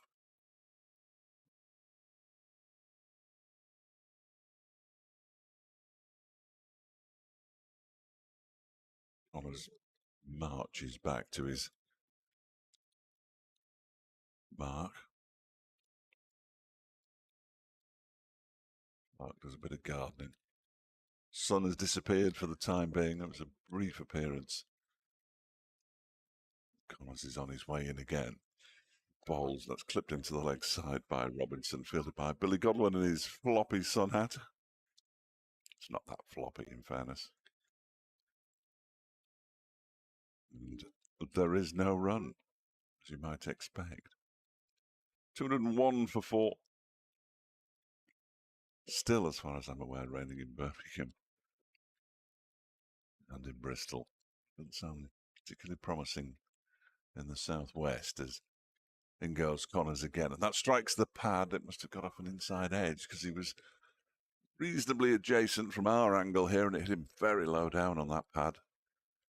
Perhaps just going down leg side. We're sort of fielding it. We're not fielding at all. That would be disastrous for everybody. We're commentating from long on for this match.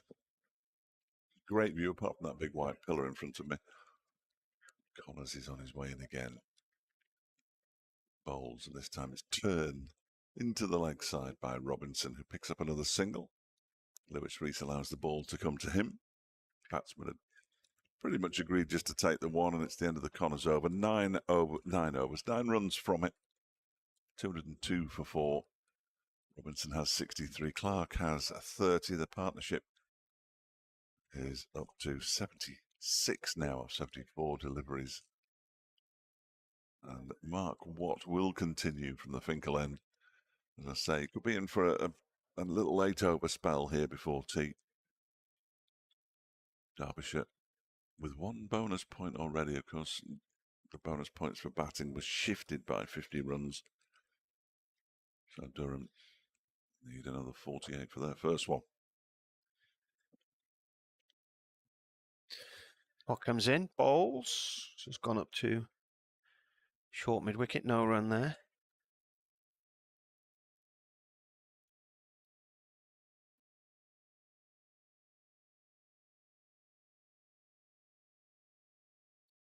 Bowls again. This is played out into the covers this time. No run.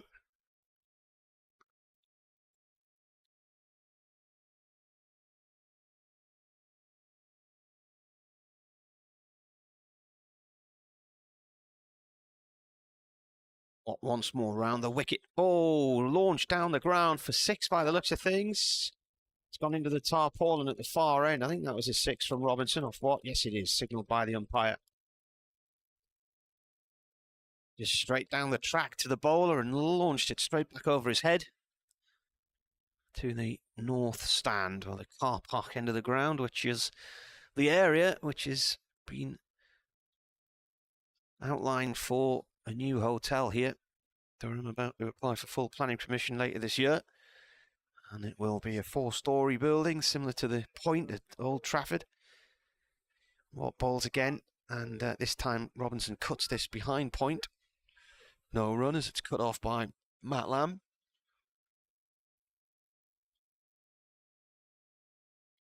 The hotel would have about 1,000 seats downstairs. Then the first level would be corporate hospitality, entertainment centre. There's a little attempted sweep shot there. It's gone down towards leg gully, no run. Remember, the first artist's plans for that hotel were drawn up in about 2007. I think the artist's impression for it and the development of this ground, which was going to see a 2-tier stand around the eastern side of the ground, the scoreboard incorporated into it. The drawings were still in the boardroom until recently. Robinson places up towards long on. 1 run. Be an update for Radio Newcastle soon.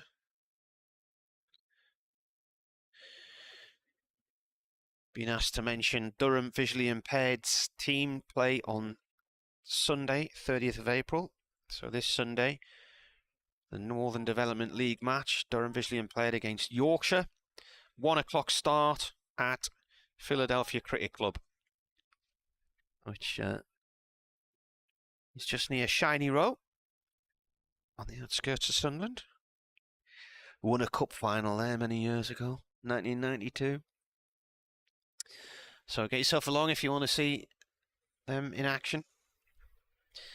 The captain came on last year and he was explaining they have a bell in the ball, and so many of the team are completely blind, others are partially sighted.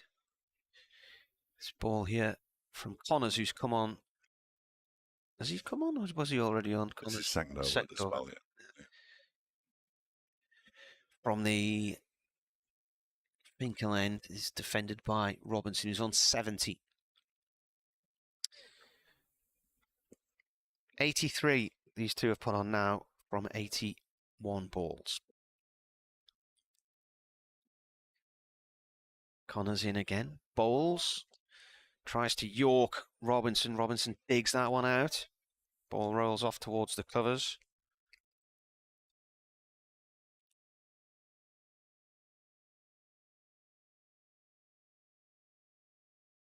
Everton against Newcastle tonight, 7:45, so there'll be commentary of that one on BBC Radio Newcastle in Total Sport. The build-up beginning in Total Sport at 6, and that's where you'll be able to hear the post-match reaction from Durham as well at the end of the day's play.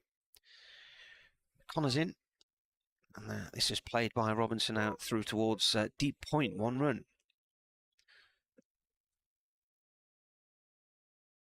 Southampton, Bournemouth tonight as well, and Tottenham playing Man U at the traditional time of 8:15. What's that all about?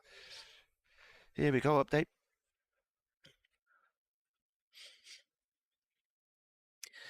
Well, Durham 210 for 4 here, having chosen to bat this morning. They were going along nicely before they lost Alex Lees for 45, then lost 3 wickets just around lunch. Borthwick for 9, Beddingham for 4, and then just after lunch, Michael Jones, a brilliant one-handed catch in the slips by Hyder Ali off the bowling of Ben Aitchison to remove him from 40 for 43. So Durham were in a little bit of a spot of bother there of 126 for 4, but since then, Ollie Robinson and Graham Clark have come together. They've pushed the score along to 212 for 4, so their partnership worth 86 from 83 balls. Robinson 71, his third half century this season. Clark has 32.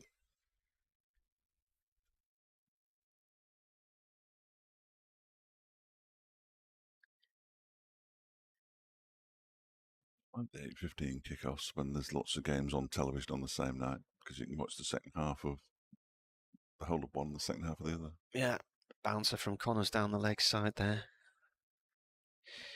If you want to watch Manchester United against Tottenham is anybody's guess. Went past Tottenham's new ground on the train the other day, heading into King's Cross. And you're always looking out for Arsenal's ground because it's right next to the train lines, but I'm sort of looking across the rooftops. I thought, what's that huge big lump in the distance, and realised it was that vast stand at Spurs. It's huge. So you can see it from miles away on the train. Connors in. That's gone off towards point. So it was the first £1 billion football stadium designed to bring regular Champions League football. Yes. There isn't an elephant in their badge, is there? It's not. That's Coventry, isn't it?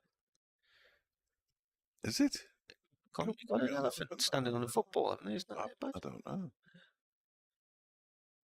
Tottenham's a cock. Yeah. It's a, yeah. Not a white elephant. No. See what you're getting at now.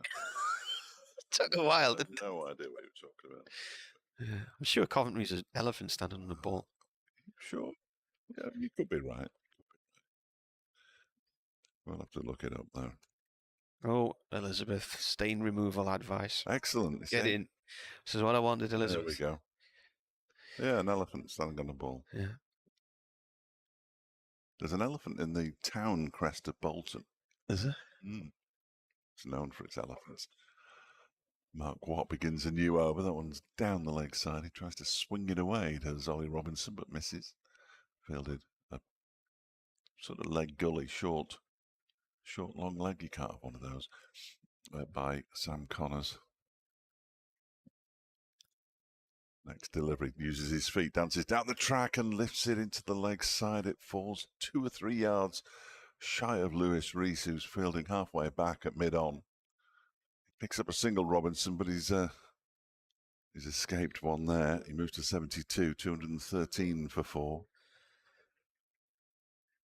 Change of field for Graham Clark, who's on 32. There's a man coming in at short extra cover.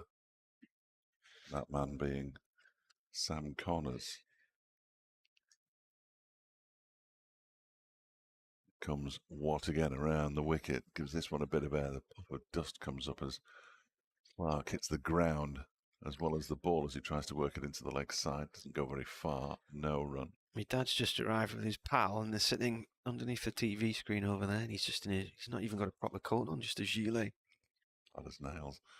Next one is a little paddle sweep round the corner. Very fine. There's a chase on here for Haider Ali and he'll get to the ball as well. They'll pick up 2 and that's all they'll get. Clark moves to 34.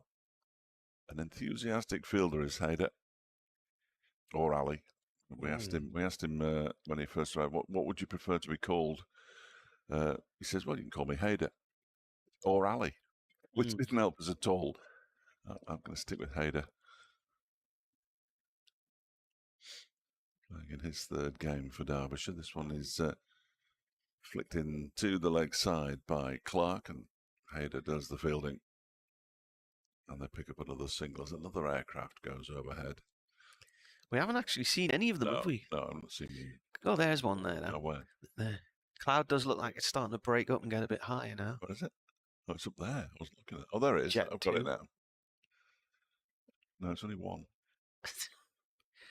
Very poor, David. And it was poor, that one. This one is pushed by Robinson up to deep mid-on. And they go through for another single. Where do you reckon it's coming from? Robinson 73, Clark 35. I'd neither know nor care. And Durham at 217 for 4 with, well, no, how many? 12 overs left until tea. But you're going to tell me anyway, aren't you? Yeah, 12 overs till tea surprised me, actually. Well, it'll be Spain or somewhere, won't it? Well, it'll be somewhere, certainly. Ibiza. My friends are out in Ibiza this week. They're having a cracking time doing lots of walking in the hills and stuff. Some beautiful scenery. You've been bothering them on their holiday, or have they been sending you messages? No, they're just Facebook pictures, you see. Living their life on I've only been to Ibiza once. I don't think I've on been. A school holiday. Oof. 1986. Yeah? Imagine taking a group of teenagers on holiday to Ibiza. No. To sit on the beach for a week. Educational trip? Oh, yes. Learned how to order San Miguel.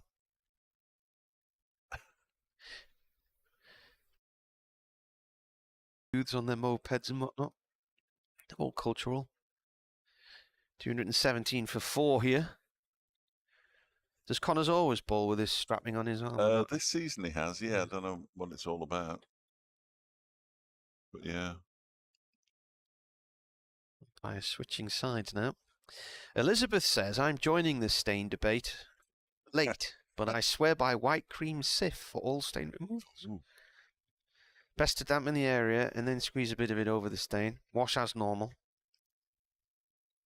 Not sure if this will work in this instance as you've used other products beforehand. Yes. Oh, come on. No, that's a disclaimer at the end. Oh, yeah, nice work. Connors round the wicket to Robinson. It's a short one, and he pulls it down a long leg. They've got a sort of leg gully in there as well, haven't they? They're looking. They've obviously come up with a plan for Robinson today. He's got a single down a long leg there, but they keep banging in these short balls down the leg side as if he's vulnerable, and he's played them all safely, and he's now on 74. She's off to the dentist shortly, but intends to come to the Riverside afterwards. As ever, enjoying the commentary and the banter. Somebody who's got a dental appointment. Now that's a bouncer that's so erratic it could be a no ball. It's being allowed, but he could have hit that. Chose not to. Can't say I blame him, really. Kevin Ramsey, Marty, was there a steward's inquiry last week as to why so much of the square was left uncovered during the late afternoon deluge in Cardiff? Sorry if you've already debated this. Well, I did ask about it after the game as in comes the bowler, and that's a hook down towards backstop, right on the boundary from Clark, 1 run. Quite a backstop. He just moved around there. He's a very fine third man. I think it's Harry Kane who's on the field in place of Billy Godalming, who did employ a backstop against Glamorgan a couple of years ago. Looking forward to popping through for Saturday morning session and lunch in the members before heading up to the Stadium of Light for the nail biter against Watford. Cheers, That Kevin. won't be a nail biter. Watford are hopeless. Sunderland's home record's not very good this year. They've lost about 19 points from winning positions at home this season. Well, basically, what it came down to was they only covered part of the square and then didn't bother covering the other part. As Connor's bowls, this is played out through deep mid-wicket. 2 men out there for 2 by Robinson. Zach Chapel Fields. And it started to rain, so the umpires, this is what I was told after the game, the umpires had instructed the ground staff to just put the main covers on the actual track, but not all the big sheeting on. And then suddenly it was bucketing down. So because they've got a hover cover there, they unrolled the cover that's attached to the hover cover and covered the left-hand side of the square as we were looking at things. So you're thinking then the next natural thing to do would cover the right-hand side of the square, but they didn't. They ran off the field to the far right-hand corner in front of the grandstand, brought some sheeting on, and covered about 5 wickets at the extreme right end of the square, which was nowhere near where they were playing. This is defended by Robinson. And then it really bucketed it down for about 10 minutes, and then it stopped. And then the umpires came down about 20 past and called the game off. So I thought, why did they only cover half the square? And they'd basically been instructed just to put the small covers on, because they thought the worst of the rain was going to miss us, and then it came down a treat. And then it was decided it would take too long to mop up, and you can't restart after 6 o'clock on the final day. This is down the leg side from Connors to Robinson. No run there. End of the over. So that's basically what happened. You win some, you lose some, and when you go to Cardiff, it rains a lot. Ant Graham says, afternoon. I know in this year's Wisden there's a full colour photo of Bamborough's cricket ground. Something I must confess I'd never clocked until now, despite having been dragged around the interior of the castle many times as a youth. Yeah, well, the ground sits right down below the castle in a sort of bowl with the escarpment that the castle sits on as the backdrop at one end. It's a beautiful location. He says the castle makes such an awesome backdrop to the photo, I reckon I'll have to visit the match later in the summer. Once the dog and the rest of the family are deposited on the beach. We get plenty of Saturdays to do it later on in the season because there's no cricket on Saturdays. Yeah. There's Mark Watt beginning a new over from the Lumley end bowls to Clark, who rather edgily pushes that one to backward point. It's fielded by Lamb, and there's no run. No, the ground staff haven't been on their chairs all afternoon. No.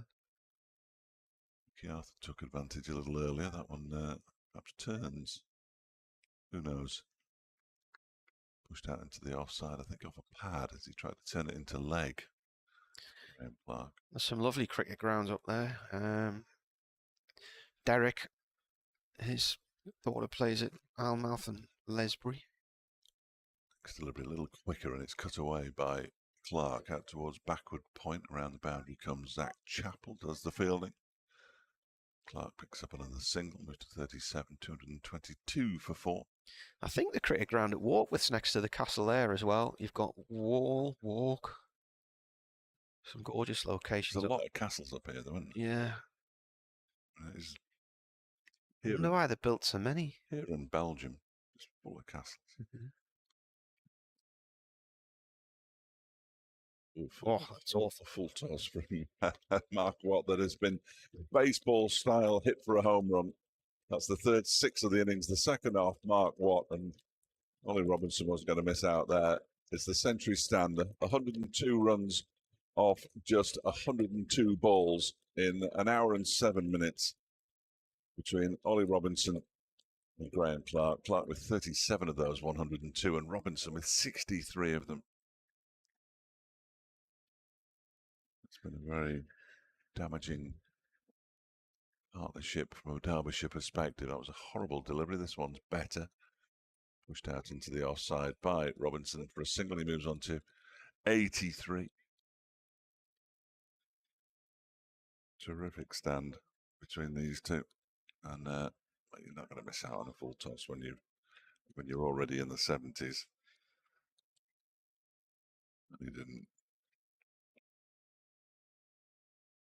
Listening to a bit of baseball later on, that was very reminiscent of Fernando Tatis Jr. and his pomp. Clark on strike now, 37 from 54. Changing the field though, the backward point is coming into the leg side, going to mid-wicket on forward square leg. There is a mid-wicket already there. There's also a deep backward square leg, and this next delivery keeps a little bit low and is pushed off the back foot up towards long on by Clark for a single. 9 runs off the over. Robinson 83, Clark 38, Durham 230 for 4 now, having just after lunch been 126. Jones was the only man out in this afternoon session so far, brilliantly caught by Haider Ali off the bowling of Ben Aitchison for 43. Durham motoring towards that first batting bonus point that comes at 250. We are just 10 overs away from tea. A good book. It's the Durham Yearbook. So no, then.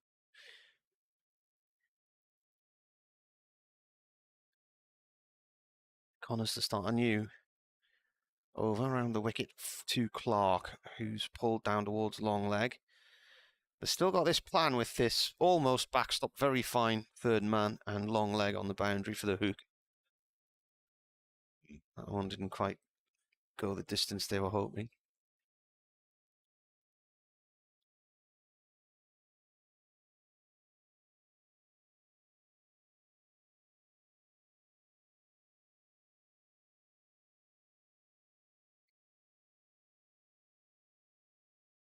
In comes Connors again, he bowls. It's another short one, and it's tapped away down towards the long leg by Robinson. They've got that leg gully in there as well.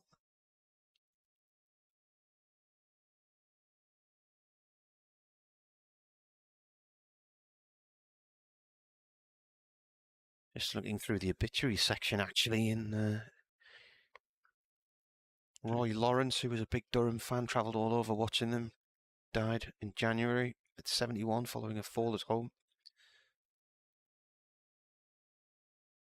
In comes the bowler again, whipped away by Clark, and he's going to be out at deep mid-wicket, and he is. He departs for 39, and Chappell the catch, is it? Yep. Yeah. So they kept banging in the short ones, and Clark eventually took the bait. Is caught at deep mid-wicket by Chappell of Connors. 57 deliveries for 39, 4 fours and 1 6. Partnership of 106. Durham now 232. They could have done without that wicket falling now, especially with less than 10 overs to go to tea, and particularly the way they were making progress. But they've got this aggressive attitude this season to push the game along and attack. And the matches where they have been batting first, which has actually been all of them, I think they've been the highest scorers of the day in each round of matches. Yeah, no, but it's the way things are going, isn't it? So you sort of almost expect it these days. Bride and Carse coming out to bat on the back of a career best score last week at Glamorgan, 91 I think it was he got.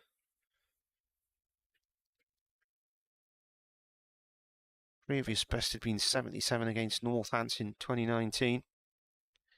And he put on 154 with Ben Rain for the 8th wicket. Only played in the 2 games last season. He started the season late after a knee op and then left the season early with a toe problem. He's firing on all cylinders this year. So Durham 232 for 5, 54 point. 3 overs. Connors 2, Cars. Cars leaves that one. It Daisy cuts through to the keeper. Sort of flash away to the left. A bit of car going past, but I just caught a bit of a reflection of the non-existent sun. It's sort of threatening to break through.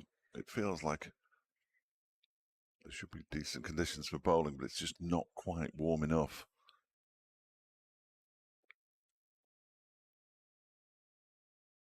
There is. Oh, it's you, and Yeah. Go on, you carry on then. Connors in. Pushed out towards point by Carsy's off the mark. Second ball with a single.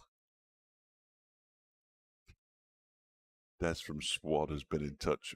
Hi, Dave. Great to hear you guys in full banter mode up in Durham, whatever that means. Please tell your Mac and mates that Derby didn't just beat Sunderland's record, they smashed it. 11 points in total, so 1 per player. No, they got more than that. Don't think it'll, well, this is a Derby County fan. Don't think it will ever be beaten. Hope they're looking after you up there, as I've always found it the most friendliest of counties. In comes Connors. It's fended down into the ground by Robinson. It goes towards leg slip. No run. I'm sure they got 14 points that year, you know. 2007, 2008 was the year. 2007, 2008, they got 11. 11.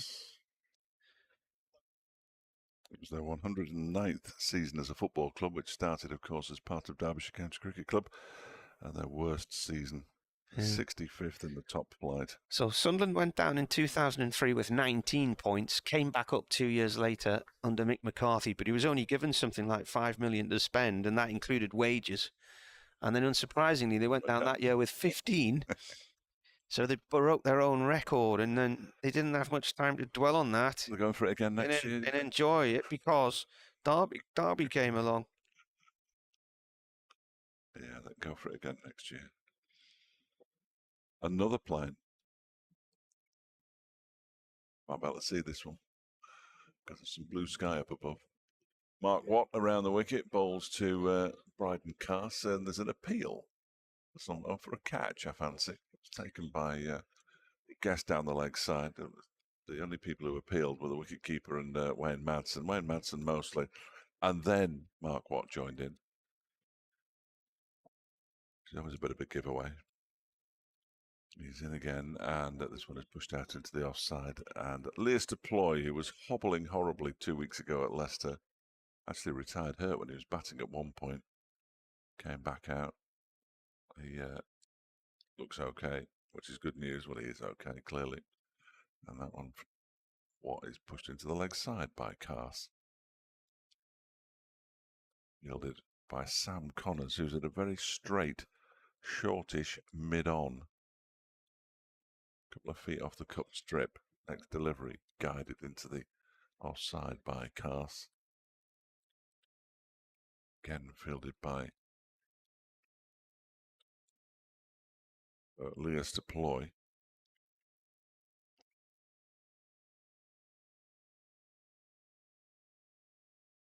Cass gets a full delivery from Mark Watt on this occasion and turns it straight back to the bowler. 11 points. That is impressive. I thought I watched rubbish when I went to Prenton Park. Next delivery, what's a quicker one, and it's turned into the leg side. It's picked up by Sam Connors. And there is no run. Mark Watt bowls a maiden over. 6 overs, 1 maiden, 0 for 26. His figures. And Durham remain 233 for 5 after 56. Cass has 1, and Robinson has 84 at a run a ball. Been a terrific knock from him. 12 fours and 2 sixes he's hit. And he's helped Durham recover nicely from 126 for 4. We've just got to be careful here, moving towards tee. Bowler comes in, pulled away by Robinson out through towards the square leg boundary. He's going to get 2. Reese dives in and stops the ball. Good fielding. Just wondering how my stats stack up to the club's stats.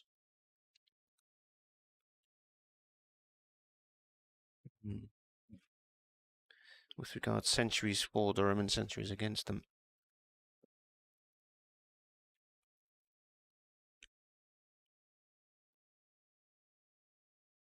This comes in and bowls, pulled by the batsman towards the long leg boundary. Dives in again, Reese. Stops it once more, another 2 runs. So moves on to 88. Came to Durham on loan last year for the T20 from Kent. Then joined them permanently in the winter. So 4 times he's reached a century, and currently the 14th time he's gone past 50. On 88 at the moment from 86 balls.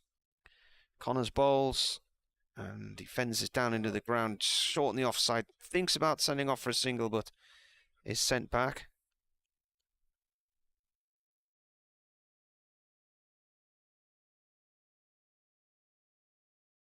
His highest score, 143 for Kent against Warwickshire in 2019. And then he got 103 against Yorkshire in the next match. 2 years ago, 120 against Northants and 112 against Middlesex. His highest score last season was 85 not out against Yorkshire, and he got 497 runs last year at an average of 27.5. This is a shortish ball. He watches it and leaves it alone.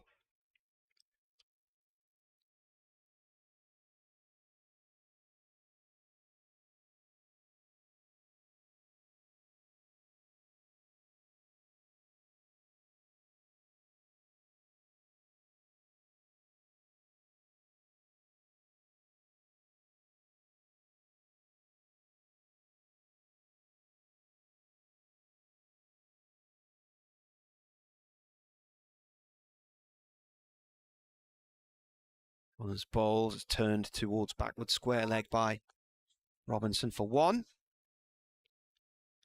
So we've had 2 twos at the start of this over, a couple of dot balls, and then that single, 1 ball to go.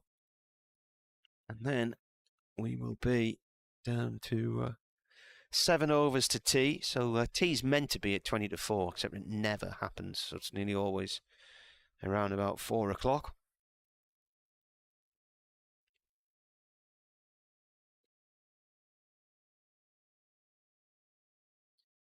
That's a dot ball, end of the over. Michael Harris says, great to have the county championship back after a long winter. Loving the commentary, but I was a bit confused by your comment on the BBC site. You said the host had lost 3 quick wickets either side of lunch. Well, the 3 wickets were either side of lunch. Yeah. There were 2 before, 1 before and 2 after. I'll have to fully endorse you there, Martin. He said, I would take that to mean there were 6 wickets down. No. Am I confused or being pedantic? I think pedantic is the word you're looking for. Slightly confused. Yeah. I think that's perfectly self-explanatory, what I said. Well, it's very, very much the language of cricket, certainly. No, you can have that one, Martin. Much as it pains me. Mark Watt over the wicket now to Ollie Robinson, who slaps the first delivery away for 4 runs and moves into the 90s. He's on to 93 now, 242 for 5. And he will soon be 1 blow away, and I will have to make way for my colleague, who's currently searching Ollie Robinson's figures, I'm sure. 13, 4, 2, 6. So this will be, if he gets there, century number 327 for Durham in first class. So my maths and the yearbook add up. Oh, that's good news. I love it when a plan comes together. I would have lost sleep this evening had there been a discrepancy. Derbyshire team bus is coming back early there, isn't it? Yeah. They know something we don't know. Well, it was earlier today. The forecast was for rain around 5 o'clock, wasn't it? But I don't think it's there anymore. No. Watt over the wicket, balls to Robinson, who drives out into the offside this time, and he's going to pick up more runs. He's going to pick up 4 runs. Hits the boundary, broke now. He moves to 97. Durham up to 246 for 5. Cars has 1, and this Martin Emerson. Ball just gradually making its way back from the deep. Just put my feet up here. Watching inch towards it now. Yeah.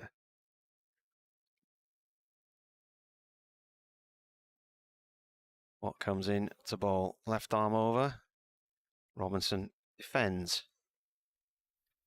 Ball goes short to Godalman, short mid-wicket. Jerry Springer's died. What, the TV host, has he? No, a bloke down our street. What, in again? Robinson plays that through the covers. And has he got the legs to go? He's going to run free. So he will get his 100. The ball hasn't quite gone out. Applause for Ollie Robinson, who's batted ever so well here. And he punches the air with delight. And raises his bat to the pavilion. The third century for Durham this season, his fifth in all. 93 balls, 124 minutes, 14 fours and 2 sixes. Yeah, really nice innings from Ollie Robinson. Third, you say? Derbyshire have yet to see a century. This season, 95 not out from Lears to Ploy, as close as they've got. He run 3, so that brings... You can have your over back now. Do you want your over back? Yeah, I'll take it. Mark what? Just moving Billy Godalman fractionally closer to the cut strip. If Ollie Robinson's not careful, he'll run straight into him. He uses his feet there, Bryden Carson, hoiks it. No other word for it, for 4 runs out towards the health club. That was a good old-fashioned hoik. And the 250 is up, and therefore the first batting bonus point for Durham. They moved to 253 for 5 with the most inelegant shot of the day. What to complete a very expensive over. 15 off it so far. Bowls, and it's defended by Cars. Out into the offside. Fielded by Lears to Ploy. Ollie Robinson will get another round of applause, and quite right too, in a moment. And here we are. 2 fours, 2 sixes, as Martin said. 93 balls. Terrific innings from Ollie Robinson. You're going to regret giving me my over back. Yes, that Jerry Springer, incidentally. It is 79 he was. Used to be on at tea time, didn't it, when you used to get home from school, Jerry Springer, in college? I couldn't honestly say that I'd ever watched one of his programmes. I've seen him on, I Got News for You and Would I Lie to You? I think he's been on. Obviously, I know who he is, but can't honestly say. Set a bit of a precedent for British television, didn't it? That sparked off like Vine, not Vine. What was he? Right. No. That guy from Birmingham. Yeah. Can't remember his name. No. Zach Chappell back into the attack. Shortish ball left alone. Him who's not on the telly anymore. No. They have called it a day at Bristol. Sussex 47 for 1. They've managed 16 overs there, which is 16 overs more than the entire match against Yorkshire, but they're not having a very good time of it down there. They've got to tea at Grace Road with Leicestershire 211 for 5. It's raining at Lords. Too far south. Raining at Birmingham. Too far south. Chappell round the wicket. Oh, that's come off the back of the bat from... Come off his helmet. That's off the toe, I think, or the back. Oh, okay. I just saw something fly away. Yeah, no, that was a keeper's glove. Yes. Yeah. He chucked it away, didn't he? Initially, I thought it had hit the back of his helmet and those padded bits had come off. Yeah, sorry, yeah. Yeah.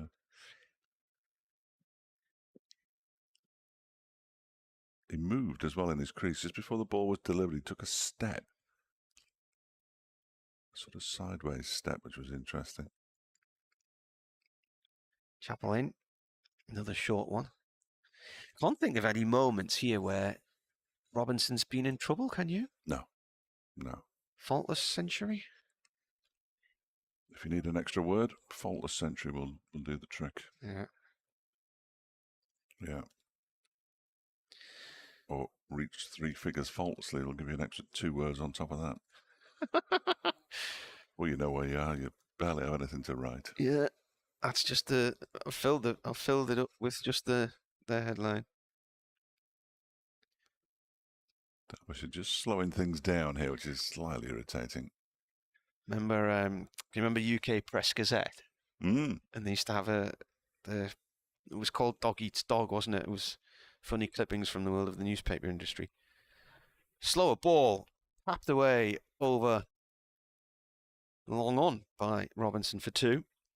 It's a safe-ish shot, wasn't it? Yeah, it was a strange shot, wasn't it? He didn't go through with it, really.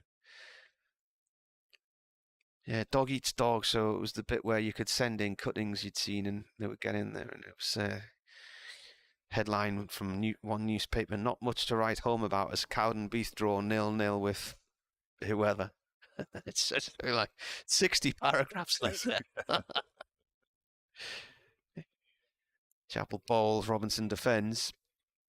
Walden reports like that. Yeah. Well, that bus is leaving again. It must have been to collect some school kids from the athletics track round the back. Well, we weren't allowed to park on the Shale today because there was something happening this afternoon. I don't know what it was, and I had no idea. So where's your car? Just suspended in animation. Mm. Yeah. Yeah, I sent it back to Durham. You'll be able to do that in a few years. Driverless cars. Chapel in. Oh, and a little cut, late cut over the top of point and away. That's a lovely shot for 4. I didn't think that had the legs, but once it landed, it developed a bit of momentum. Which is physically impossible, of course, but I know what you're saying. Well, it must have had a bit of topspin on it, so physically it's not. It doesn't gain momentum, does it? Are you all right? Where are you going? He's just dying next to me.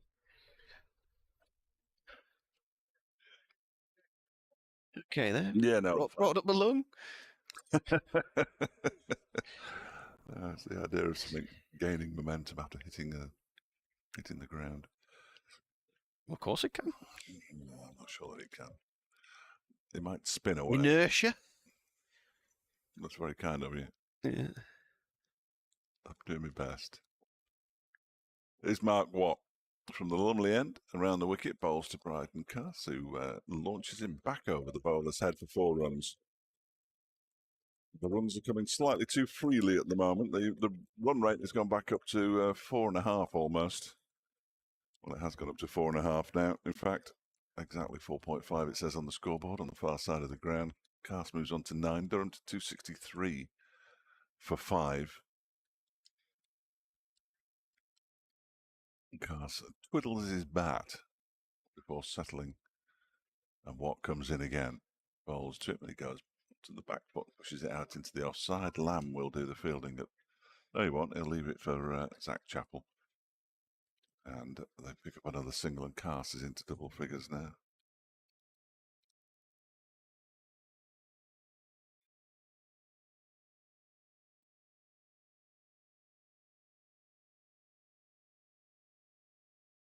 Next delivery from Watt goes back into his crease there, and that's pushed out towards the extra cover boundary. Zach Chappell fields it slightly uncomfortably, and Ollie Robinson picks up 2 more. The move to 108.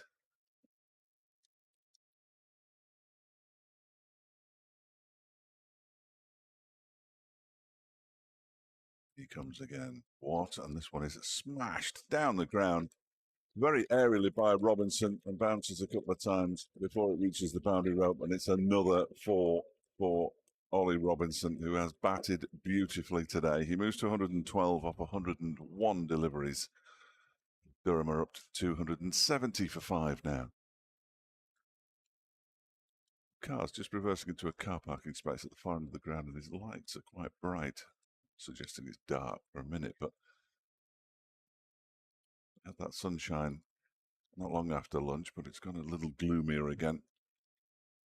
Lovely and warm in the commentary box. Put Watt around the wicket, and that one is pushed to deploy at extra cover, and there is no run. Watt's having another word with Lear Stoploy. to make sure he doesn't get through his overs too quickly, I assume. There's 4 to go after this until tea. Toilets are on a floor below. Just saying. Well, they're bringing up the long on up to a deepish mid on and the mid off. They're sort of halfway back to the boundary as what balls. This one is driven officially out into the offside by Robinson for another single. That was the final ball of Mark Watts over. He's bowled 8 overs for 53. And with Robinson on 113 and Cars on 10. Durham at 271 for 5, and in next to no time, these two have put on 38. Just 32 deliveries. This partnership better than a runner ball. There was a 106-run stand between Graham Clark and Ollie Robinson. That was pretty rapid as well. It's the new normal. First-class cricket, and I think it's a good thing. Although occasionally you will see shots like Bryden Cars's week for 4, which was slightly unedifying. Chapel right on round from the Finkel end. I think we might see the lights coming on in a minute or two here. It has gone gloomy, hasn't it? Yeah. It's just me. It's filled in again. First ball from the overs down the leg side to the keeper. I think it filled in not long after you said it was breaking up. Well, we saw an aeroplane, didn't we? And then it suddenly it broke up, and then it filled in just as quickly. They are very, very thick clouds coming in from our left-hand side. Chapel bowls. Another shortish one, pulled to backward square leg by Robinson for 1. But Matson might have had a shot at the stumps there, but he held on to it. Half an opportunity to shy at the stumps. They just want to get Robinson off strike, don't they? They want to have a go at Bryden Cars, and I think Bryden Cars will enjoy that. I think he'll accept the challenge. And then, so that could make it quite an interesting final few overs before tea, because I'm not even sure if players play for tea anymore. Piat Grace Road. As elsewhere around the country, the meal arrangements have been set by Mother Nature, says Alex Hode. Not here, however. Chapel over the wicket now to Cars, who leaves this one. Just pulls the bat out the line of the ball. Jay Grover says, a tweet to me saying, I won't read the last bit. He says, I know you're a giant, but Ollie Robinson at 5'8" is a perfectly respectable height. Yeah, he's taller than me. But you're very short, aren't you? Which is why I would have Danny. Oh, actually, no, what am I, 5 foot? That's why. 5'8" now, 5'9". I can't. 8.5. Who counts halves? I count the half. Your age. I'm 5'9" in Cuban heels. Would he wear them tomorrow? Yeah, this is defended. Do you want me to wear my bell bottoms as well? Yeah. My Saturday Night Fever gear. We got one of those satin shirts with the big sleeves. Yeah. Excellent. Yeah. Yeah. Be fantastic. Covered in sweat patches. A stick-on handlebar moustache. You don't go past anything electrical in that.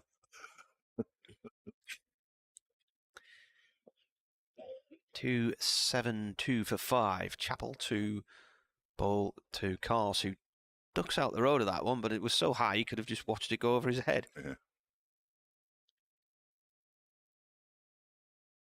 They have used short pitch bowling quite a lot this season at various stages, Derbyshire.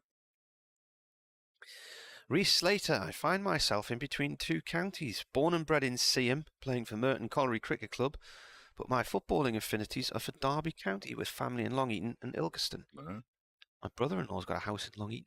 Spent many a night there over the years. Ball defended here. Well, they're up in this neck of the woods, but further south. They're playing Stockton on Saturday in the whatever playoff final, the division there, and there's some very complicated divisions, but they came up on Tuesday night and they beat, it'll come back to me in a minute, beat a team from up here on penalties after extra time. Spennymoor? No, below that. Hebburn. Hebburn Town, yeah. Yeah, Hebburn Town. Yeah. Managed to make a few games this season, including the 4-1 drubbing away at Barnsley. Fingers crossed for the playoffs so I can have the eagerly awaited battle for bragging rights against my Sunderland mates. Derby in the playoffs.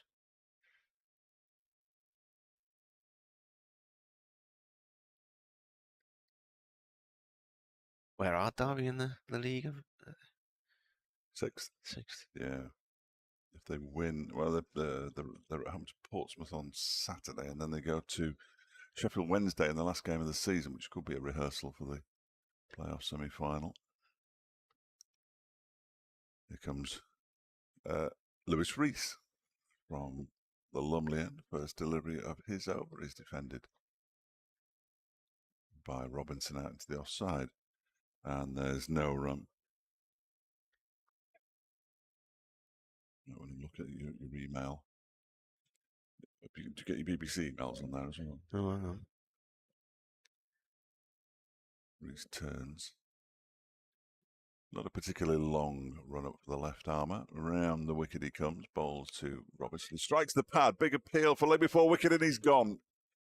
That one didn't seem to bounce too much. No, he jumped up and it hit him on the knee roll. Lewis Rees has struck in his first game of the season. He's got Ollie Robinson for 114. It's been a terrific innings from Robinson, but he's been trapped leg before wicket by Lewis Rees, and he will get a terrific ovation, and it's thoroughly deserved.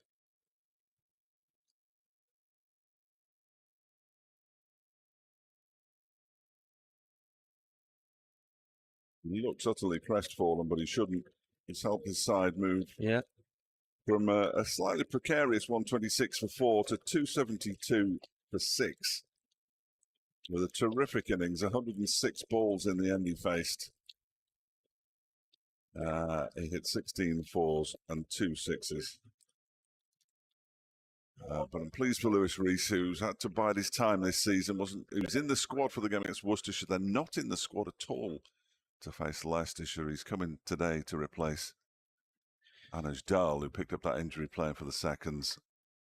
And while it would be great to have Nudge here, Lewis Rees, we spoke to him last night, as I said earlier, on Sportscene, and it is a matter of taking your chances at the highest level in sport. And he has picked up his first wicket, 1 for 35 from 7 overs and 2 balls, so a little bit more expensive than Rees would like, I'm fairly sure. But an important wicket, so close to tea, just 2 overs and 4 balls remain until the tea interval. And Ben Rain, who always scores runs against Derbyshire, always has come out to bat.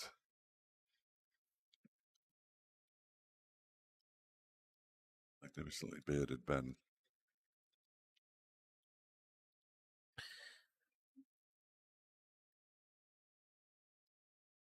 Get another one and make it 4 wickets for the session. Michael Jones for 43, Graham Clark for 39, and most recently Ollie Robinson for 114. Durham 272 for 6 as in comes Rees to bowl to Rain, who without a tremendous amount of foot movement. There was a movement forward, but nowhere to the line of the ball. Punches it out to Godalman at extra cover. 2 slips, Leas Deploy and Wayne Madsen at second slip. Matt Lamb trying to keep himself warm down in front of us at long leg. Not sure it's working. As Rees is in again, and Rain plays a defensive-ish shot, and the ball hits the bottom of the bat and goes down to second slip. It's one of those pitches where if you're in, you're all right. I don't know. It looks perfectly fine.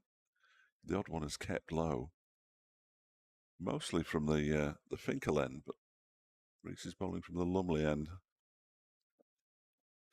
So who knows? Rees is in again, and that's a good lead from Ben Rain outside the off stump through to Brooke Guest. Let's see if I can see the replay. I didn't see the. Did it keep a bit low? Yeah, it did. He went up expecting it to rise, and it didn't. It stayed quite low and hit him around the knee roll. He's quite out as well, isn't he? Mm-hmm. Other than that, won't have too many. Well, he'll be complaining because he felt he should have bounced a bit more to enable him to hit it, but no real complaints about that decision. as Reese is in again, and that one is defended by Ben Rain.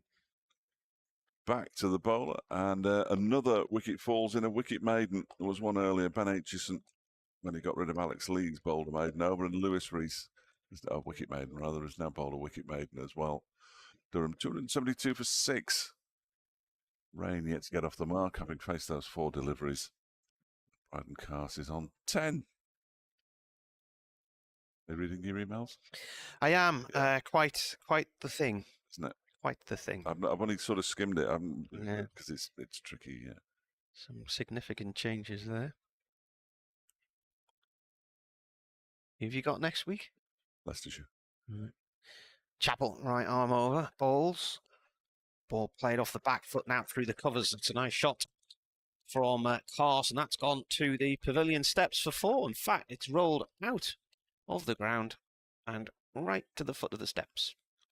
Little gap in the sponge there on the boundary rope. Went through that and through the gate.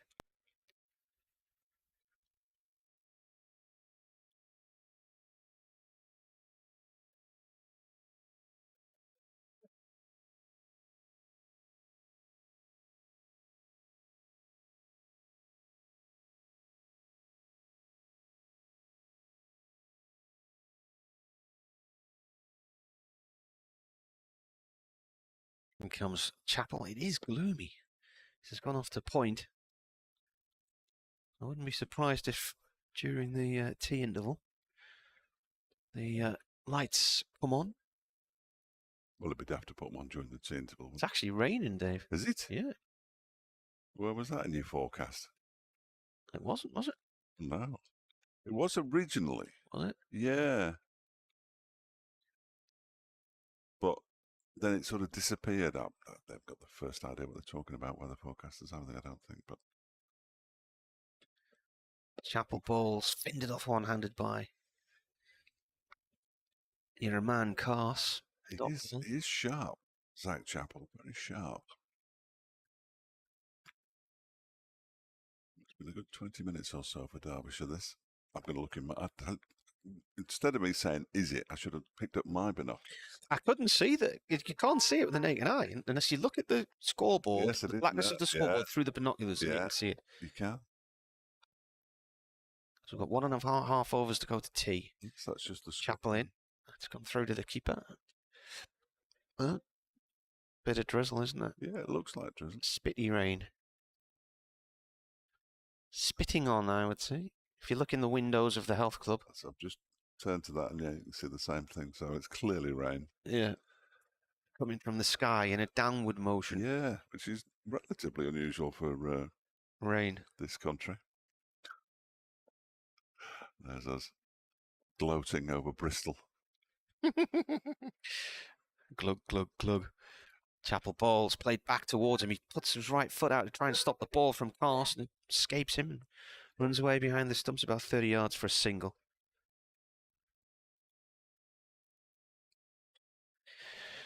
Mick Wood. Recipe for a perfectly relaxing afternoon. 2 cats, Fletch Sport, Martley Cricket, Durham v Derbyshire. Watching the stream and it's chucking it down in Barbados. Yeah. The cats is, I'd stop at the cats there. They would make me sneeze. Yeah. Got a terrible allergy to cats. It's got worse as I've got older, actually. I don't mind a cat. 277 for 6. Rain on strike. Plays this to mid-wicket off Chappell, end of the over. So Rain's faced 5 balls, yet to get off the mark. Carson at the other end, 15 from 22. There was a guy came in the pub a few years ago and we were watching the match one Saturday afternoon. It was the middle of the winter and I could feel my chest tightening up and starting to sneeze and wheeze. I thought, this is bizarre. So I went outside to get a bit of fresh air and I thought, what am I having an allergic reaction to? And I just had a pint of real ale and I thought maybe it was something in the real ale. Yeah, cat's whiskers. Stood outside, got my breath back, went back in and then it started again. And then eventually I said to the guy who was next to me, I said, have you got cats? And he said, yeah. 2, why? And I said, have you had them on your knee today? And he said, yeah. And I said, I can't stand next to you anymore. And he thought I was joking. I said, seriously, it's making it difficult to breathe. ground staff are readying the covers. Yeah. This is the final over before tea. It's going to be bowled by Lewis Rees. First ball is left alone by Bryden Cast to go through to the wicket-keeper, Brooke Guest. And never had a problem with dogs, but recently that seems to have become a bit of a thing as well.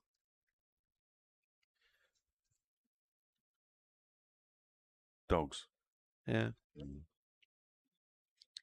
Best signing by a northern club this year, Haaland to Man City or Robinson to Durham, is a question being asked. Next delivery is guided out into the offside, just beyond the reach of a diving Billy Godman by Bryden Carson. As a result, they get through for a single. Well, if Robinson gets you the title, it'll be a close thing. You might have to win the European Cup as well. I think Haaland's been lucky with the majority of those 49 goals he scored so far. Yeah, he's still a long way off the greatest goal scorer in top flight history of all time. Dixie Dean. Got 60, plus 3 in the FA Cup. Yeah. So he's got a long way to go.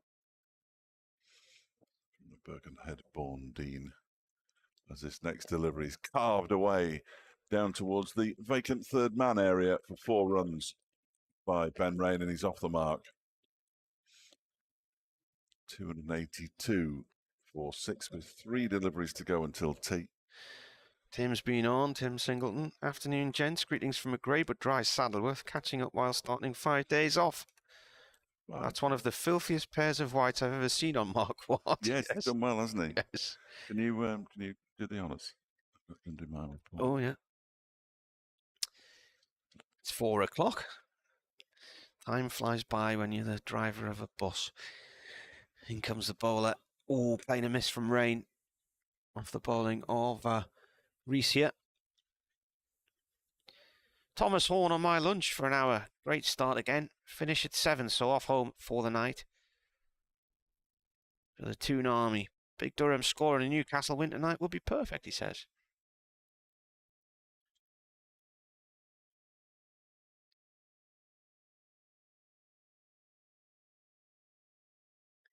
In comes Rees. Rain leaves that one. Leaves it late. Watches it go past the stump. The off stump, it swings away from him at the last moment.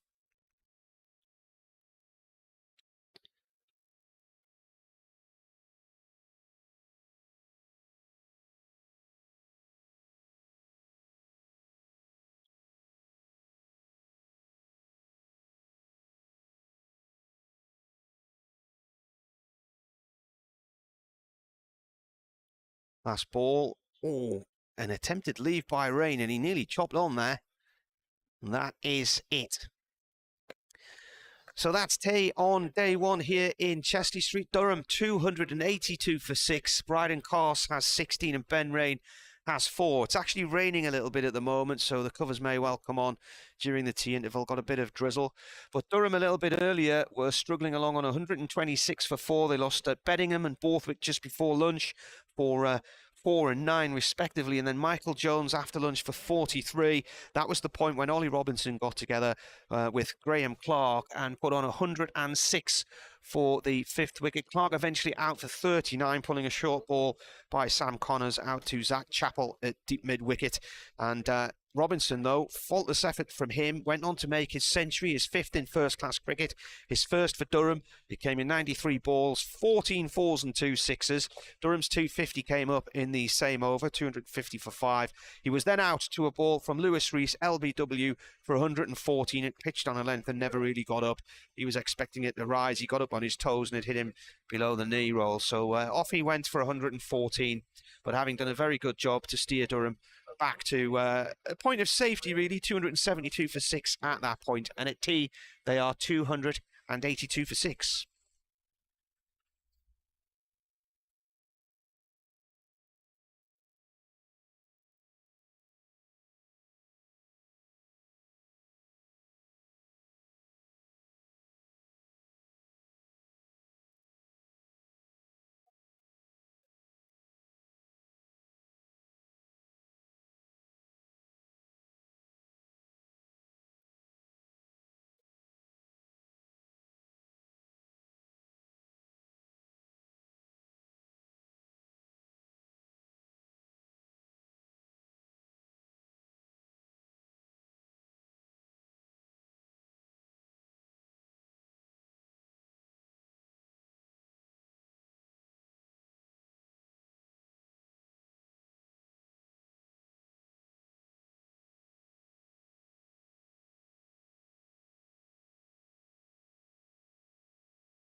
At tea, Durham are 282 for 6. An excellent innings of 114 from Ollie Robinson, making his first century for Durham since his arrival from Kent. It was faultless until he got a delivery from Lewis Rees, which pitched on a length and never got up, and he was out LBW for 114. But earlier, he'd added 106 for the 5th wicket with Graham Clark, who eventually went for 39.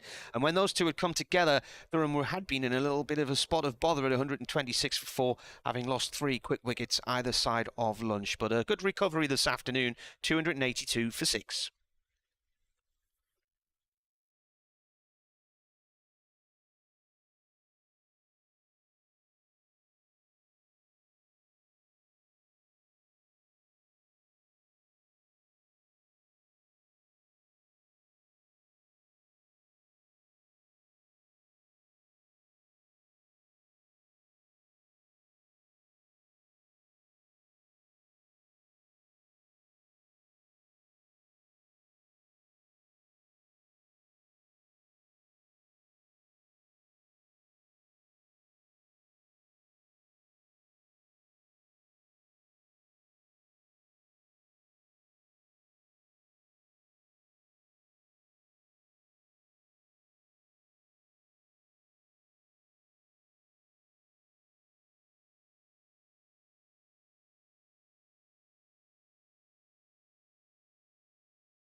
Welcome back to Chesley Street for the evening session here. Ben Aitchison going to have another twirl. Another ball. How many overs have we had? 64 gone. Here he comes, right arm over from the Finkel end, and the ball whipped away by Bryden Cost down to long leg, way at the far corner of the ground. And next to gate 6. Still really overcast and cold, but the rain, there was a bit of drizzle that's passed through. That's over Beamish way now. So you'll be commentating next Friday then? Will I? Oh, yes, yes. By the looks of things. Yeah. Durham have a week off next week as this ball from Aitchison hits the leg side pad of Rain. It's going down leg all the way there. No appeal for LBW or anything. So Rain resuming on 4, Cast on 16, 64 overs gone. I just went outside to ring my wife while I was out there. Spotted the can of Coke that Rob dropped in the street this morning, one of my cans of pop. You have people who carry your cans of pop? Well, I did give him a lift. This is played back to the bowl. There's these Diet Coke thing here. There's an 8-can box. I did spot it, yeah. So if you open one end, it becomes a really unbalanced box, and lots of cans have the propensity to fall out on the floor. So I was carrying Kit in, and I turned to him, and he was just going to get the cans of pop, and I was just about to say, be careful, because they'll fall all over the place, and explosions galore at that point, as they did fall all over the places. Rain cuts a wideish ball here from Aitchison down to third man for 1.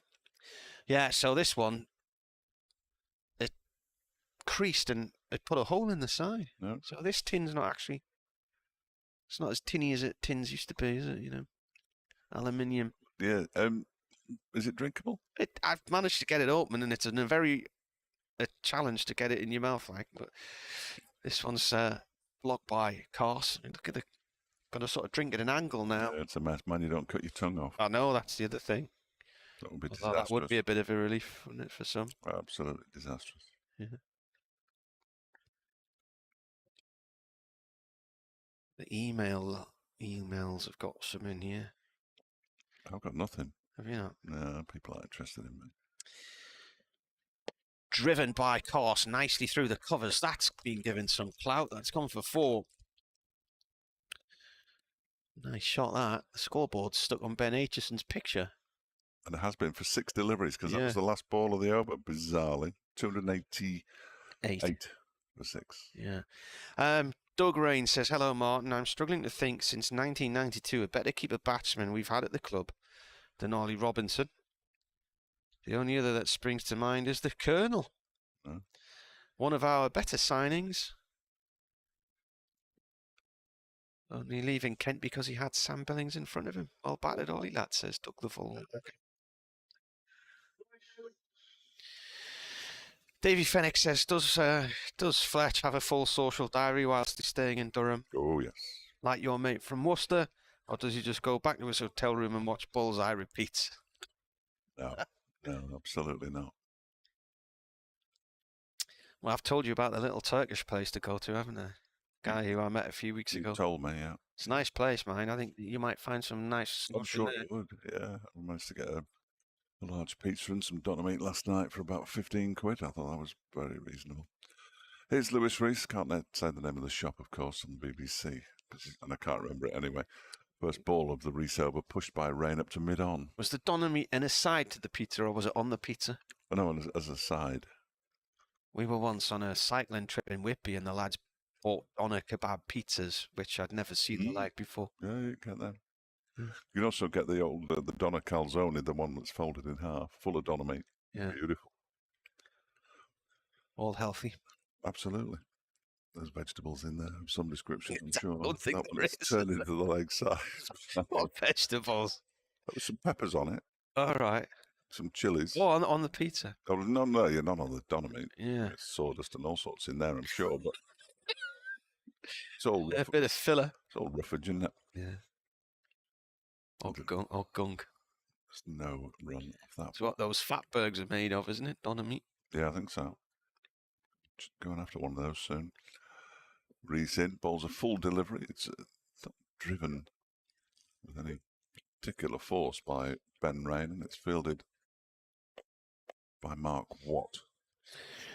Matthew Mullins has emailed. He says, good afternoon from a very, very wet and gloomy Shaftesbury in Dorset. I've only just managed to flick the game on because I've been stuck in a meeting. Very surprised to have Matt Parkinson here on loan, but a very good signing. Good to see Matt Kuhneman is injured. How long is he out for? We don't know. Good to see he's injured. Gutted to see he's injured. Gutted, I beg your pardon. Yeah. Here comes Reese again, balls to Rain, who drives this one into the ground and out into the covers. There's a half stop there. They think about running on the, I was going to call it a misfield. It was barely a misfield from Sam Connors, and they decide against it. Thank you for the commentary, as ever, Matthew Mullen says. Well, we asked Marcus North this morning, didn't we? And he said they hadn't had the scan results back yet. He had the scan yesterday. I will say they've been doing, during the Worcestershire game, they were showing highlights on the big screen at the end of each session with our commentary on. Oh, were they? Which was very spooky. Don't like that. Yeah. Next delivery from Reese is left alone by Ben Rain outside the off stump. Especially the way it was edited, because it sounded a lot of the time like we were swearing when words were cut off in the middle. And we definitely weren't. Will it have finished by the? It'll have finished by the time we're doing our post-match interviews. There'll be nothing worse than doing a post-match interview and hearing yourself in the background. Yeah. I wouldn't have thought. I didn't notice if they were doing it today, but certainly at this, before the day's play on one day, 2 weeks ago, they had all the highlights on. Next delivery is an attempt to cut the ball, and he manages to bunt it straight up to mid-off Ben Rain, where it's fielded by Mark Watt. The end of a maiden over from Lewis Reese. 10 overs, 3 maidens, 1 for 40. His figures, and Durham remain on 288 for 6. There was lots of incidental chat in there with the odd shot. Was there? So that was a bit chaotic as well. But a good idea. Well, good idea, but I hope they don't do it, because I'll have Wayne Madsen catching flies at second slip and then realising it was Haider Ali. Raining at Leicester. Nick Webb from Radio Wales has just posted a picture of the covers there. Gloomy Nick. He's seen plenty of rain in the past few weeks. Yeah. Pushed by Cars at the start of a new over from Aitchison to backward point, no run. Called off at Lords for the day. Have they? 47 overs possible there in the game between Middlesex and Kent. Bit provincial. But they're back underway at Edgbaston. Well, all those commentators will know each other, won't they? Because they've all been working for both stations the last year or so. Kent and London? Yeah. Have they? Yeah. A little tickle down towards fine leg. This should go away 4-4 to the far end of the ground. It does. Yeah, because I was doing a game at Middlesex last year, and Kevin Hand's been doing the home games on the Club Zone channel. So Ben Watt, I think it was there with us one day, who does a bit for... does a lot for Radio Kent. Kent, yeah. I had Sam Dalling, who does a lot for Somerset. Right. He was at Lords with us last season. Nice shot here from Cars. He reaches out a long way and drives past point. I don't think it's got the legs to reach the boundary. 2 runs. I'm just glad we don't go to Lords, really. I enjoy the trips down there. Magnificent as the ground is, it's an absolute pain, isn't it? Stay in the hotel across the road. Yeah, did that. Get in early enough. Camden Lock's good crack. You can walk along the canal to Camden Lock, and some nice bars and restaurants and stuff there. I always go down Tottenham Court Road. There's a little cheap and cheerful Italian I like near the umbrella shop. Boutiques. It's just defended. No run. It's just a cheap and cheerful place just near the Shaftesbury Theatre. It's not overly London priced, just quite normal prices. We went to one kebab shop. We'll eat in. So we ordered these kebabs. Well, I've never seen so little kebab meat on a kebab in all my life. And it tasted of perfume. But apart from that, it's really nice. See you in a minute. Ball played off towards point, no run there. Yeah, well, I went down to meet some mates after Sunderland had been promoted at Wembley, and they'd been out drinking in Leicester Square area, one of the streets around the back of there, Soho, and ended up going to this late night chippy. It was about 16, 17 quid for some chips, a bit of fish, and it wasn't very nice. Durham are 6 away here from their next batting point. They're 294 for 6. That's a dot ball as Cars fends this delivery off towards mid-wicket.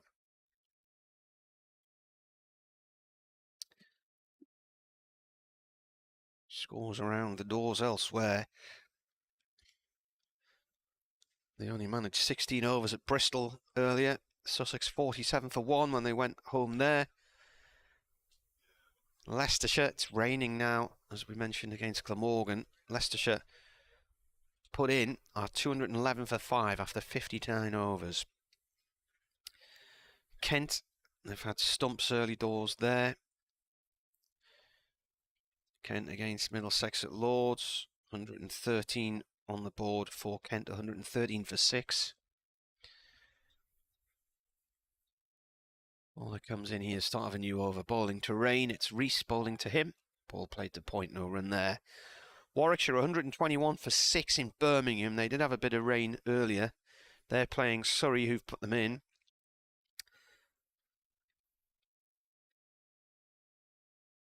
So that's the matches today, but again, the high scorers of the day, Durham.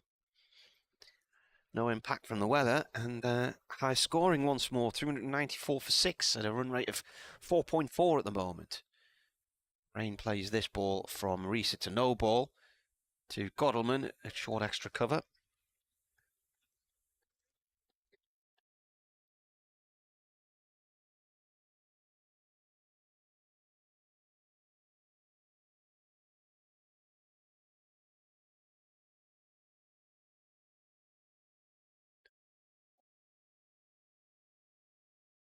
In comes the bowler.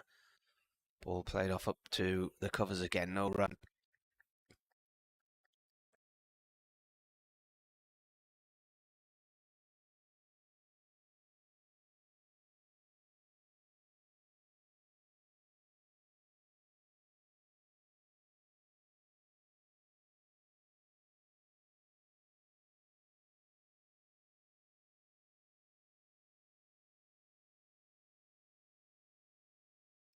Next ball comes in, and Rain attempts to play across the line here. It angles in quite high up on the thigh pad, but it was going down the leg side, no run.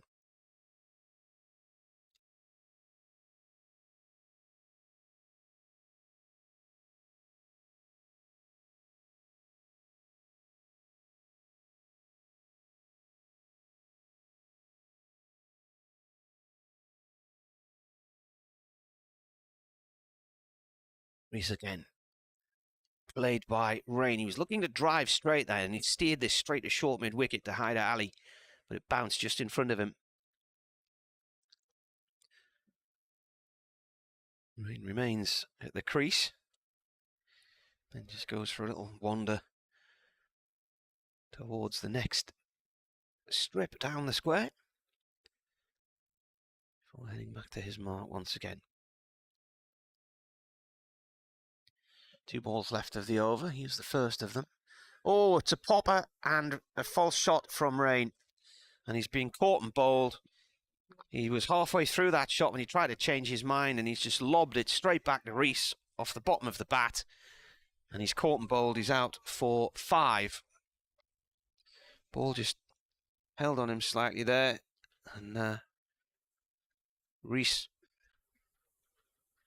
leaping up into the air to snatch the ball one-handed, taking his second wicket of the game. And Rain stares at his bat as if to say, I can't believe you did that, bat. 296 for 7. 24 added there. In 40 balls, I think it was, that partnership.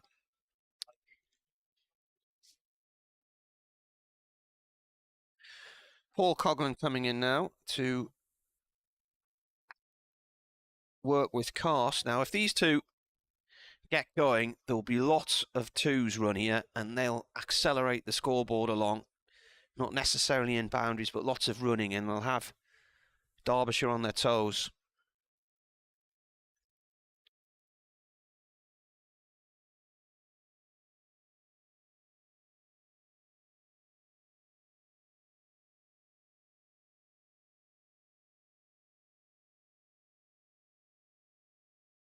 Durham 7 down. And 4 runs away from the next batting point, and another 2 wickets would net Derbyshire the final bowling point. And still only 67 overs into the innings as well, so there's a lot of time left in this bonus period. The first 110 overs in each innings as Coghlan tries to drive this one from Rees. That's hit the bottom of the bat, and it's reverberated through the fingers there. Shaking his bottom hand as he plays that one.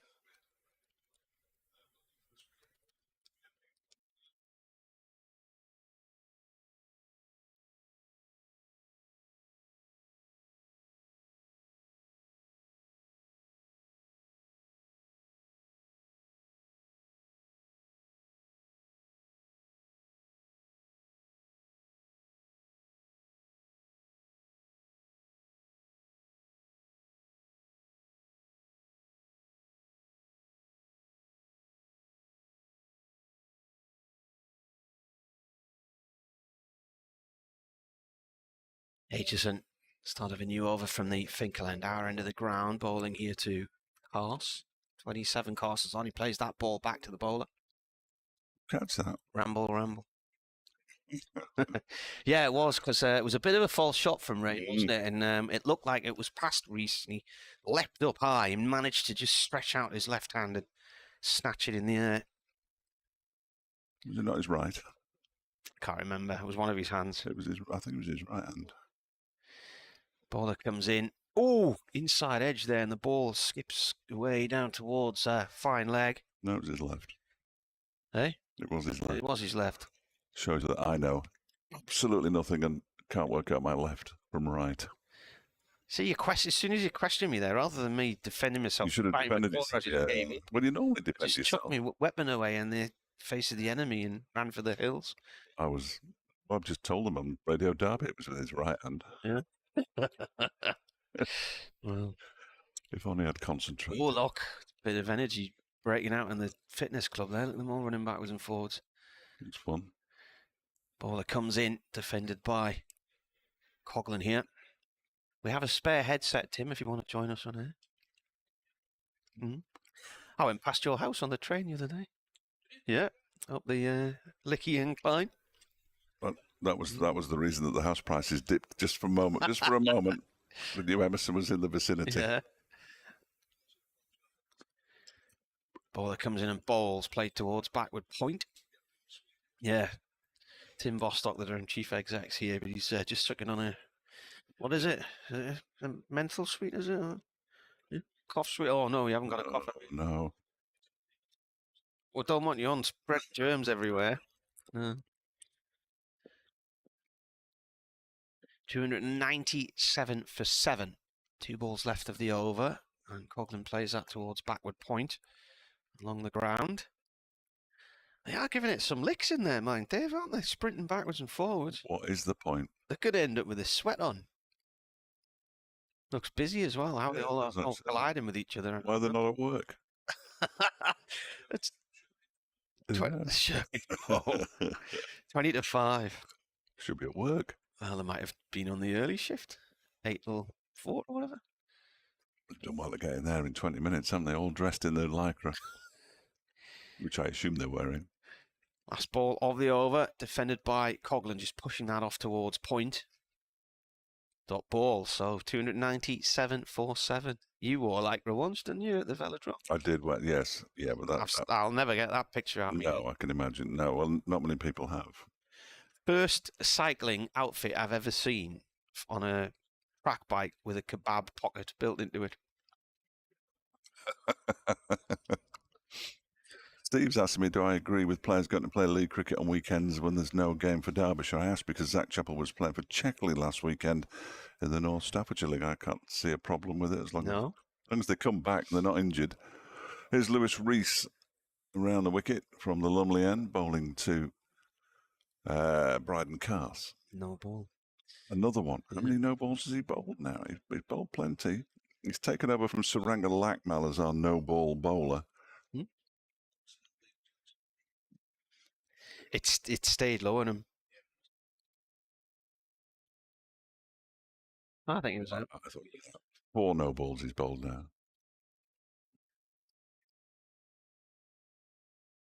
Next delivery is pushed by Carsat into the offside, fielded by Haider Ali. Single taken. The 300 is up for Durham. Another batting bonus point for them.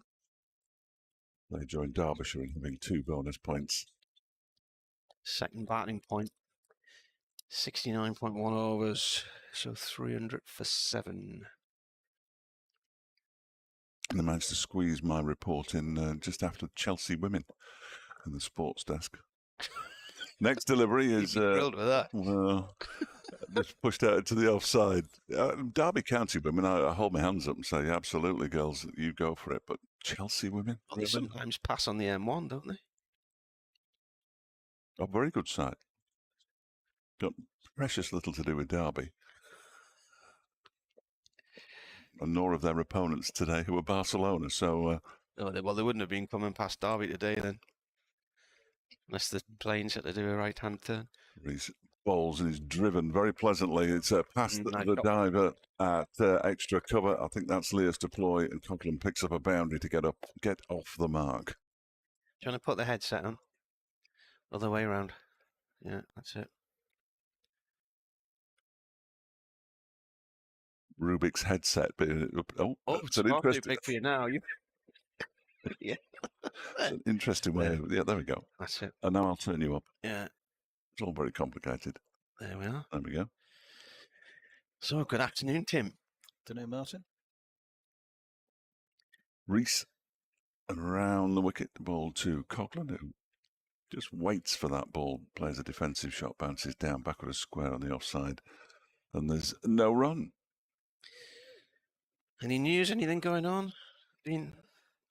Well, Kuhneman's in a bit of trouble, as you know. Is he? Back. Have they had the scan results back yet or not? Yeah. So, don't think we're going to be seeing any more of him this season. Seriously? Really? Yeah. Oh, that's bad news. Yeah. These bowls pushed into the offside by Coughlin. So I think Marcus has been busy most of the day. Yeah, right. Seeing what's... I think they were hoping it was just going to be a couple of weeks maybe, but... So, what is it, a disc issue or something? Or? Yeah, it's more sort of stress, sort of back type thing. That was Australian visiting Middlesbrough. Yeah. Around the wicket comes Rees again, and that's into the air, into the offside, just to the left of a diving Leas deploy off Paul Coughlin's bat. He gets away with it. Durham 304 for 7. Coughlin has 4 and Cars has 29. Well, that's disappointing because he got a 5 in his last game here, but he was a replacement for Murphy. Pod Murphy, wasn't he? Who Durham thought they had for the whole season, and then I think Cricket Australia said, no, hang on, he can come after the Ashes. So Kuhneman was brought in as a last-minute replacement, and now... Yeah, well, Murphy had an injury problem as well. That's why the Aussies wanted him to stay at home and rest. So, yeah, he was first choice, but Kuhneman was, he'd settle in really nicely, to be honest. Even spinners get stress fractures of the back. Aitchison comes in and bowls, and played by Carse through the legs of Coughlin at the non-strikers end up towards long on for 2. So eventually fielded by Chappell. What do we think a good score is, Martin? You've been watching all day. Yeah. Well, they definitely needed that partnership from Robinson and Clark because they were just getting themselves into a little bit of a mess at that point. 126 for 4. Ball's defended here. 3 wickets to play with. you'd want to think pushing up past 350. Yeah. Potsy can bat. Yeah. I did challenge him during the winter to make sure that he got his first class 100 this year, because I think he's got that capability in him. And had quite a lively discussion about his performances playing for England with the bat.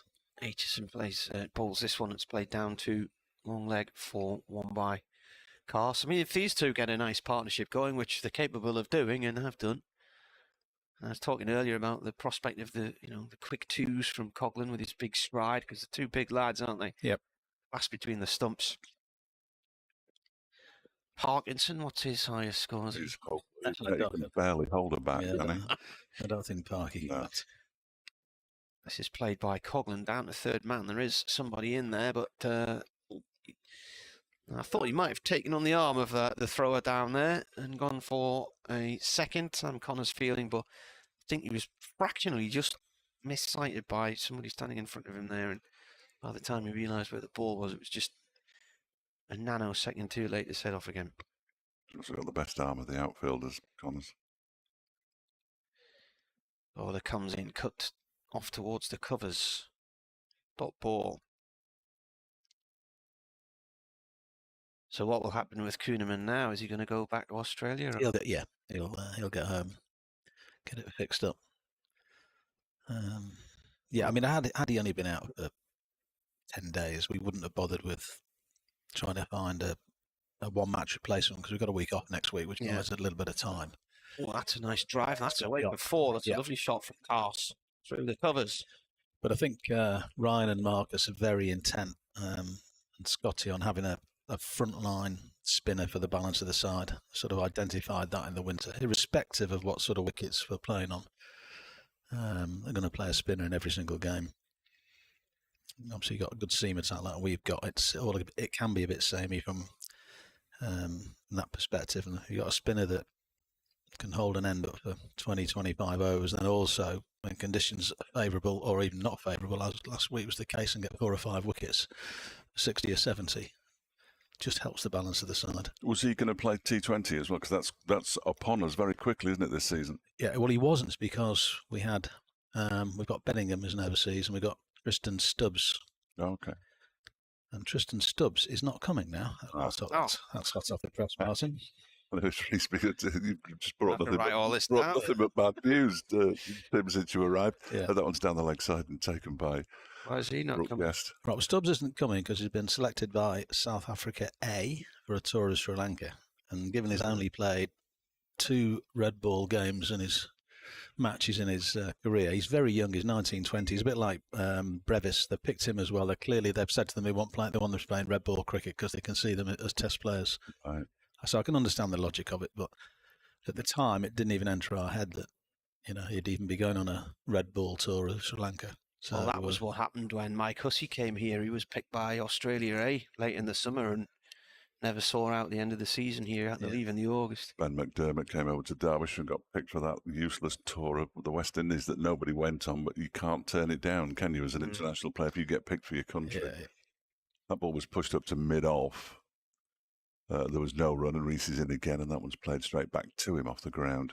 Well, they'd actually play for who? Well, they'd signed the notice of this South Africa A. SA Cricket had signed the notice of clearance a week ago, and then they changed their mind. Obviously, conversations with selectors and coaches and all the rest of it about long-term views on some of these players, and decided they want him playing some more first-class cricket, which I think it's good. Whoa! He smacked that one as Paul Coghlan. That might have gone all the way for 6. No, it's just bounced inside the rope and is signalled 4 out towards the long on boundary. Coghlan moves to 9, 316 for 7. So South Africa A are playing who? I think it's Sri Lanka. Right. I mean, it's bad for us, but I mean, in terms of the overall game, and you want your best young players aspiring to play Test cricket, I think you've got to be happy that Stubbs and Brevis are doing that, because it's a bit like Will Smead and those guys at the age of sort of 19, 20, 21, making decisions to not play red ball cricket. Absolutely. And they've got ability and therefore could easily play Test cricket. Coghlan, who pushes that out into the offside. There's no run. So you're looking for 2020. Second overseas and a T20 player. Yeah. Potentially one of the same. Do both, yeah, absolutely. That would be, they're not easy to find, though, as you probably know. Absolutely. Especially at this stage of the season. Although 1 or 2 free up, they become available that weren't available sort of 2-3 months ago. So these balls to Coughlin, that's turned into the leg side. And there's no run under the over 316 for 7. There's quite a few coming over and almost using the blast as a warm-up to that stuff in August as well, aren't they? So yeah, the 100, yeah. That's the one. Spitting it out, are you there? Oh, no, I never use the words. I know there are a few coming over. Yeah. Well, Derbyshire have got 2 overseas. One who was injured last season and was on a 2-year contract in Saranga Lakmal, who's come back and is now injured again. And it's a groin with the T20 coming up fairly shortly, and he's here for the full season. And Haider Ali is obviously more of a white ball specialist than a red ball player anyway, and he's here for the T20. So Mickey might have to dip into his box of tricks. He's got plenty of those. He's got some good contacts in the hierarchy at Pakistan. So these days. Watt is in here to start a new spell from the Finkel end, bowling left arm round. First ball to Cast, played short on the leg side. Yeah, Marcus was picking his brains yesterday, I think, about Pakistani players that. This is played up towards Chapel at long on for 1. Is there a sort of a director of cricket guide where you can look and see who's available? How do you? Is it on the phone calls to agents? Yeah, agents pretty much know everything that's going on. Here comes a bowler again, and this is played off towards backward point. I think the Professional Footballers Association site or the UEFA site, that used to have a list of, it must have been the PFA, used to have a list of all the players who were available for transfer, and there were hundreds on there. Turned this time by Coughlin off towards square leg for 1. Well, a similar thing exists with the ECB. Players that are only a year left on the contract, counties can legitimately speak to them. So not quite on the same scale as football, but similar. This one is a single up towards long on once again. Of course, when you're the club that's in a position where you need a player, the price can just go up a couple of quid, can't it? It can do. Well, as the film title says, it's a bad day at Blackrock, that one. This has gone off to short mid-wicket, no run there. End of the over, Durham 319 for 7. I think it was a cowboy film, Bad Day at Blackrock. Was it? Don't think I've ever seen it, but sums up what you've just told us there. Nothing to do with Dublin then? No, don't think so.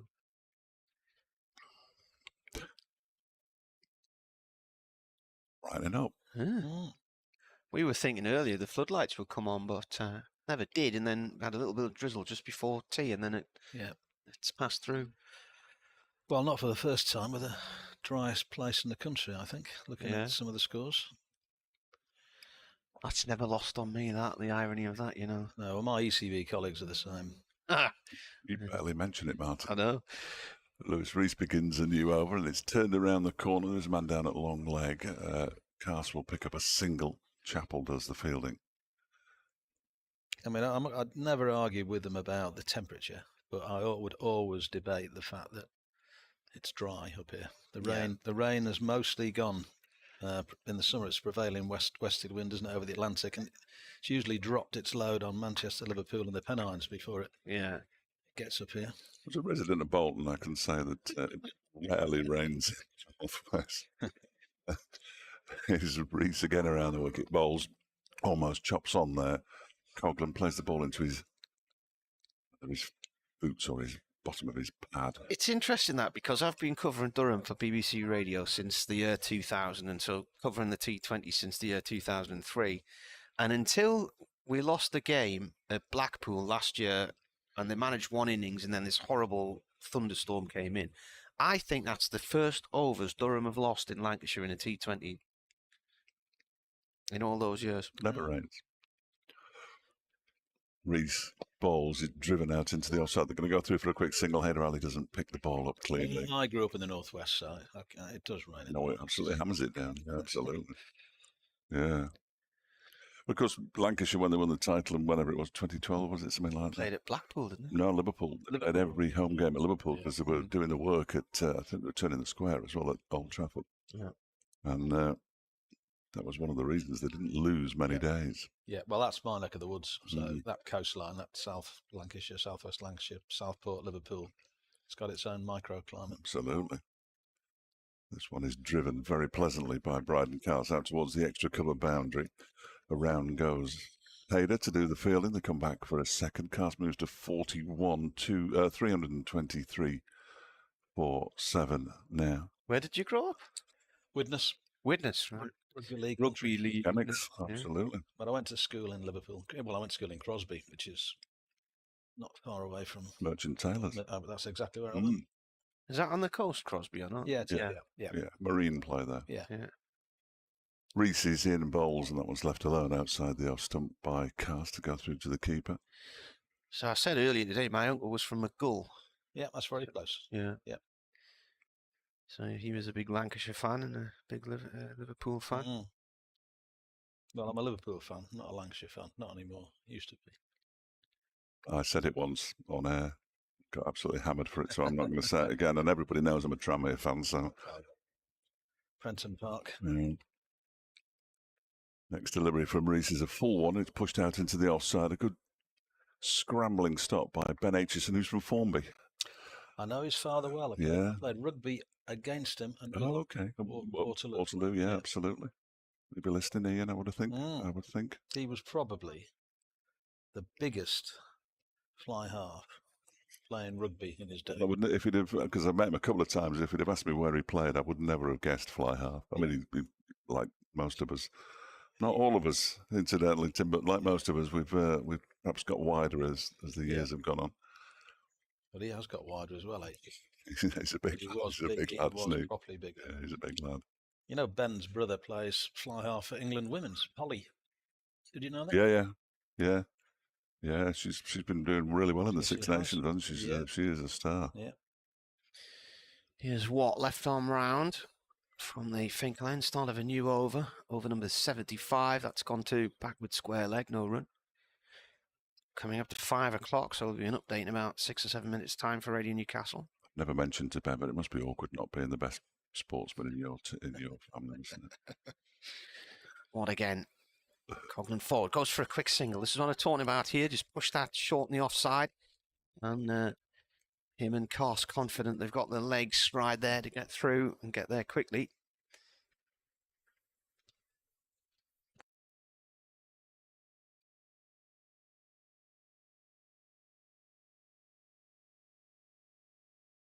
.324 for 7. Watt bowls again, and this is once more a quick single, this time towards point. Intelligent cricket. Yeah, keeps the scoreboard ticking over, keeps the opposition moving around. Is that Leas Deploy fielding in there? Who's that? Yes, it is. He's on that cover area. Once more balls.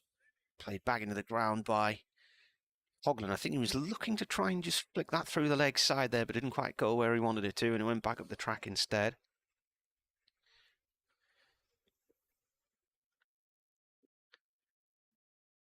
Two balls left.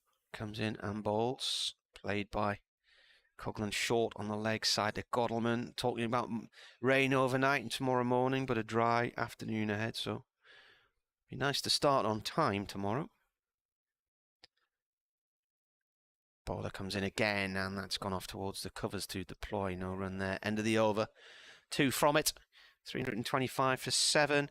John Rouse Milligan says, I've had a couple of North Yorkshire, South Durham bad days at Blackhall experiences. Not Blackrock. Ian Cranson starred. I don't know who Ian Cranson is, but if you can give us a bit more info. Steve says a spinner with a stress fracture of the back. It does happen, and I can think of Graham Bridge years ago, playing here in the early 2000s, who suffered a similar issue. Steve then says, same. It's a shame. Seems like he'd settled in well, Matt Kuhneman. He's trying to put so much revs on the ball as a spinner. You don't quite realise. Yep. You don't quite realise just how much stress you put on your back as a spinner when you're really trying to rev the ball. We've got a new ball coming on here. So this is the second one. The first one last 34 overs. Ball change 34.2 overs and another ball change. I thought we'd sort of got over the ball changes of last season, though. It hasn't seemed as bad this year, but nevertheless, you still shouldn't be having 2-3 ball changes in the first. Are you aware of are the stickers on the balls to show which years they were manufactured? Yeah, there are. Yeah. Although I did hear a very interesting story. I can't quite remember who was playing. It was Middlesex, I think. It was recently. They were picking a couple of balls out, and the two they picked out they noticed they had 2022 on them. So they'd obviously mixed them up. But yeah, they're stamped with the year in question. I think the general feel is the balls are better.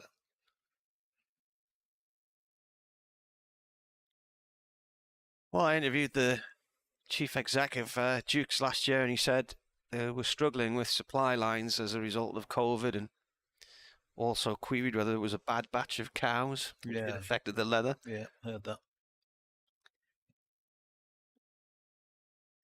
Right, who's going to come? Matt Lamb's going to bowl now. Bit of spin bowling from him. From the Lumley end. Right arm over. Out the back of the hand, played by Carse, down towards the long on or one.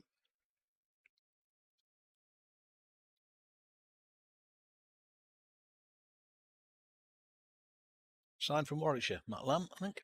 Yeah. Barnt Green boy. Yes, well, he's played at Barnt Green, which is just near Licky End, isn't it? Just around the corner from where you are. Yep. So Barnt Green's the next village along from Blackwell, where my auntie lives, and my granda used to go and watch cricket at Barnt Green. Comes in and bowls, and this has gone off towards square leg for one by Coughlin. I think he went to Bromsgrove North School rather than Bromsgrove School. So that's different to Bromsgrove School, where my cousins went. That's the private school. It is the private school. Well, I knew your uncle, obviously a very wealthy man then. I don't know how much he earned, but I think they worked hard hours for it. He was a surgeon, wasn't he? He was a surgeon. Yeah, so 1 run from Cart here, played up to long off for 1. Helped set up the neurological department at Selly-Oak. Got to do an update now. Durham are currently 328 for 7. At one end, we've got Paul Coughlin on 13, and at the other, Bryden Carse on 44. Top score today belongs to Ollie Robinson, who got his first century for Durham. He made 114 and got a ball from Lewis Rees, which pitched and stayed quite low. He was out LBW, also put on 106 for the 5th wicket with Graham Clark. Some bad news, though. Matt Kuhneman, the Australian leg spinner, has been diagnosed with a stress fracture of the back and is likely to return home to Australia. So Durham are going to have to try and find a replacement for him.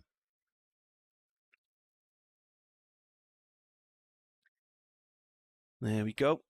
There was a 4 there, wasn't there, as I was doing that report from Coughlin out through deep mid-wicket.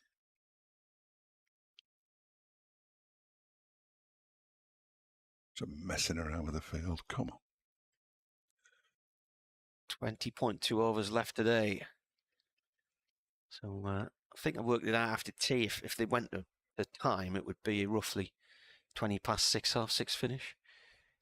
This ball is turned by Coughlin past square leg. Keeper has to chase after it, 1 run. So Matt Lamb, Barnt Green Cricket Club from Wolverhampton, started at Warwickshire as an academy player and then has joined Derbyshire this year. Have you seen him bowl much? Yeah. Too much, really. This is defended. He's an occasional leg spinner who bowls more in white ball cricket than red ball cricket. It's fair to say he's a batsman. Yes. Yeah, absolutely. No question. But earlier in his career, he bowled medium pace. Turned himself into a leg spinner with one of the more bizarre run-ups, if you can call it a run-up, where he takes a huge leap and then stops And then carries on. I asked him about it. The first time I saw him bowl, he said when he took the leap out, he kept bowling no balls. I'm not entirely sure why. But he felt comfortable doing it, so who am I to argue? Mark Watt to continue from the Finkel end. It's too gloomy at Edgbaston, bad light. Bowls and is driven by Paul Coughlin up to a wide mid-off where Ben Aitchison does the fielding. 334 for 7. Yeah, that first over, 8 runs from it. Matt Lamb's first over. We're just getting to the new ball here. So if they can get a couple more with that. And there's a 24-yarder from Mark Watt that didn't quite work because it's been driven away to the covers. And they'll go through for a single. Fielded out there by Sam Connors. The single goes to Carson, moves to 45. It doesn't bowl many 24-yarders in first-class cricket. He's back to normal now, and that one's turned into the leg side by Coughlin, picked up by Billy Godalman. I got the impression Derby were not going to play Watt last night, but then I think when they saw the Matt Parkinson sort of one-match loan, they must have figured that we knew something that they didn't know about the wicket. He bowls again. That's a full delivery. It almost gets underneath Paul Coughlin's bat. Just looks at the toe end of it. He played last week at Leicestershire. They didn't have a spinner at all in the home game against Worcestershire. Neither side had any frontline spinners. It's fairly samey. Watts in again, bowls, and Coughlin goes back into his crease, pushes it out into the offside to the skipper deploy. I don't really know what else they could have done. The only other thing they could have done was to play with the 2 people, members of the squad, were Harry Kane, who's a batsman, and Alex Thompson, who's orthodox off spinner. Yeah, this one is fired in by Mark Watt and punched away out towards the covers again by Coughlin, who moves on to 20, 336 for 7. End of the over, 3 from it. Cars 45, Coughlin 20. 19 overs left in the day, and perhaps more pertinently, 3 more overs until the second new ball is available. So, Martin, who was the other Barnt Green player that's played against us in the last 2 weeks? Oh, for Worcestershire. Yep. Come on. Josh Baker didn't play, did he? You're on the clock. I know. Can't think. Ben Cox didn't play in the game, did he? Because he went to Bromsgrove School. Not him. No. He started a new over, played up towards mid-off. Former... Was it Ed Pollock? Ed Pollock. Yeah. Indeed. And he named most of the Worcestershire squad there. Yeah, bound to get there in the end. No, I named 2 who weren't playing, so I discounted them. As this is a quick single from Coughlin up to mid-off from Lamb. We didn't ask you to show your workings. Well, like you do, you get extra points if you show your workings. Well, Ed's a Blackwell Golf Club member as well, as is his father, so right. Very much local. In comes the bowler again, driven by Course. This is up to long, off for 1. For those of you who don't quite know the geography, Blackwell is near Bromsgrove to the south of Birmingham, about 10 miles to the south of Birmingham. In the Lickey Hills, very rural around there. Redditch is not too far away as well. Lots of scout camps and rolling countryside golf course. Ball played back once more to the bowler. I think Ron Atkinson lived round there somewhere, didn't he? He still does. He still does. Big Ron. Yeah. So he come in the golf club? Well, he does occasionally as a guest, but he got refused membership, I think. All right. I think it was not because of anything that he'd done at the time. It's just the entourage that he used to bring with him. 338 for 7. Well, I know at one time it used to be difficult to get in there anyway, didn't it? There was a long, long waiting list for membership.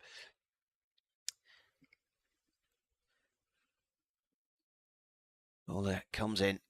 And balls played by Coughlin off towards mid-wicket. He's told to get back by Cars. Definitely one there. Yeah, I thought so. Anyway, not taking too many risks. You don't really need to. Lots of time left. It's definitely one because it went to Lewis Rees, who's left-handed. He had to run around the ball, didn't he? Yeah. He's never going to pick it up with his right hand. Julio Arca named the new South Shields boss.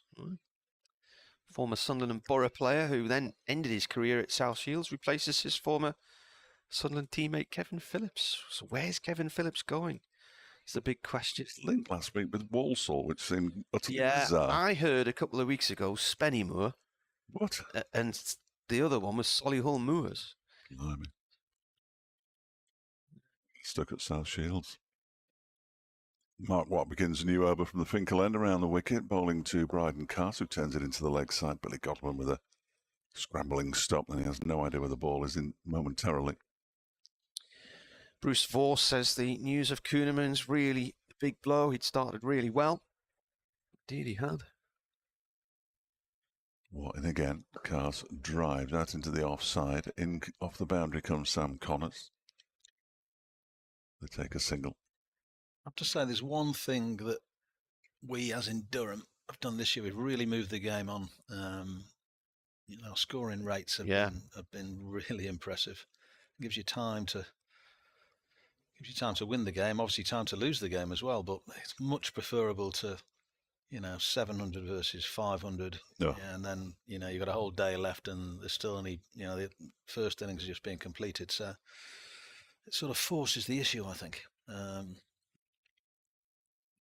Another 24-yarder from Mark Watt. He manages to actually bowl a full toss from 24 yards, which is a good effort.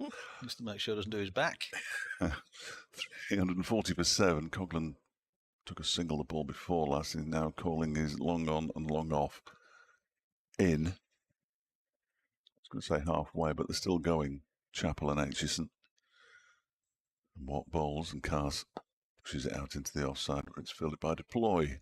I would have put a lot of money on Carsey dancing down and lifting it over one of the two lads who just come in. Yeah, absolutely. Yeah, I think there might still be. It'll be in his mind.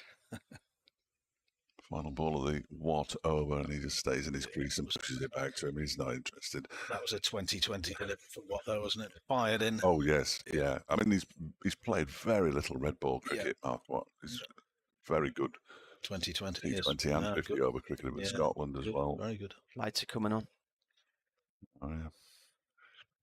AJ Ty, you need to get AJ Ty back for the T20, isn't it? No, we've got a couple of opportunities, which obviously we'll keep stum about at the moment because there's a few moving parts. But there are definitely for the 2020 there are definitely more options for us to get a like-for-like replacement for Stubbs, who's a middle order power hitter and a bowler, spin bowler, than there are in terms of sort of replace for Kuhneman. They're in a more sort of short supply, although there are still one or two opportunities there as well. First ball of this new over from Lamb, a dot ball, defended by Coghlan, who's on 22. Carson on 47, he got 91 last week, his career best at Glamorgan.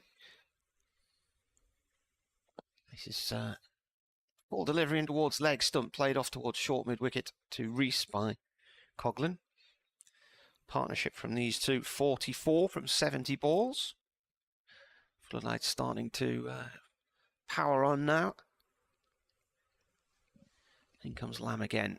It's gone down the leg side, bounces off the keeper's pads. No run.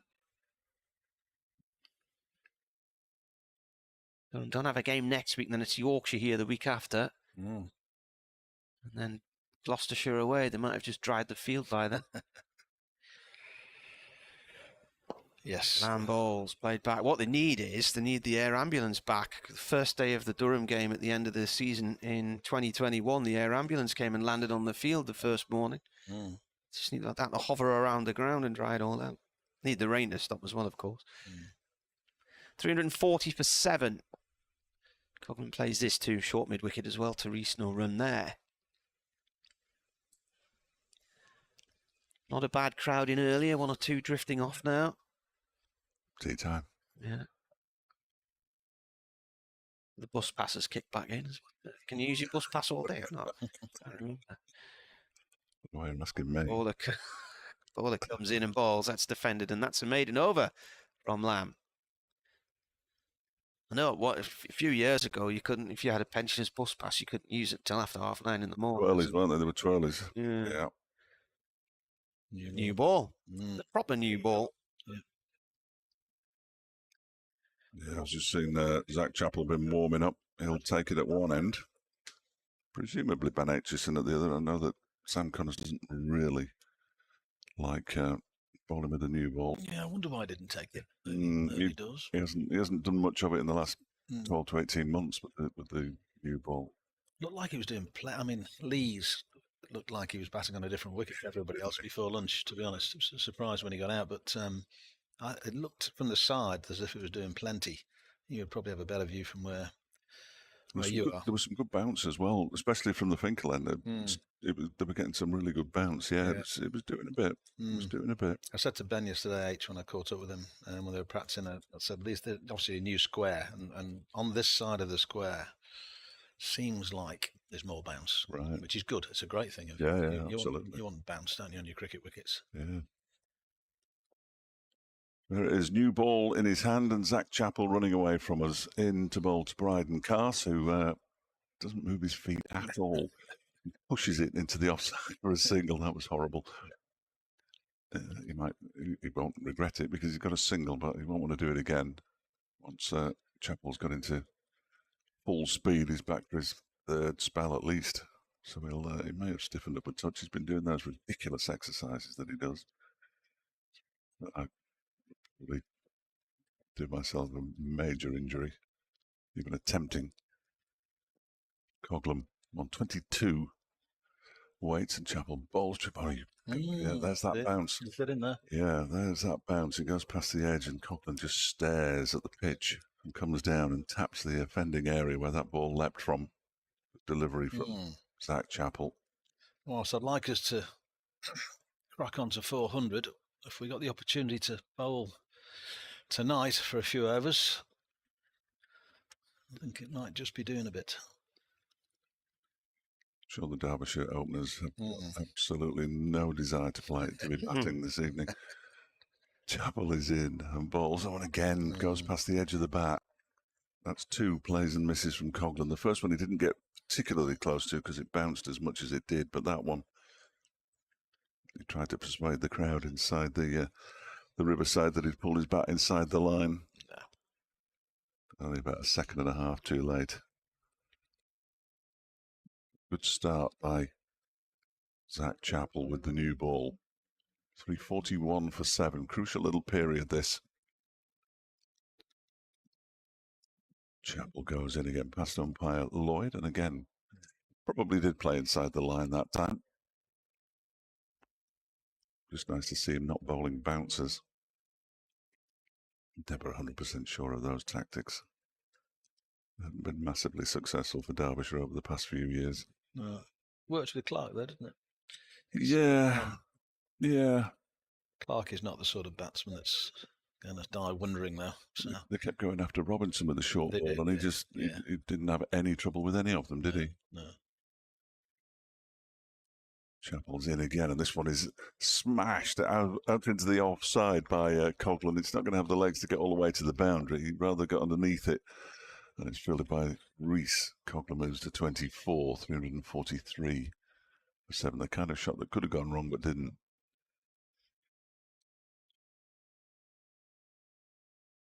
But it's good that we've got a full. We talked about the weather before, and they're off a bad light now at Edgbaston, and they finished at Bristol after 16 overs play there. Finished at Lords. They're off a rain at Leicester. I mean, it's we're very fortunate here.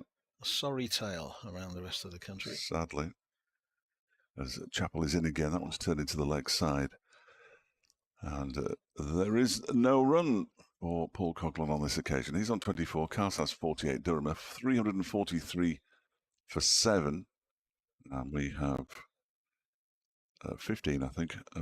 15 overs left to play today. Of course, if there was no IPL, we'd be on Sports Extra now, Martin, earning double money. Yeah, of course. I never see the IPL.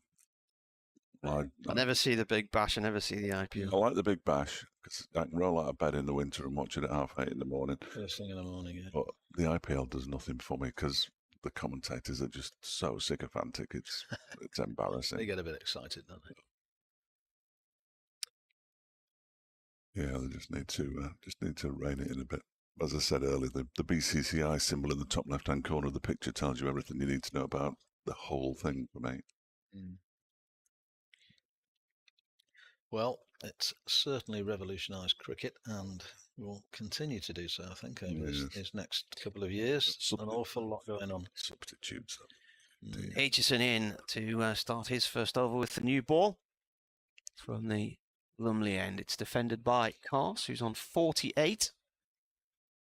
Impact players, they're called, rather than substitutes. It was interesting. Heather Knight was on one of the radio commentaries of it, and I just heard a little bit of her, and she was asked, would you like, as a captain, to have an impact player? And she said, no, you're playing with 12. Cricket's played 11 against 11. Aitchison in, Cars pushes this towards short extra cover, goes for a quick single as a shy at the stumps, and well backed up there, because that throw was a little bit over the top from Godalman, and Reese diving round way behind the stumps managed to stop it racing off for overthrows, which would have brought up the 50 for Cars. He's on 49 instead. These two are two of the quickest runners in world cricket, never mind county cricket, I would suggest. They are quick between the stumps, aren't they? Aitchison to Cars. No, sorry, to Coglan. Coglan plays that out towards point. 1 run.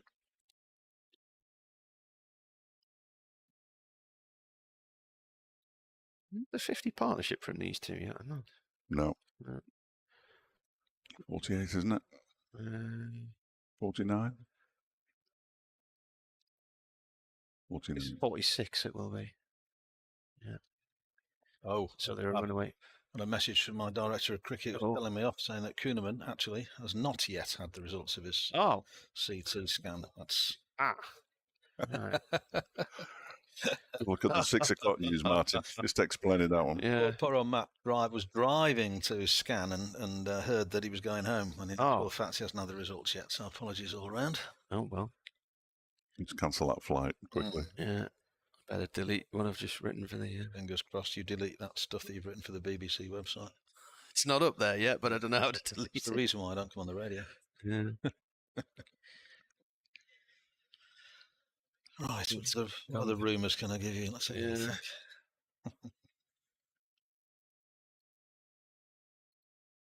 I don't know how to delete things. It's not published, it's still in drafts, but...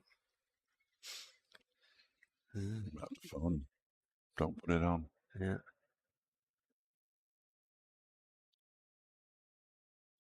This is played by Cars off towards deep point 4-1.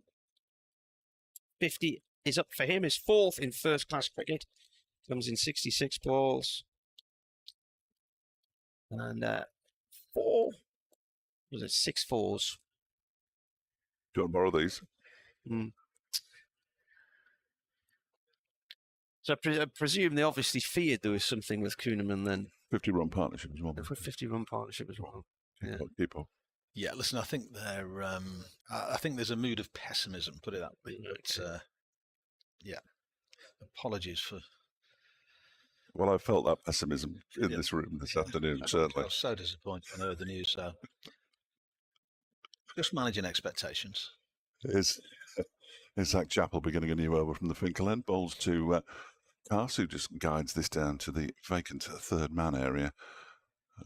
It's been retrieved by Wayne Madsen, and they come back for 2 runs. Cars moves on to 52, 348, 4-7. On the brink of their 3rd batting bonus point. Now Durham. Just musing over the fact that Steve Smith's coming over to play for Sussex for 3 games. Chappell is in and bowls, and that one is driven very nicely. Sort of block drive down the ground. It's not going to have the legs, I don't think, to get all the way to the boundary, is it? No, Lewis Reese is just going to hold it in before it reaches the sponges, but they do come back for 3, and Cars moves up to 55, and the 350 is up now for Durham in the 83rd over. They do get another batting bonus point. But you can just if he'd signed for Gloucester, for argument's sake, and they'd suddenly landed his 3 games coincided with the bad spell of weather and the luck that they had. Yeah. It's barely played at all. Well, didn't play at all, however. Quite an expensive exercise. Absolutely. It looked pretty damp at Hove on Sunday from the pictures that I saw. It was Chapel bowls too. Yeah. Coghlan defended. I mean, it's just not a place that you really, associate with lots and lots of rain. But Rob Andrew was telling me, I think it was last year, they had a shocking run with wet weather when everybody else in the country was playing. The only weather, and this is for weeks on end, the southeast, the little corner, where Sussex is, they used to, any little weather pattern, it just seemed to catch Sussex. Adrian Harms, the commentator down there, is constantly looking at the clouds. Yeah. That'll be the reason why. Because Chapel, 4th ball of the over, and Coghlan guides it to the backward point region. Nice stop. Assuming that's Matt Lamb there. That's where he's normally been today. It is. It was freezing down in Hove for the first game of the season, and on the Wednesday night when I first got there, it was raining, it was blowing a gale, it was like the middle of November, it was horrible.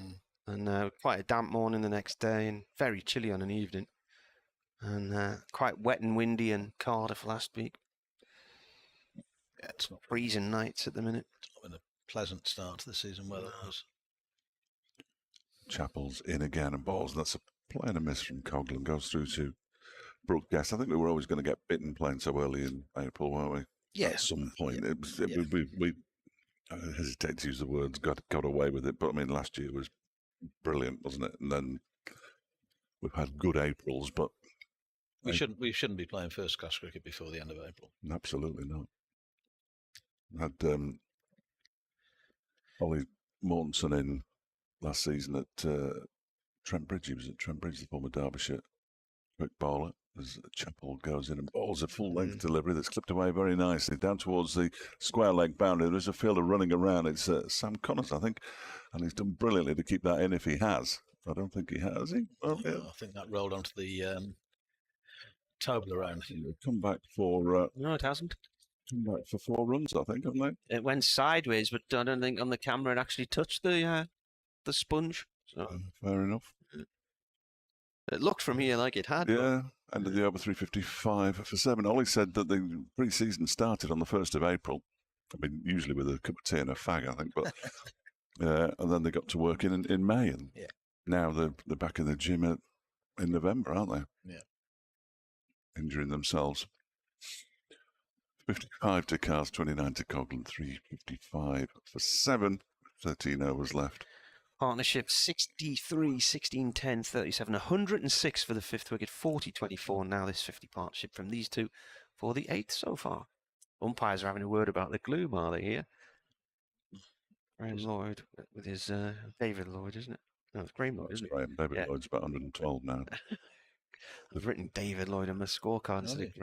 Oh, it is David. No, it's Graham Lloyd, isn't it? It's Graham Lloyd. His son, the son of David. In comes the bowler, Aitchison bowling to Cars. Dot ball. It is really gloomy out there now. I know we're looking through tinted windows, but there's a lot of lower murk coming in. Yeah, murk's not good. No. It's not as dark as it was when we played Worcester, Martin, the other week. I thought the umpires did a good job there. Keeping them on? Well, I just think that if you've got floodlights and it's not raining, carry on. As long as they're consistent. Ooh, that's a massive swipe from Pass. That's gone into the seats in the northwest corner of the ground for 6. He absolutely thumped that right out the middle of the bat. Big hit. He moves on to 61. Yeah, no, I think as long as they're consistent, there's no point having all these floodlights everywhere, and it's dry. But nothing more frustrating, I don't think, for spectators.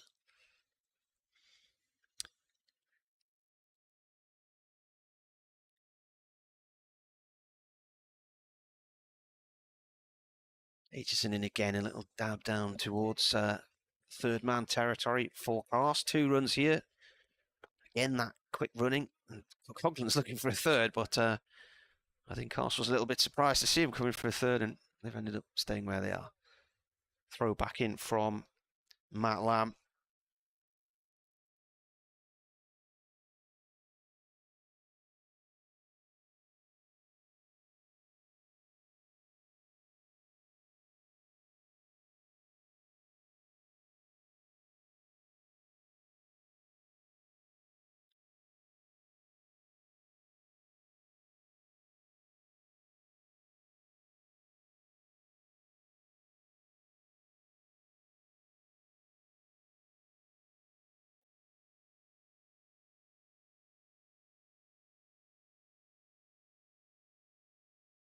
Next ball is bowled, and it's gone up to long on for 1 from the bat of Cars. Anyway, I've managed to stop that getting on the BBC website, so a little bit of a result there, Tim. Just pretend we never said it on air. Yeah, yes, quite right. 3-6-4 for 7. Is it raining? No, just the air looks heavy now. Well, it originally was. Yeah, any rain was going to be late on, wasn't it? Yeah, it looks like we could have some fairly heavy stuff overnight. Yeah. Ooh, a leading edge from Coghlan as he drives at the ball from Aitchison. It's gone over and behind sort of point area. Third man down towards the boundary for 2. In fact, did they run 3 there? They run 3, haven't they? They are. They're even quicker than I thought.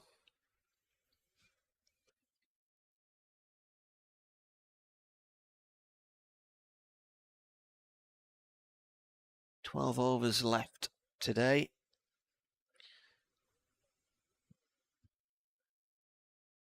It's about 45 minutes worth of play. Bowler comes in and delivers a Yorker to Cots, who keeps it away. End of the over. 367 for 7. I've got to do an update into our sports ball at the moment, which is on air right now.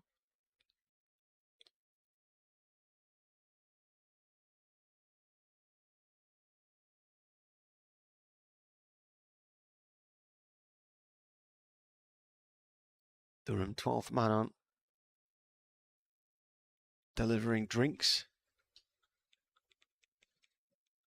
Is that Ben McKinney who's the 12th man today? Yeah. Yeah. 367 for 7. So about 20 past 6 maybe we might finish here. Chappell is handed the ball.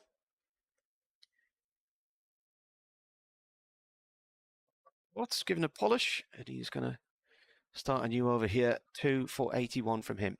Here's the update for Radio Newcastle. Dot ball. Well, it's a bit gloomy here. They've got the floodlights on. 12 overs to go, and Durham are 367 for 7. The highlight of the day, a lovely 114 from Ollie Robinson, who hadn't put a foot wrong until he got a delivery off Lewis Rees, which pitched on the length and never really got up. And he was out LBW. Crucially, put on 106 for the 5th wicket with Graham Clark, who made 39. Ben Rain then went for 5. Out there at the moment, Paul Coghlan on 32, Bryden Carse at the other end on 64. That's the second half century in a row from Carse, and these two have batted really nicely, and there's a 4 there from Coghlan through deep mid-wicket, so that takes their partnership to 75. Some mixed news off the field today. Matt Kuhneman, the Australian leg spinner, has been for a scan yesterday. He's off to get the results now, but the prognosis doesn't look good, and it's feared he might miss the rest of the season. And Tristan Stubbs, the overseas player who was due to come from South Africa for the T20, the big hitting middle order batsman, is now going to be staying with South Africa because he's been selected to play for their A team in a test match. So Durham are going to have to get on the phone to some agents and see which replacements they can find. As I talk to you, another 4 from Coghlan out through the covers this time towards the pavilion. That moves him on to 40. Durham on to 375 for 7, so they're 25 away from their 4th batting point, and there are 11.5 overs to go in the day.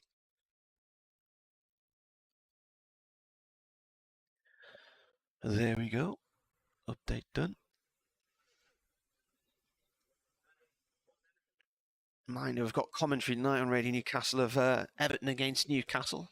So the build-up to that one starts at 6 in Total Sport, and then there'll be reaction from here today as well. Ball this time played by Coghlan, down to vacant, 3rd man, and he moves on to 44. Runs 3 balls in a row there. Yeah, runs coming very, very quickly. So Durham now 21 away from this next batting point. Don't think they'd declare tonight, do you? No. No. Well, they might get the 450 tonight, though. Yeah. That's got to be on the cards now, hasn't it? If the light holds.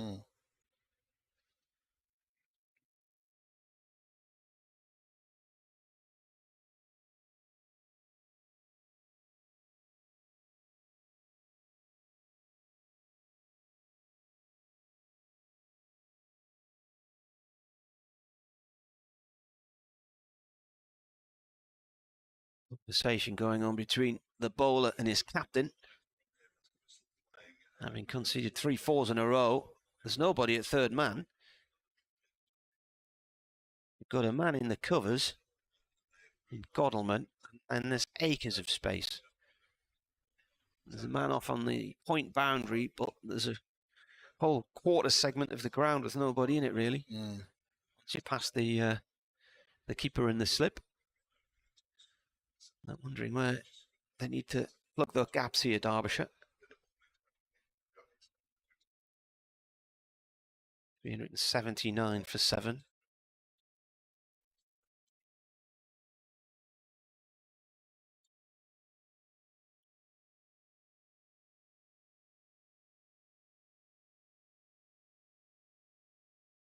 Steve Spires, Bryden Carse is turning into a genuine all-rounder. When he's getting runs and bringing wickets these days. Just need to keep him fit. Here is Chappell. Right arm over to Coghlan. Little rock away from the ball there from Coghlan, who looks to try and flick it as it passes him. Plays and misses.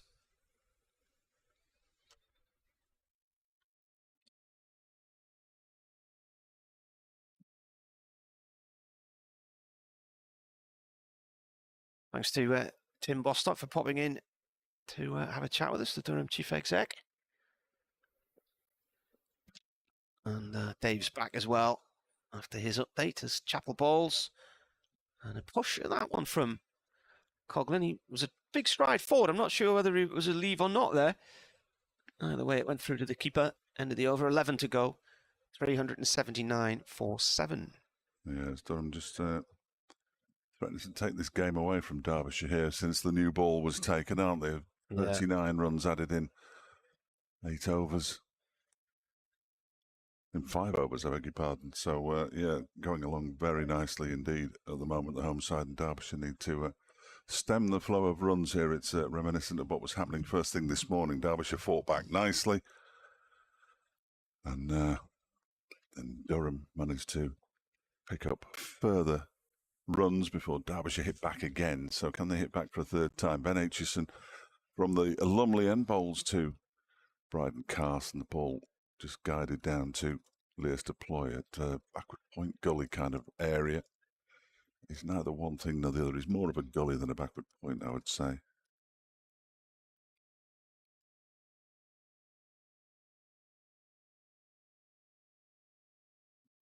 do believe this is the only game going on now. Beyond 5 live then, are we? No. Whoa, where's that one? Up in the air now. Is there anyone going to get anywhere near this? There's a man racing in from the boundary. It's a drop from Lewis Rees. He couldn't quite get there and clutched the ball in. The ball went straight up in the air off Carse's bat. Well, they pick up 2 runs as well. Carse moves on to 66. Go down as a drop. Haven't seen many of those this season.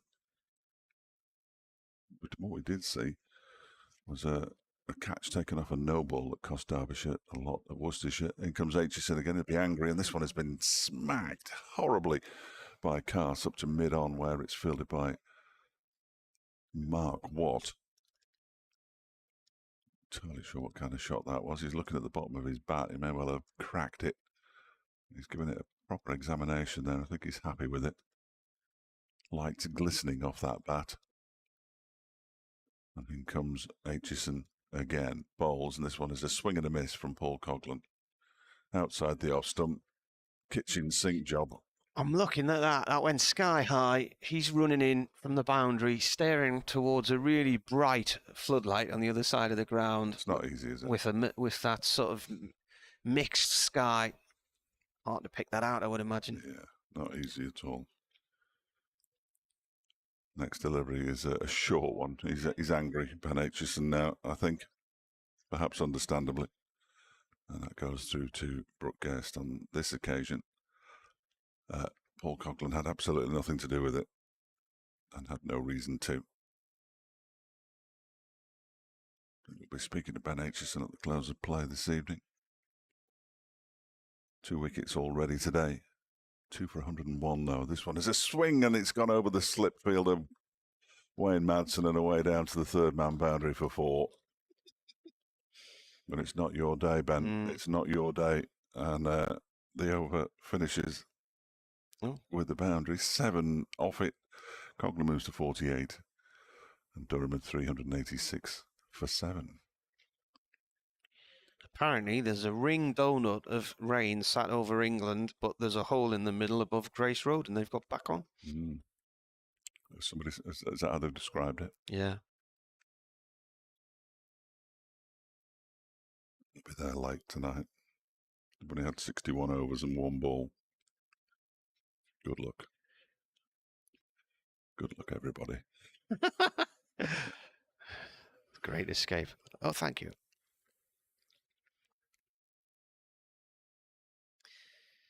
Chappell bowling, and there's no one at third man. It's vacant. The bar is open. Orders at the bar. 4 runs for Cars. Just guided it between the keeper and slip. Quite a gap between those two. They just deploy the skipper as the slip. He moves on to 71. 390 for 7 here, so Durham 10 away from the next batting point, and then 50 more runs for the final one. They've rattled along these two. What was the score when the new ball came? 340 for 7. 340 for 7 after 80 overs. 50 in 6 overs and 1 ball. Yeah. Oh.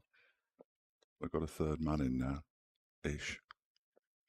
Wayne Madsen. In comes the bowler. And third man will pick this one up. Yeah, in the last 5 overs, the run rate has gone to, in those 5 overs, 9.4, and it's back up to 4.5 again. Derbyshire had got it down to 3.3 at one point, but now it's up to 4.5 once more.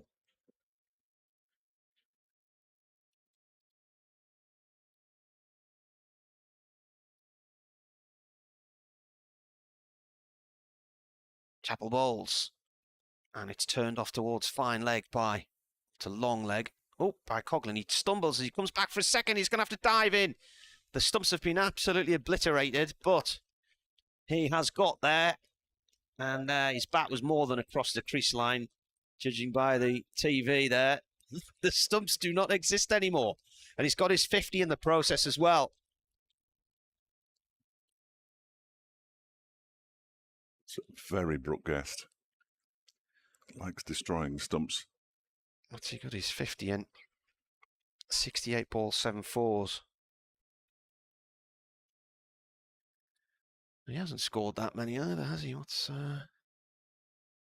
He's had 1 century against Worcestershire last year. That's his 9th 50. Oh, leading edge, but it's going to land safely just behind the stumps at the bowler's end. He was looking to push it through the leg side, and it went over the bowler's head and landed behind him.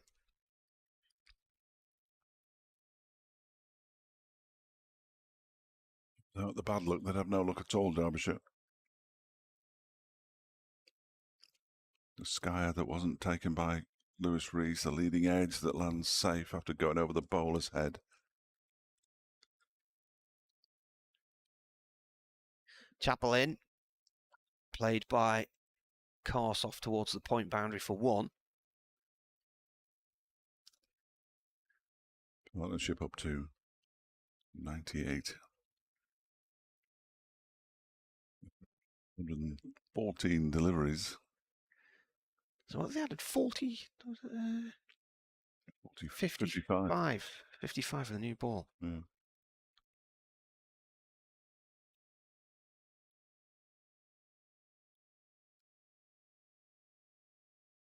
Chappell in. A push and a run. Just a nice little push off to the offside there. 100-run partnership.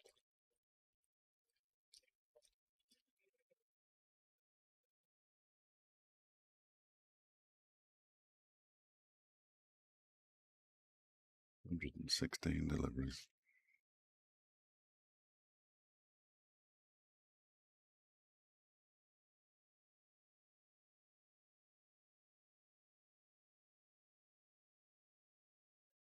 Derbyshire need a wicket, they need it quickly here. They've got 9 more overs left today. It's not getting any darker.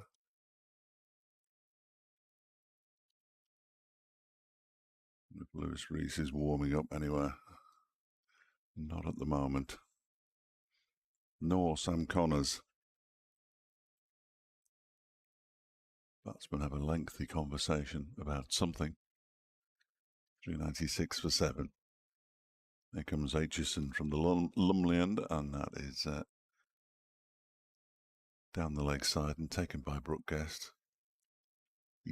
As each car comes in the car park entrance just behind the scoreboard, the lights shining brightly.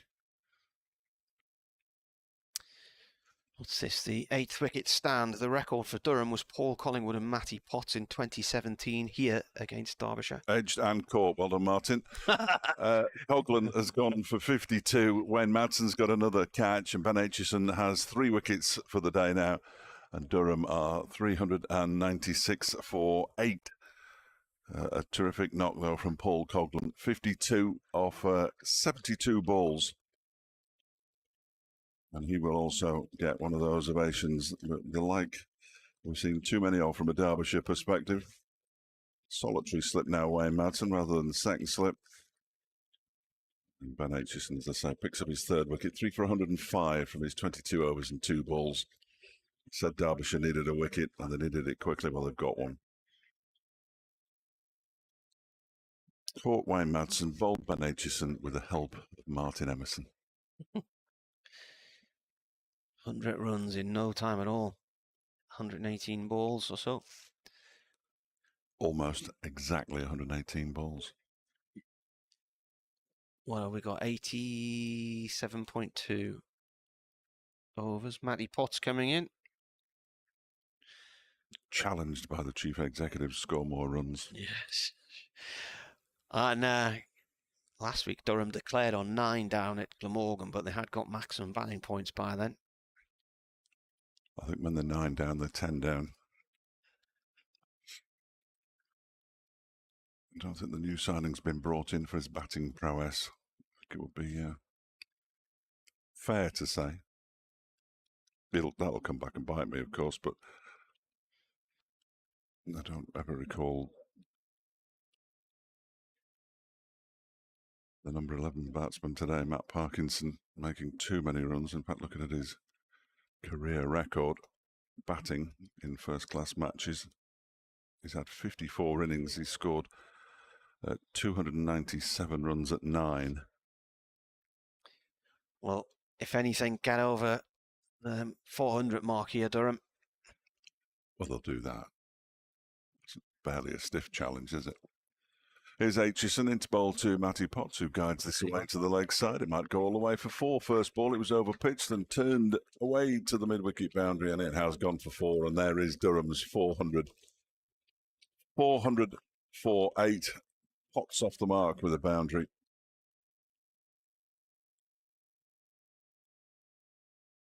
And umpire Ben Debenham just has a word with Billy Godleman about something. Not entirely sure what that would have been about.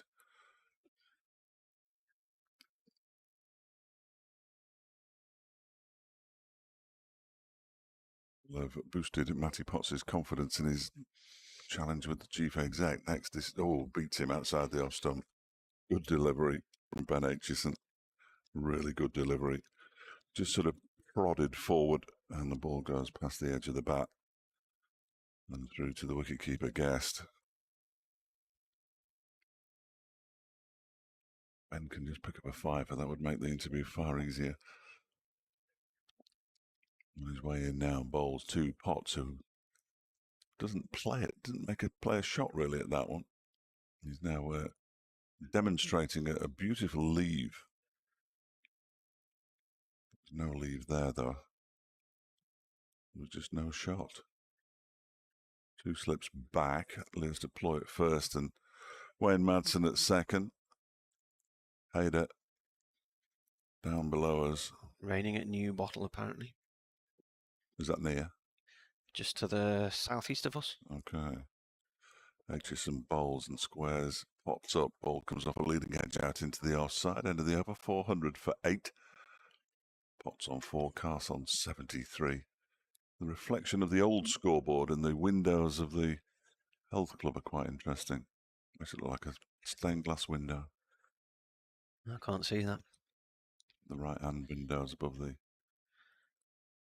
Hotel Golf and Spa advert.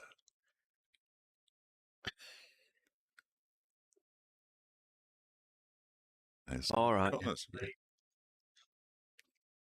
Oh, they're doing up in the exercise bit. They're doing side to sides now. Look, with punches thrown in. That's exciting. I'm gonna look at my binoculars with it. Get accused of being a peeping Tom, but yeah, definite punches. There'll be a name for it, I'm sure, that kind of exercise, but I wouldn't have the first idea what it was.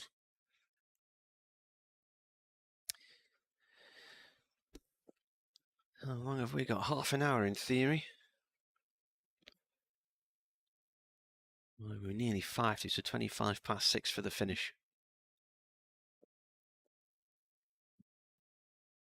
Connor's in and played by course out towards the point boundary for 1. Just in front of the TV screen. Imagine having a TV that big at home. Yeah. Right, wouldn't it? Need a strong wall to hold it. Sure, I could get in the lounge. Put it upstairs in the bedroom. There was a debate on 5 Live yesterday morning, was it? I think the big, in my opinion, people shouldn't have flat screen TVs on their walls. It's common. Common, yeah. I did. Well, I had the trail. They should be on TV stands. I mean, we've got a little TV stand in the corner of our room, which I made for 16 quid. Connor's in, balls. Defended by Coughlin. It was one of those, you know, those really rickety sort of shelving units you get from a DIY store, which are meant to go in the garage and you assemble them yourself. Well, I got one of those, but just used the first 2 sets of screw holes at the bottom of the legs to make a low shelving unit, and then cut the rest of the shelves off and got some of the wood to reinforce the legs, and it's worked. It's been there 20 odd years. It's worked a treat. Classy. Yeah, looks nice as well. Ball played off to the covers here, no run. It's painted in an eggshell blue. Yeah. Okay. Yeah, you could spend hundreds on a TV cabinet from one of your hi-fi stores. You could do, yeah. I'm not sure I would, but you could do. Mine's on an old desk. Good. Does it still have the 10p slot on the side? Yeah. Connor's balls. And Potts stands firm. Plays the ball back at the bowler. Got to be up and down all day with that, wouldn't it?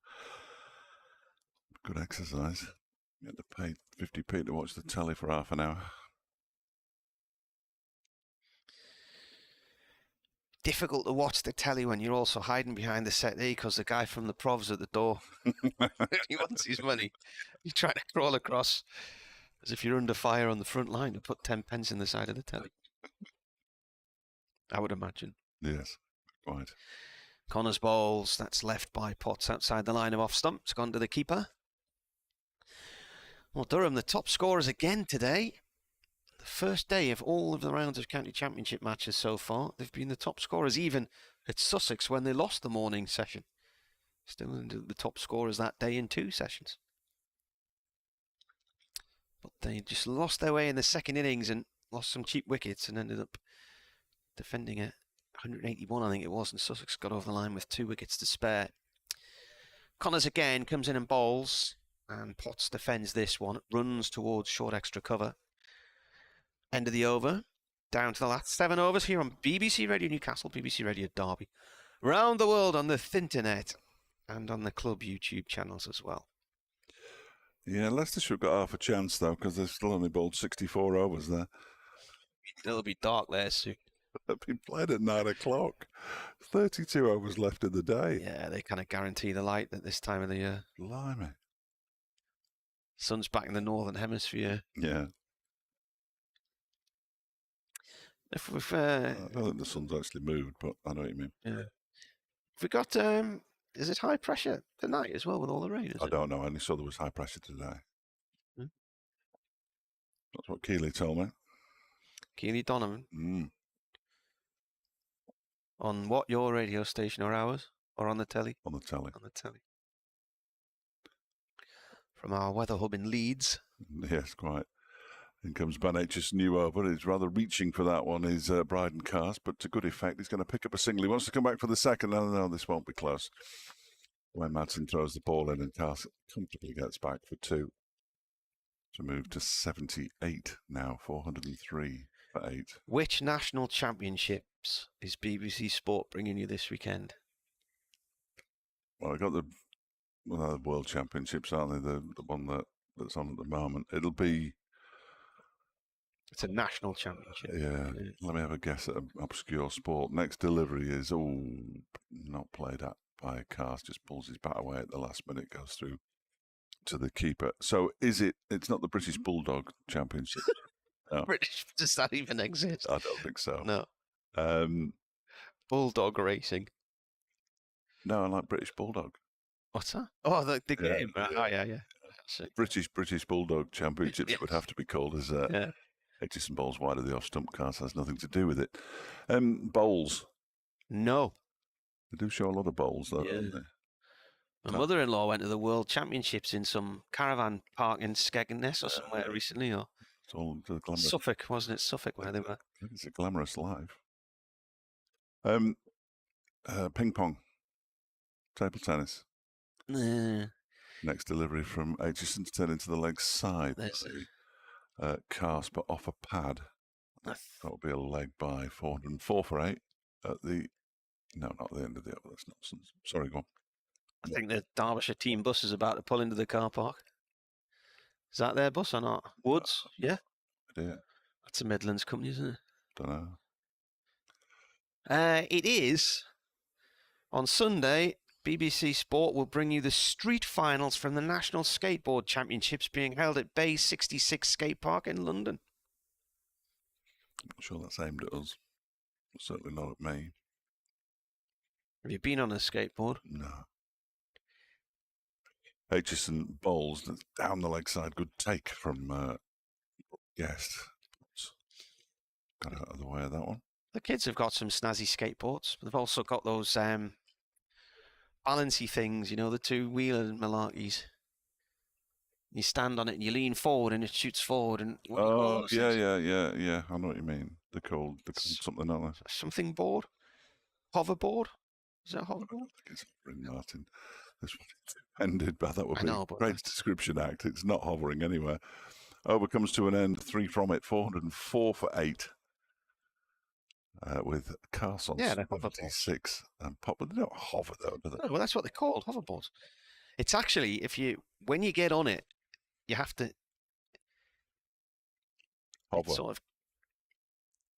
It's sort of counterintuitive, but if you lean forward, it then goes forward, and when you stand up and lean back a little bit, it stops. It's got one of those balance things inside it. It's a gyro. Yes, but actually, once you get going on them, it's similar to skiing. It feels like you're skiing when you... When I was growing up, a gyro meant something completely different. Used to cash it everywhere. Yeah.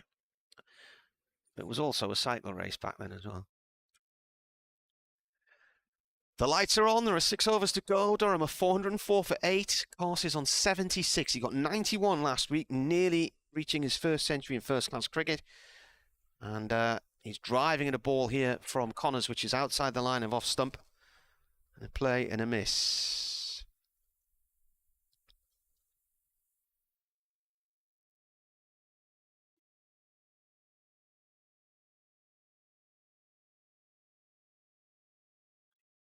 It's quite a way outside the line of off-stump, that one. Might have been worth just leaving it. In comes the bowler again. Connors bowling to Cars, played off to cover. Picked up by Deploy. Let's deploy the skipper.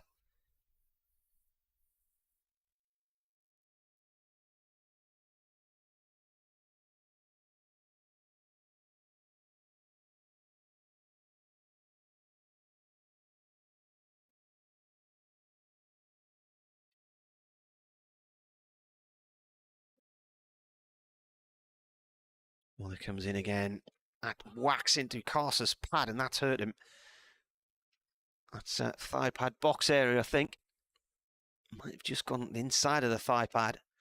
He's gone off limping away towards square leg. That stung. Question of what's happening this weekend.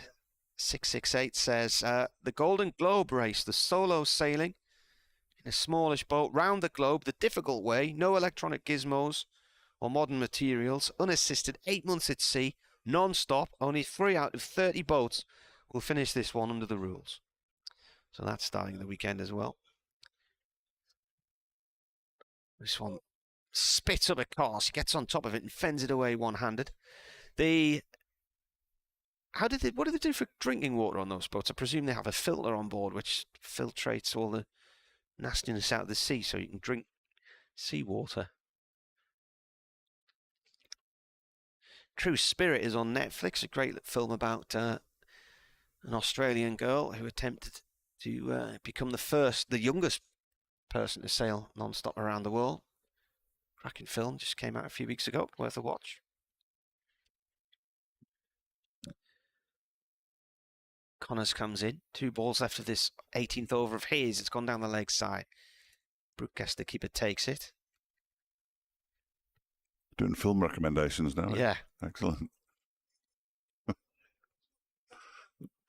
Is there a vacancy for the BBC's entertainment correspondent?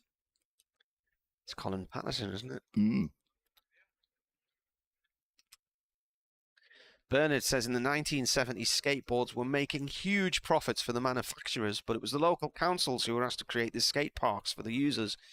In comes the bowler. It's gone off the board's mid-wicket to Reese.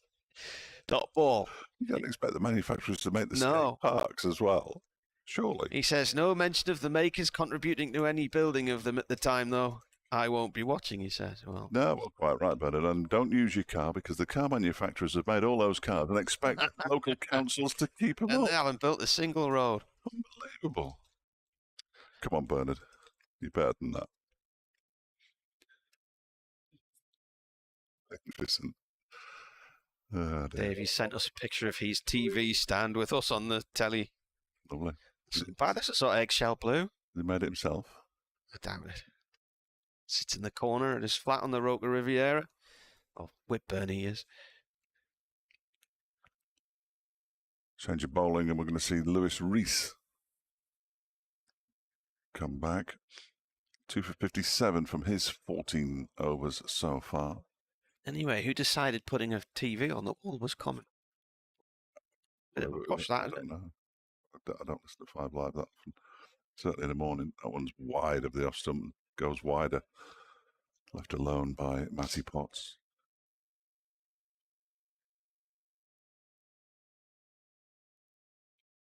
They're running out of, in my opinions, if that's what they're discussing. Don't you? I don't know. Of course, you're staff, aren't you? Can't say it. I did work there a while ago. Oh. Yeah, they woke up though, didn't they?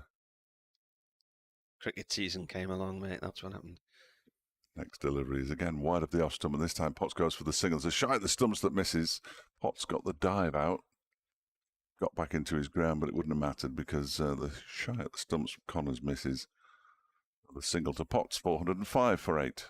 I know you commute a lot between Bolton and Derby, but 6 months of winter motorway driving to Manchester every Saturday through 30 miles of roadworks between Leeds and Manchester just did my head in. I absolutely detest the M62. Yeah. Car manufacturers just haven't put enough money into it. Here's Lewis Rees bowling to Bryden Cast on 76, and he's on 77 now as he pushes this one up to Mark Watt. No, it's not Mark Watt. Who is that? It says Sam Connors. Apologies to Sam. If they had put some money in, they could have tunnelled straight under it and you wouldn't have to go over the top. That farm would have been fine. That's a misnomer about that farm. The farmer never wanted to sell up. That wasn't true. They did a geological survey and the best route was around the farm. Was it? Yeah.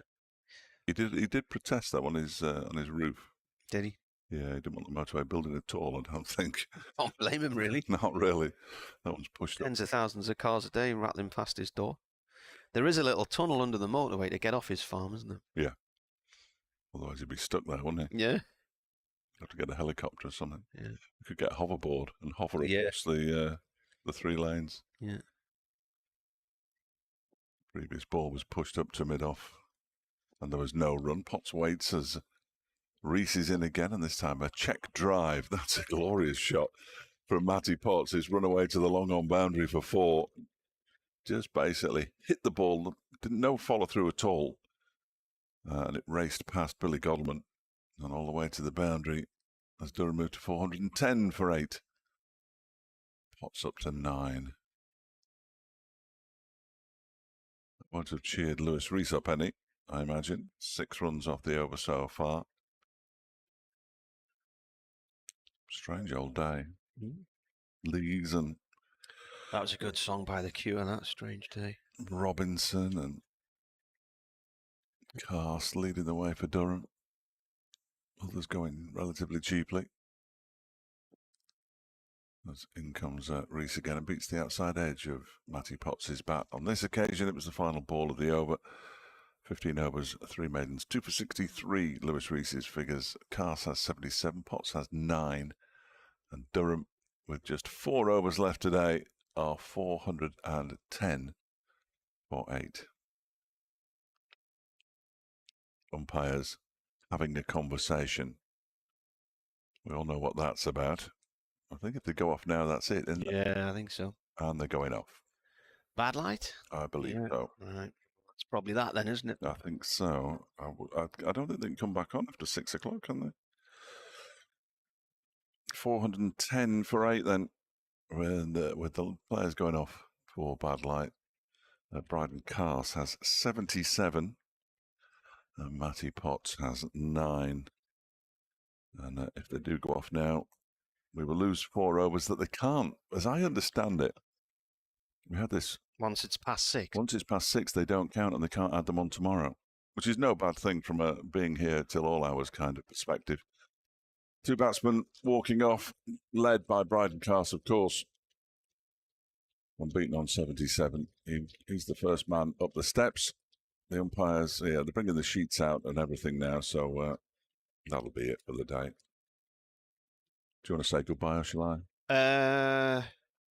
Bye. Yeah, goodbye. That's it. We'll be back. We'll be back tomorrow, won't we? You'll be here at 11:15, and I'll hop on at about 2 minutes to. Yeah. And then go away and do my update, and then I'll come back and we'll do this all over again tomorrow, Martin. Yes. Yeah. Right. Well, I won't be here at 11:15, but Martin will. Yeah.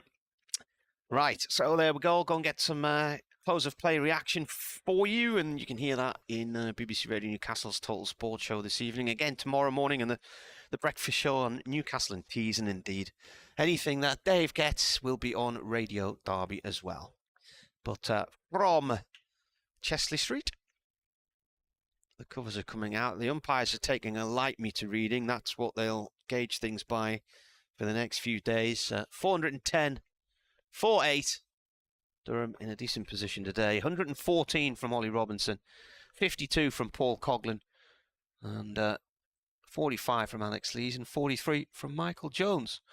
And then Bryden Cast, at the end, 77 not out. Looking through the binoculars, I'm just... it has got gloomy. I was just wondering if perhaps the drizzle had arrived. So the staff are going to bring the covers on, and that is the end of the day's play. We will see you tomorrow.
Yes, this is the first time this year that they've actually decided to bat. In all the other 3 games they were put in, but they said they would have batted on each occasion anyway because they fancy themselves. And today, once again, partly because of bad weather in other parts of the country, but equally because of aggressive batting, Durham have finished as the top scorers on day one, 410 for 8. They got off to a good start when Alex Lees and Michael Jones put 63 on the board inside 15 overs, but then Lees was bowled by Ben Aitchison for 45, and that just slowed them down either side of lunch. They lost Borthwick for 9, Beddingham for 4, and then Michael Jones for 43. So at that point, 126 for 4. They needed a partnership, and they got one. Some good batting from Ollie Robinson, who played really, really nicely for his first century for Durham. He was on 114 when he was eventually out LBW to Lewis Rees to a ball which pitched on a length and never really got up. It was a bit of a difficult one for him to get away, but he'd added 106 for the 5th wicket with Graham Clark making 39. And then after the quick departure of Ben Rain for 5, Paul Coghlan and Bryden Carse pushed things on. They put 100 on for the 8th wicket. Coghlan out for 52, caught by Wayne Madsen and the slips off the bowling of Ben Aitchison towards the end of the evening. But Bryden Carse will return tomorrow. He made 91 at Cardiff last week, which was his highest score in first-class cricket. He's on 77 on this occasion. With Matty Potts at the other end, Durham have managed to get 4 of the 5 batting points on offer. So another 40 runs tomorrow without losing the next 2 wickets, and they've 92 overs. So there's still another 18 overs to go for bonus points. So you'd imagine if they don't lose 2 quick wickets in the morning, then they'll get the maximum batting points tomorrow, put themselves in a really strong position. This news, though, is tempered by other news today. We had Tim Bostock, the Durham chief executive, with us on air a little bit earlier on, and he said Matt Kuhneman, the Australian leg spinner, looks like his season is over. He's only played in 3 games for Durham, got a 5 for here in the last match against Worcestershire, but they fear he's got a stress fracture of the back, and he was on his way to the hospital to have the results of that when it was mentioned on air. So they're waiting for official confirmation, but the prognosis was pessimistic. That was the phrase that was used. So it's fearful that he's going to have to return back to Queensland. And the other thing that's come out today, Tristan Stubbs, the hard-hitting South African all-rounder who was meant to be the star signing for the T20. Cricket South Africa have now announced that he won't be available either because he's going to be playing for South Africa A in first-class cricket. So the Durham Director of Cricket, Marcus North's going to be busy in the next few days ringing agents, trying to see if he can get a couple of overseas replacements for those 2.